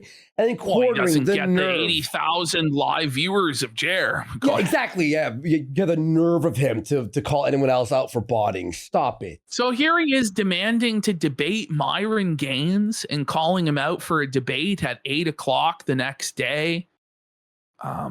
Or that night, I guess, because he needs to be drunk in order to debate people. So he's just picking fights with anybody and everybody. But now we're going to hear Jer's whole kumbaya message. We all need to be more positive on the internet. By the way, it's like not even 2 days later, he's crashing out on Brittany Venti on Twitter, crashing out at us again, losing his mind. So he didn't listen to his own advice. And this is almost like him attempting to apologize for the situation without apologizing for the situation. It's very strange stuff. I don't know. Maybe he just had no self-awareness with what he was saying. Let's continue. Well, welcome in, everybody. Astrocast, full on Bestrocast. How are you guys doing? Yay! Doing good. Yeah, well, Tuesday. the hard politics ban, it didn't. Jer, come on.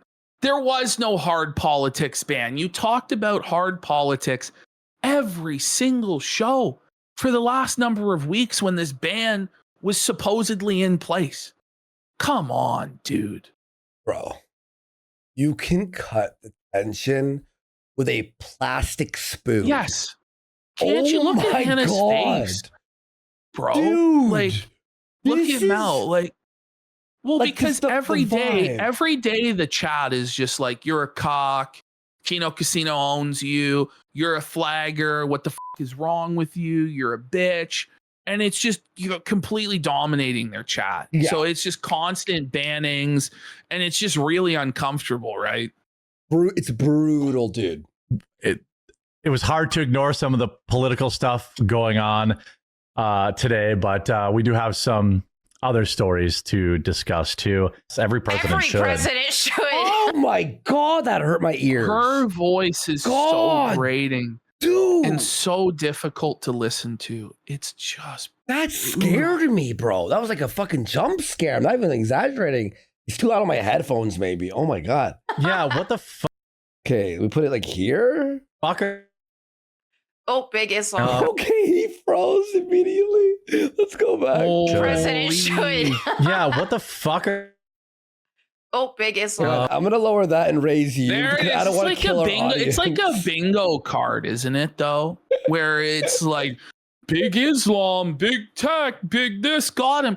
It's the same things every single show.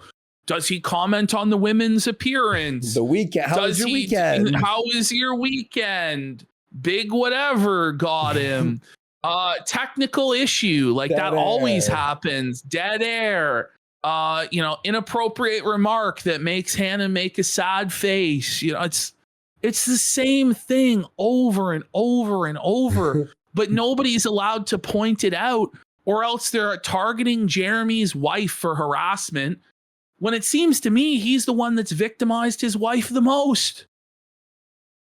Oh, got him. Big Islam oh, got go back to your. I mean, it is not like it is not. I am not being hyperbolic when I'm saying that he was butthurt that Trump made fun of Islam. Yeah. Like he literally was. No I don't know. I don't president- really agree, to be honest. Like, I think. Oh, here we go. Yes. Here we She's go. breaking the conditioning. Hannah Claire is standing up to Jer, and Jer, look at Jer. Look at the seethe in him. Yeah. Look at how salty he is, bro. He is hung over bad, bro. Funny. So now watch what happens. He's going to kick Hannah from the show. Application of his belief. So anyway, Melanie, what's that? Oh, You know, no! I don't know. He kicked her from the show.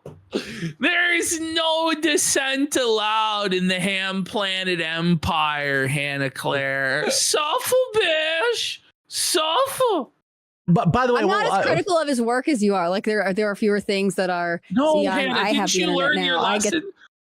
Like, what does she say? She goes, look at me. Look at me. I have the internet now. Look at how depressed Hambly is. Look at him, bro. Look at him. Hannah Claire tells him that she has the power of the internet on her side now. Probably because old Hambly's in a bit of a jam. And Hannah can ether him. So, yeah. I don't think you realize I could like destroy you. I am the captain of this show now, Jer.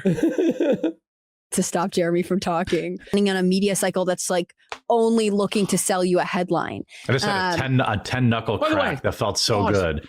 Like, he just interrupts Hannah Claire. She's in the middle of making her point, and Jer has to crack his knuckles and then announce that he cracked his knuckles. Nobody needed your announcement that you cracked your knuckles. You could have muted your mic and cracked them too, you dickhead. What's wrong with this guy? Also, are you a child? Like, who cares? I know. I cracked It's my ridic- knuckles. What are you in fucking like grade 10? ridiculous. Like 9? Like, what the But fuck? by the way, Jeremy Hambly, the quartering, is one of the reasons why news is just headlines and regurgitated lowest common denominator surface level takes. Like, he pioneered the slop. He is the slop. He is the negative slop. That's who he is. And this whole episode is crazy because it's them trying to like go against slop and negativity online when the only reason Jared gets any views is rage baiting about identity politics. But let's continue. Well, actually, Nice. eight. My thumbs didn't crack, but man, sometimes. Sorry. I didn't know if it came over the mic and people were gonna be like, "What was that?" But I just No one cares. What the fuck? Look at Mel. She's like, what the fuck are you talking This is about? like not even a fucking show, dude. just like off camera. I was like, You're sending me a I warning think sign it's to a like tin stop pop talking. fart. It was really a tin pop Oh, fart. he farted. Shat. He pooped his pants again, folks, and he's trying to cover it up. He was timing flexing his knuckles with pooping his pants. And that's why he had to announce it, because he didn't want to get up to go to the boys' room. He was baptized. it was, yeah, popcorn fart. Yep. He caught to it. Go on, Hannah Claire. Keep being serious. I'm sorry. Hannah's like, God damn it, I want to quit I this don't so even know. bad. Like, that's crazy. Oh Man. my god. Okay. No, I don't know. It's not like I have like a super strong like dog in this fight, but I just like this conservative infighting is like are off again. all this does is make the left better. So he says or this at least conservative left. infighting just makes the left better. He was just fighting with Myron Gaines, Dave Smith, fucking Rex Jones, the Liberty This whole podcast. infighting bullshit. Like, It's like, shut up. But by the way, like when Donald Trump went after Jeb Bush, and I've used this example before, was that infighting? Or was that rooting out the fucking rhinos? There needs to be a certain degree of infighting, or else we're never going to get anything but the same establishment rhino fucking slop. So somebody has to come in and call out all the fucking snakes, all the grifters, all the frauds, and drive them from the fucking temple. The only people who fear shit like that are grifters like Jer that know that they have no principles and no ideas, and they'll get blown the fuck out. That's what's going on. It does. Yeah. You know, and I've participated in it a little bit, and I Just to a not. little bit, A little just bit. a little bit, you know, the deplatforming campaign on Sunday, the legal extortion on Sunday, battling with all of these people the very day that you're making these proclamations. But yeah, bro, you're totally chill now. You're just battling Brittany Venti tonight, but you definitely learned. Maybe you should quit the fucking drinking, but I doubt you will. Do that. Like, if I have a mild disagreement with somebody online, people think I hate this thing that like I hate Tim. Like Tim and I text all the time. Like, You obviously text hate all the Tim. time. That's a lie. You are constantly pocket watching and meat riding and denigrating and sneak dissing Tim Pool on the daily, bro. Stop it. That's crazy. That's crazy. But He's no one obsessed with believes him. You fucking text with him all the time. Like, stop it. Once he wants to name drop and be like, I'm a big deal. You're not a big deal, Jer. No one gives a shit about you. Buddy, like, come on. And stop bringing up Tim Pool. Who cares about Tim Pool, bro? we're good. Right. But like people will be like, oh, you disagree with Tim. You hate Tim. I hate Tim too. Or I like Tim, so I hate you now. It's not healthy. And I feel like life is really short and really fragile. And Listen to this. if you are spending, your every single, waking hour, fighting with people online or. Oh my God, that's your life. Your self-awareness, sire. What are you talking about, man? You were talking about going scorched earth. You were going to destroy our livelihoods. You were going to take everything. You're still seething and malding to this day. And now you're going after Brittany Venti. But yeah, dude, you're so above it all. You're so mature. You've grown. It's nonsense. Demanding people agree with you 100%. Even if you're right, let's say you're right and they're wrong, right? It's just not a good use of your time. That's not good. Wow, Jer, why don't you take your own advice? So you think you're right and we're wrong. So is it a good use of your time to seethe and spiral about it on Twitter and message Josh Moon with your unhinged threats and message me saying you have 60 minutes to take down your videos? Like, obviously not. Look at Hannah and look at Mel. They're like, is he really doing this? I think Mel just fell asleep. Holy. But dude, it's like you're trying to be all nice about it. Listen, for us to even kind of be like, we won't be cool with you, but to at least have some sort of, I don't even know what the word would be, but to accept a de-escalation of this de-escalation, that's situation. the word. You have to say, I was drunk. I didn't mean to want to, flag them. But now you're saying Ashton's fucking it'd be full a name lie. Like, again. you on know, you Twitter should and just shit. say that you're seething and you hurt your pride and you're drunk and you're sorry for being a soy-filled that flags. Yeah. That's really what needs to happen. People screw up. I screw up all the time. Oh, yeah, that's admitting. you really That's do. admitting. He's admitting it. That's what I'm saying. This is kind of like his apology without apologizing, is what I think. No, we But need it's it like, out of the fucking we need better. mouth. But the thing is, he knows if he apologizes, it's going to be the end of his career. At least that's what he thinks. Mhm. I think that if he doesn't fucking admit some level of wrongdoing here, he's just totally completely. Once this escapes containment, he needs to just immediately like try and get forgiveness like now. And I largely think X is basically. And by the way, I won't say who, but another really big YouTuber messaged me and wants me to hop on and explain the situation. And they're really fucking big. So they're like, hey man, I want to explain. Very big YouTuber, by the way. So just saying. Worthless, at least It's gonna now. happen. I know that a lot of people are making a lot of money with X right now. I feel like it's a bit of a bugaboo for me. Like I'm a little stuck on it. Everybody is making so much money on X. Like there's no money on X. X? Is there? I think someone make like 40 million impressions and got like $300. Like, what do This you mean? is his like big excuse about why people keep making fun of him on Twitter, is that they're all bots. And it's because the people are making so much money from the bots on X, and it's just not really the case. It's actual like organic humans from our show who are saying to you, no, you're a piece of shit and you're a cuckold. Like that's what's going on, Jeremy. But you can cry and cope that they're bots all that you want. But I like this whole thing about it being bots if someone is hated. Like all the messages are from people who have who have accounts that have been used, not like one tweet. It's like used with 200 followers. They're not making money off of this. They're just mad at you and want to make fun of you. That's it. It used to be so much better. Now it's just everyone's so fucking angry all the time. Jeremy, you're always angry all the time. Your content is all rage bait. It's all negative. It's always about this thing that you hate or that thing that you hate, or we're fatigued by this or we're sick of that. Like, you are part of the problem, buddy. You don't get to sit here and pretend like you're above it all when you were one of the originators of this sort of outrage slop. Stop it. You are the slop. He still does. To this day. day. It's not like he ended it and he's like this nice guy, Mr. Well, Rogers. he's going to admit that when he does positive content, it doesn't get any views. And it's like, I wonder why, buddy, because you cultivated an audience that wants negative stuff. And that's fine.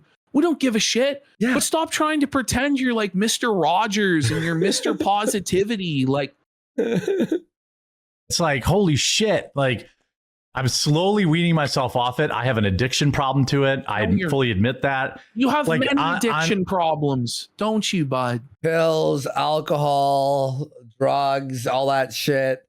Gambling. Being fat, not sleeping. What else? Oh, sex, cuckoldry. Bulls. Yes. Bulls on parade. On my YouTube channel. Embarrassing your wife. Exactly. Basically, every video I put out still has 97% like rates or higher. Show us. Well, we'll see how. Show us. We'll see how. I don't believe need him. back but end listen, we'll screenshots. see how long that lasts, there, Jared. We'll see how long that lasts, buddy. By the way, I'm not gonna say. Look, I won't say do it. I will say, Write how was your weekend to Jer and see what happens. Let Jer know. Let him know. Just say how was your weekend and see what happens. Nobody's spurging out in the comments. Nobody's having anywhere. Nobody's spurging out in the comments. Come on, dude. He's trying to say everybody in the world. Yeah, it's true. It's true. Near the level of vitriol, and that's crazy for like OG YouTuber to say that. Like, that the YouTube comment section is better than X is. Oh, exactly. Yeah, and you'd never say this. You'd never say. Of course, X is a cesspool. Everyone just screams like welcome to the internet, bud. We all make fun of each other. What are we talking about here? He just doesn't like any space where he gets like confronted, criticized. Exactly. Like, so what it comes down to? He wants to be in a little hug box. Head to Blue Sky if you're that scared, dude. Say this in person either. I also think, and I think part of it too is X is riddled with a bunch of bots in like India and Pakistan and all that. Everyone watching. It's definitely all those Pakistani bots that are calling quartering a poop pants cock. Yeah. Sir, you are a poopy pants cock, sir. Come on. If anything, the Indians love quartering because he's always pooping himself. You're conservative snowflakes, sir. That kind of stuff. And they don't have the same like courteous filter that I guess Americans do. They don't. Where it's just like, are we trying to pretend that Americans are courteous and polite? Like, come on, though. You know what I mean? Like, Americans are pretty aggressive and confrontational. They're pretty direct. I don't know what to say. Like, we're Canadian and we're pretty vile. Like, and we're supposed to be the nice guys. I don't know. Okay, even if I'm gonna like roast someone, there's still gonna be some degree of like, okay, are you retarded, bitch? What do you mean? What are we talking? Look at Jared, dude. Like, he looks like he's dead inside. That's the biggest lie in the world, dude. Everyone in America, no matter what country, we're all crazy. Mel is, by the way, pretending like she has like all this dignity and decorum when she calls people Yeah. Like, she uses slurs. Like, she's like, try to be nice and calm. But she straight up calls gay people to their face. Yeah. And if they cry, she laughs at them. But then she's going to pretend like she doesn't bully anybody. Like, okay, Mel. Okay, sure thing, Mel. Whatever you say. Look, people are saying based. Yeah, but don't act like you don't. You're like, don't act like you're above it and you're world. Innocent and you never do anything mean. It's ridiculous. Yeah, it really is. You know? I don't want to go too far, but they don't have that. I don't want to go too far, bitch. We've seen your tweets. There is no too far for them. It is also causing commentators and talking heads. With Jeremy Hambley, when he says there are no rules and he's going to take down our channels and take everything we have in our livelihood, like, isn't that going too far? Isn't that crossing the line? I guess not. Increasingly more unhinged in their rhetoric. Yeah, I mean, monetization definitely ruined X. Like, I'm in a death cult. Well, he's admitting he's in a death cult. That's arguable. That's why I went back to like opening Magic the Gathering packs and Pokemon packs. I'm like, please, somebody watch this the world is ending content, and nobody watches it. Well, there's some people who do watch it. Oh, failure alert! Failure alert! Failure alert! Failure alert! He tried to tell us that we just didn't understand how business worked, that he didn't need to have any views, he didn't need to have any super chats, he didn't need to have any support, that just through the power of tax write-offs and pulling cards, he was guaranteed to make a profit. Turns out that's not the case, huh, Jer? This guy, like, when we get to the unsleeved media views, it's going to blow your mind how bad they fucking are. It really will. Just 2 fuck Jer festivals in 1 week. Well, it'll probably be round 3 after his latest round of seething and trying to control the narrative that fails. Yeah. So it's like yesterday, like people are like, oh, do a positive video. So I'm like, okay, here's a story about some nice old man, pizza delivery driver. Absolutely. What? I saw this on Twitter. That's so incoherent. Nice old man, pizza delivery driver. There was an old pizza delivery driver who bought a Coke for someone because they ran out. And he was retiring. And then they raised a GoFundMe for him because it was on the ring cam. And they raised $40,000 for him. And he was crying and stuff. There it is. There's your positive news. Ash? You know, feel good's right. It was my worst viewed video out of. Of course it was. It's boring. It stinks. I was bored saying it. No, Jer, that's tough, buddy. Maybe you should have cultivated a more positive and meaningful audience like DSP has, buddy. Maybe you should have been more of a ray of sunshine instead of a negative Nancy. Right? It's the pizza bowl. 7 yesterday. Like if I do a random black fatigue video, it does way better. Then just do them all day. So watch the Waffle House like stuff. he just pretends like he doesn't stoke negative sentiment online, but he's doing like race bait content. Okay. You know? Right. Then like a video of like a black guy helping an elderly man like I did yesterday. I did a video about a black guy helping some poor old man. Who gives a fuck? That's a Well, like he's crying that the algorithm is incentivized, but like it's like, okay, Jeremy, well, you could choose to make less money. You could choose to make the principled decision like DSP does to cock himself out. You could choose to make less money and cover positive stories, but you want that bag. So you engage with negative content, even though you know it's wrong, even though you say it's bad for yourself and for your viewers. You don't care because the only thing you care about is money. That's right, isn't it? Okay. Wait, so you're saying that we have to be nice and sweet, yes, and not make fun of people and lose all our money, but you are allowed to do all the negative content to keep your money. Oh, okay. Who was getting elder abused? Not only did it get demonetized, but it also performed poorly. By the way, Jared, you did so felt it, buddy. You've done years of content hating black people. Mm-hmm. And then you're surprised your audience doesn't want a positive story about black people?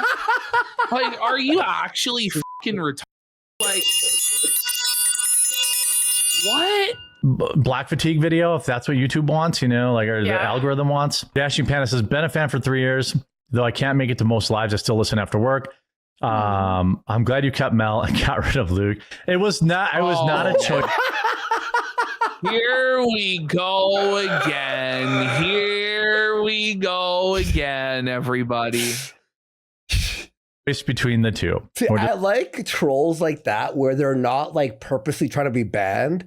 They say something that like sort of they just like sneak it in. Where it's like, I'm a real big fan. Now, do you want to address all this drama about you firing Luke? He's like, no.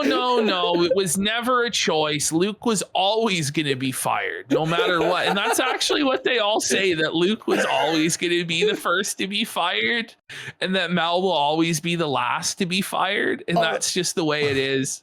Oh, that makes they it actually better. just go full mask off about it here in a second. That makes it better. Just gonna do guests on Wednesday. We actually had to have a fist fight, and I won. So Melanie's always going to say it was me or Luke, guys. And, I'm really mean to Luke, so I won out. Yeah, the fight wasn't even close. It was a little embarrassing. Melanie was here before both Luke and I, and she'll be here long after. That's all I'm saying. Whoa, buddy, there's the admission. Hannah Claire's on her way out. By the end of June, I think it's going to be only Mel on the SS Cortanic as it fucking sinks to the bottom of the deep. The Cortanic. This is funny. Sorry, Hannah Claire, but this is just funny. Why are you pre-apologizing to me? What is about to happen? The tweet just reads, "My bitch mom." Who do you think you are? You're tweeting out the F word on Easter morning? Yeah, Jer. Yeah, Jer, buddy, listen to Tucker, buddy. You're spiraling on Easter Sunday, buddy.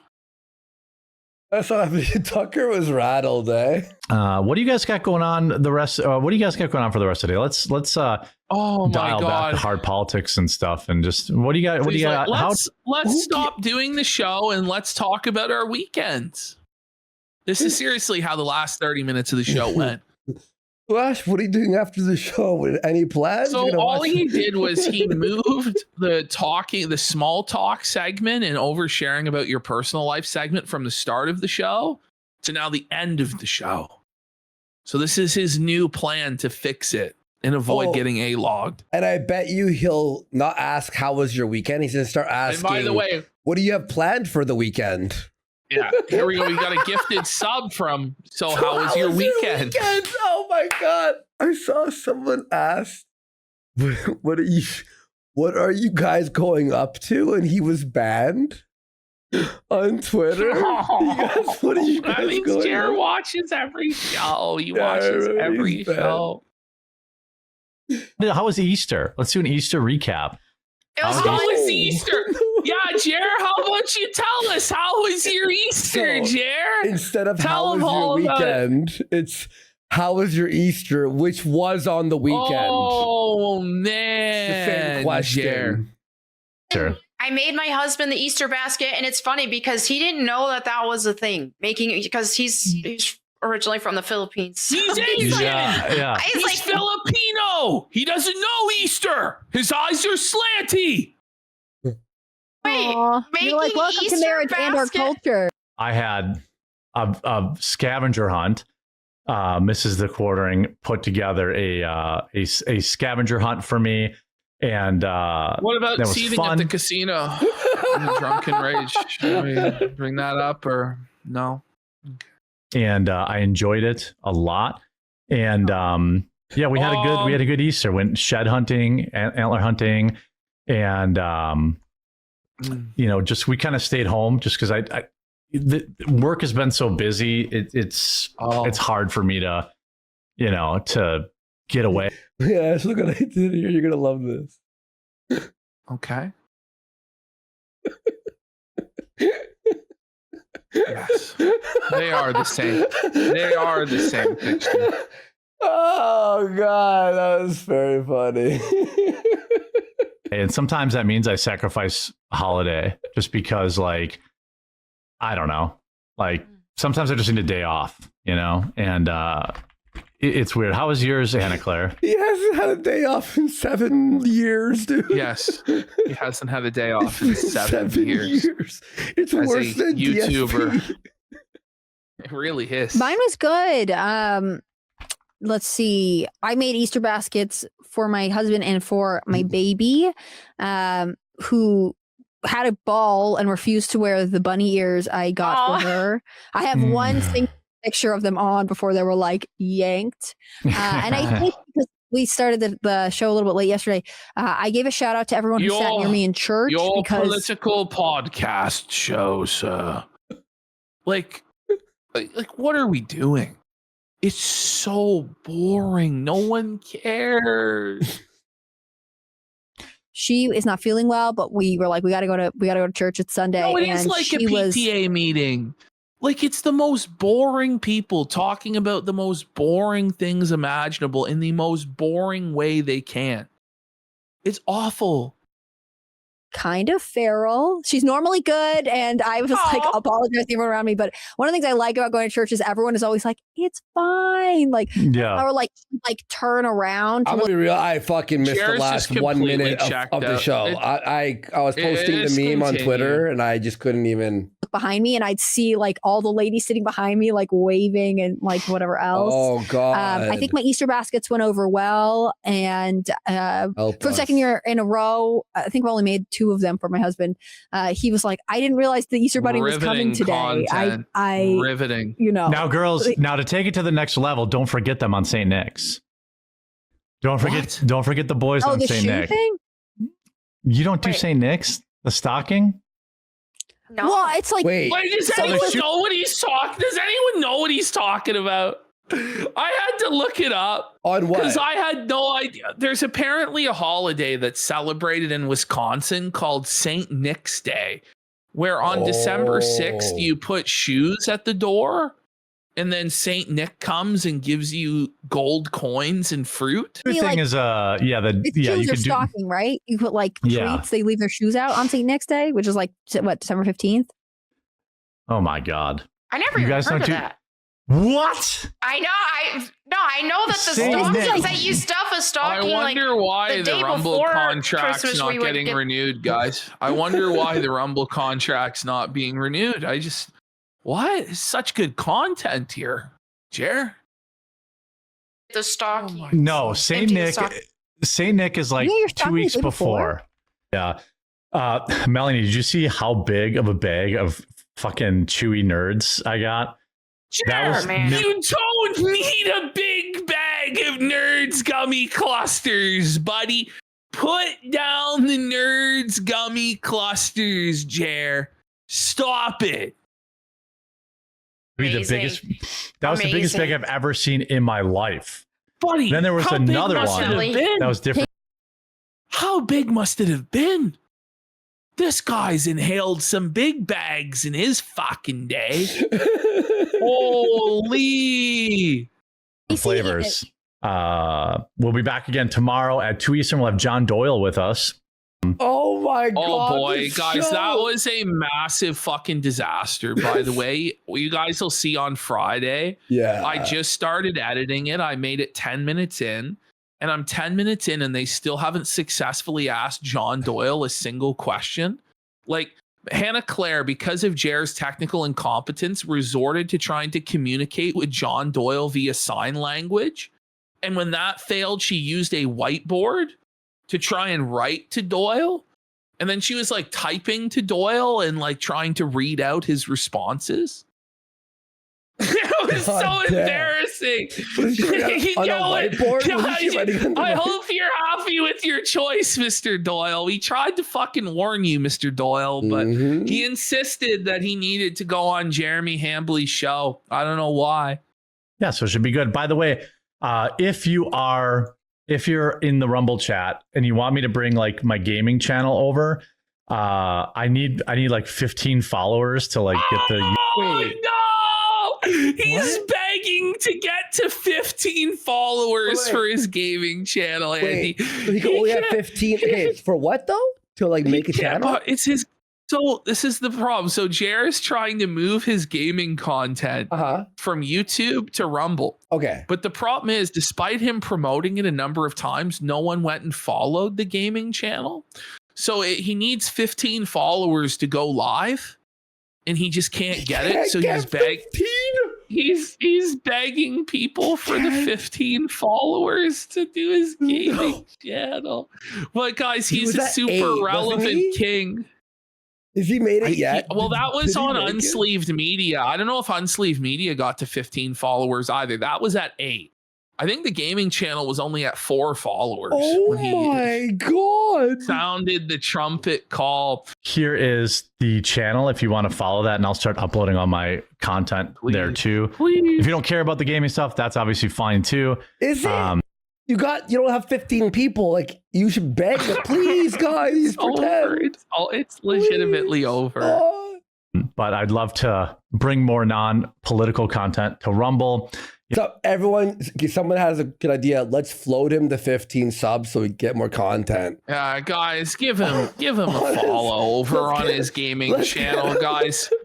Come on, help him out, guys. He can't even get to 15 followers. The mighty, but like you'd think with all these connections that he can flex, he'd be able to get to 15 followers, but I have a co-host who keeps talking about bringing her Bible channel over here, and she never does. I don't know who that is, but I've got to do it. All right, yeah. so anyway, what, that's 6 people will watch instead of 12. Like, what are we talking about? Like, these are irrelevant junk content channels that aren't even updated. Like, what are we doing? that. You could Follow say that Rumble, channel. Melanie. This is you. Okay.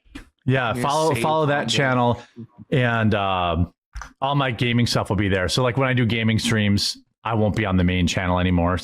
There's so few people that actually want to watch that on the main. So There's so few people On the that want to main? watch. On his So main even channel? even less people are gonna watch it on the side channels. Oh. I don't even know why you would bother. I would just hang it up, be like, it's Take over. a day off. Do you have to be live 24/7, bro? Come on. You know, I hope that you'll enjoy Well, he puts that. out and you'll 23 follow the videos a day. That's fucking crazy. channel, and I'll start moving content over later today. So here we have just some miscellaneous quartering things. First of all, here was his big Scorched Earth stream viewer numbers. Okay. We see here he peaked at 400 viewers live, and he made a measly $28 in super chat revenue, which is like less than $20 after YouTube gets its cut. Tough. Here we see he's restricting his replies on Twitter, living in a hug box because he's a big baby and a blubbering vagina. Mm-hmm. Then we see here Unsleeve Media's viewership numbers, Andy. Oh my God, bro. He's a black mage here. Look at this. Why would you post that? What the fuck is Can't this? even sniff 1,000 views in the last week. Fuck. Oh my man. God. At least bro. he's showing his true self here. He really is, but it's not working. Nobody likes his true Living self. the dream. No one's watching. Living the dream. And they blurred out the card. He's living the dream with 537 views. What's the channel Living the called? dream. What's the channel called? Unsleeved Media. No wonder he's moving it to Rumble. He figures that with the bots, he can get at least 1,000 views. I mean, oh my God. Okay. Can we just talk about how clearly fake these initial numbers were? look at this, dude. Come on. He botted the shit out of this channel. And it completely died. And now it's like everyone's unsubscribing because he bought the fucking subs. Like, oh man, bro. It's videos tough a out day? there. His daily average is 67 views, it just said. No, that's subs. But that's a holdover. Probably when you extend the metrics, it's probably from the body. By the way, we got Natty for 5 subs. Let's Big go. support. Let's go. Let's hit his future projections here. Let's see what's going on. Oh, Well, that's not going to happen. Well, it's because it's calculating the 62, right? Oh, yeah. In the From next bots? 6 years, he'll get 11,000 subs. I think is what it said. Oh, man. Shit, dude. Okay. We're on this All right. one, We're back in the miscellaneous folder. All right. So then we got Jarbo is dunking on him even harder, folks. Jarbo says, Jeremy is correct. He's not me. I acted like an idiot and he's being malicious. I let a few people get under my skin and acted stupidly. That's it. He's talking about getting people kicked off of platforms completely, and I haven't done that. The difference between him and I is that he'll never actually apologize for anything that he's done, because the moment he does that, he knows that it's over for him. All Jeremy has to do is continue to double down or ignore it until it goes away, because he has a platform that's big enough to withstand it for the most part. It's the same thing Ralph did whenever he got caught doing worse shit. It just goes to show you that you can withstand anything if you just don't apologize. Well, I don't think so, Jarbo. I think he's going to get fucked. And I think he should apologize, actually. As a matter of fact. I think I'm going to actually screenshot this. Jarbo has me blocked, but I want to give him props for actually, you have to give the fucking devil his due when it's fucking. I thought Jarbo's a devil. I mean, he's pretty chill nowadays. Wait, here's Jer with Elijah Schaefer, and he says 6 double shots in, and we've only begun to defile ourselves. Oh. What did he mean by that, buddy? Bro. He's defiling himself with sex fiend Elijah? There was fucking everything under the sun. There he is with Jack Posobiec saying they're looking sexy together. Whoa, buddy. Then, for whatever reason, he made this tweet back in the day. Like, care to explain this one, Jer? He says that he's willing to adopt this child because he has a sweet arcade and a small pool and 5 cats for her to play with. He says he will take custody of the child today, and the media has been removed in response to a report from the copyright holder. So I don't know what that was about, Jer. It's a little suspect, to say the least. Oh, here we have Jer giving us his hot take on books.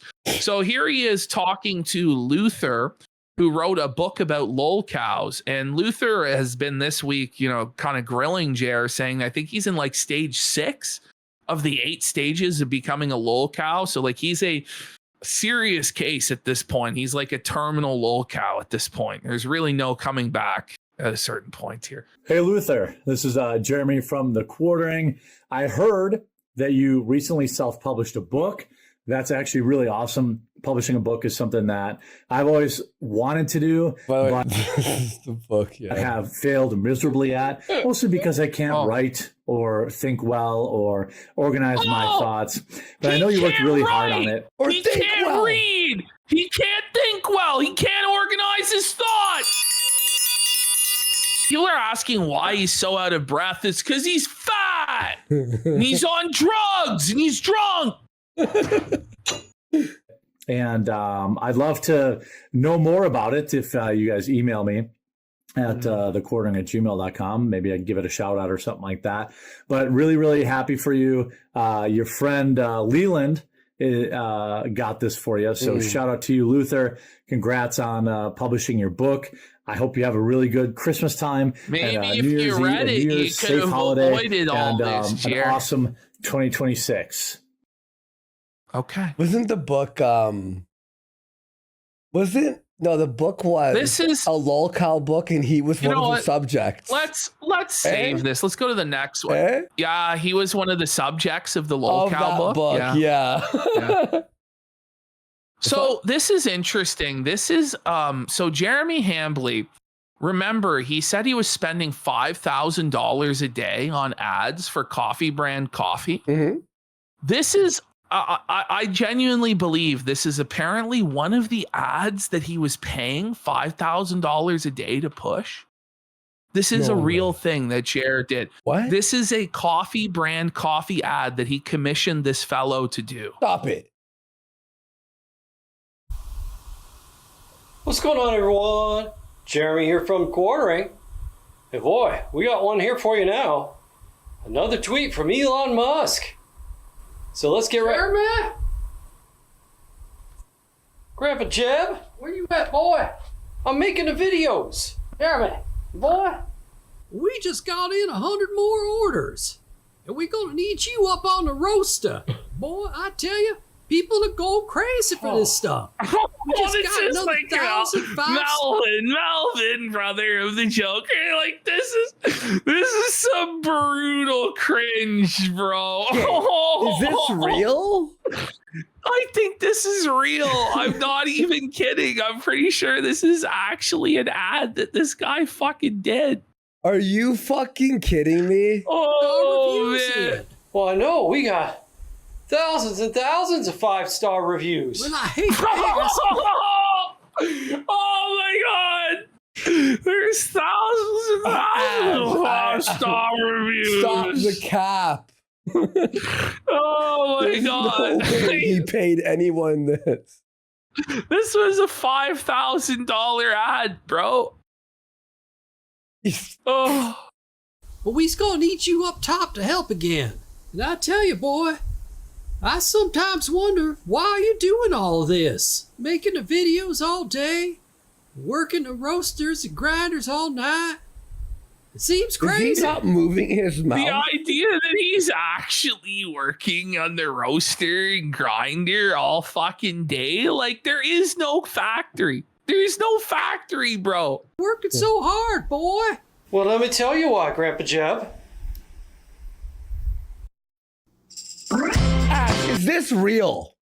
Tell me. This is real.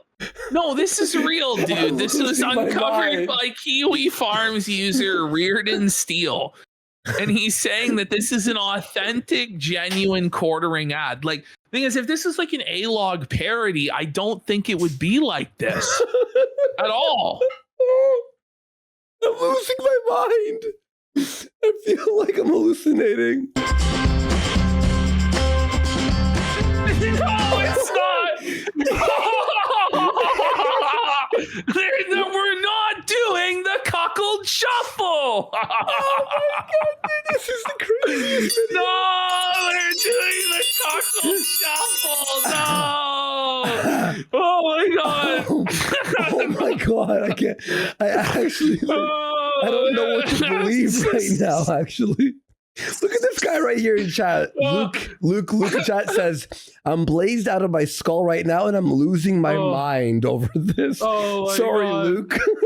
He's stoned. Losing his mind.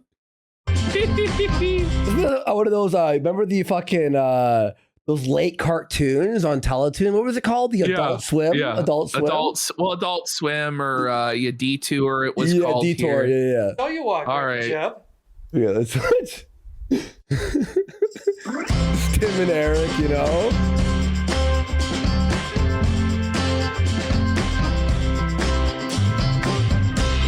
It's not even his coffee, it's B-roll coffee. No.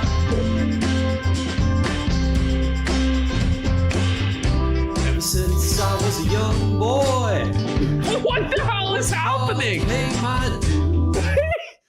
Wait! This is the best. This is cold open. Somebody called it the Cuck Dynasty Cuck Shuffle. Like, Chats, I got a show for the YouTube. insane, bro. Jer spent thousands of dollars on this crap. This is our chat right now. Our chat can't believe that this is happening right now. They're actually, the chat is unreadable. I couldn't believe it when I saw this. I'm like, this has got to go towards the end of the show. It really does. Gosh, I'm making this part of the cold open for at least 4 months. No, you can't. You can't, bro. Now that I'm a grown man, I can make my dreams come true. I'm so grateful for my blessings. The mixing is so bad. Yeah. I don't even know what he's saying. Give people something special. We just have to get this done. Cause I'm just living. I'm just living. I'm just living my corporate dream. No, this is real. There's no way that this isn't actually a Jer ad that he put out, bro. This gotta be that. These are Jer's bulls, bro, and he paid them to do this. This is crazy. I'm just living my corporate dream. His cuckold dream. Just living his cuckold dream. Is that what he said? Let's throw this tune.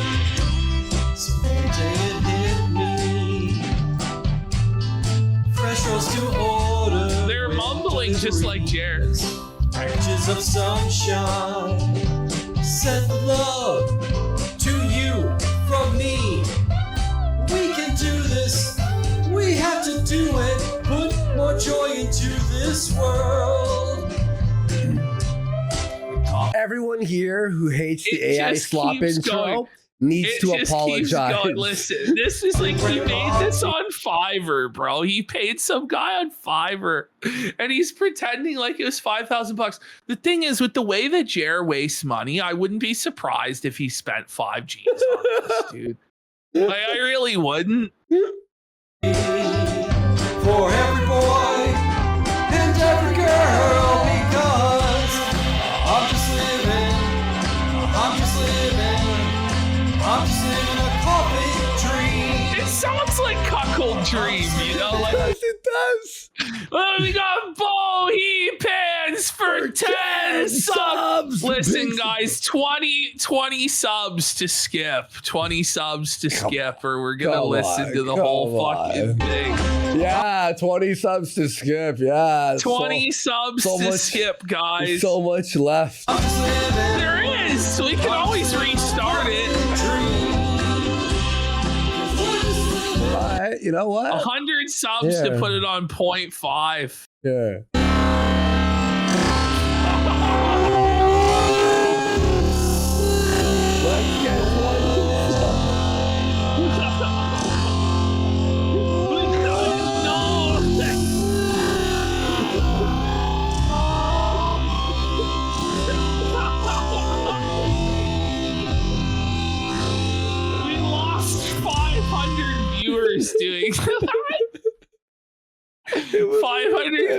almost said no, Moss. No fucking more. It was fucking worth it. Oh, we got No Beggars Gaming for 2,000 kicks. Says this makes my AI slop look Oscar worthy.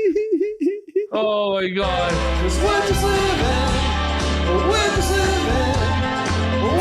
We probably woke up 500 people who fell asleep and were like, what the fuck is this shit?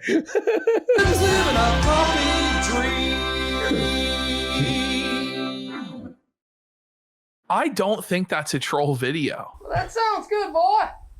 Well, let's get up on that roaster. Well, all right, Grandpa Chad. Let's go get her. Grandpa John. Chad.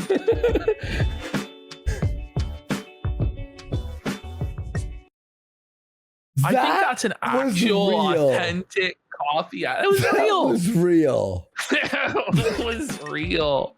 Oh. Oh my god. Okay. You know what? Let's go to the next one. Skip this. Fuck it. We'll talk about this later. Friday. All right, here we got It's Escaping Containment. Nicholas Dorio's covering this, guys. Yep. It's over for Jared. The Easter meltdown. The Easter meltdown. Even the VTubers are getting in on felting Jared. Let's have a look. Oh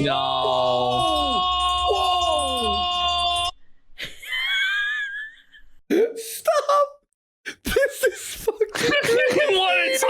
What a timeline. What a timeline. We hate these fucks, you know? We hate them. But I guess if they're felting Jer, we'll fucking sweep for it. I don't know. Let's go. Let's go. It's quite the coalition. Everyone's putting their sword forward. Kino Casino, Killstream, Merge, fucking Jarbo, VTubers, Nicholas Dorio, Brittany Venti, Rex Jones. Like, it's quite the motley crew. And others. Who are still prepping their things.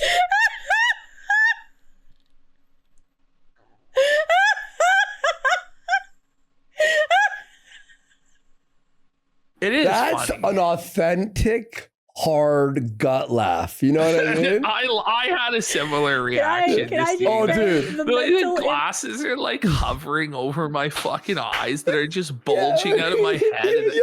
By the way, we got my one-eyed Wonder Weasel for 45 subs. Let's go. In Missouri, XL says you Canucks broke me with that shit. It must be part of the intro until Jer submits. This show is Kino. Guncel Gooner says recovering from a concussion right now, and that was brutal. Hoo-ha for 2,000 kicks. I only watched him live once, and it was awful. He was drunk. Should have stuck to reading articles. Okay, go ahead, Andy. Bro, you know the thing of me going, yo, that became a GIF on Twitter. Like you can find yo now. It's yo. I think this one too. I think this Whoa Buddy too. This and that are the best. Obese man, just like leaned back, tinkling on a obese. triangle.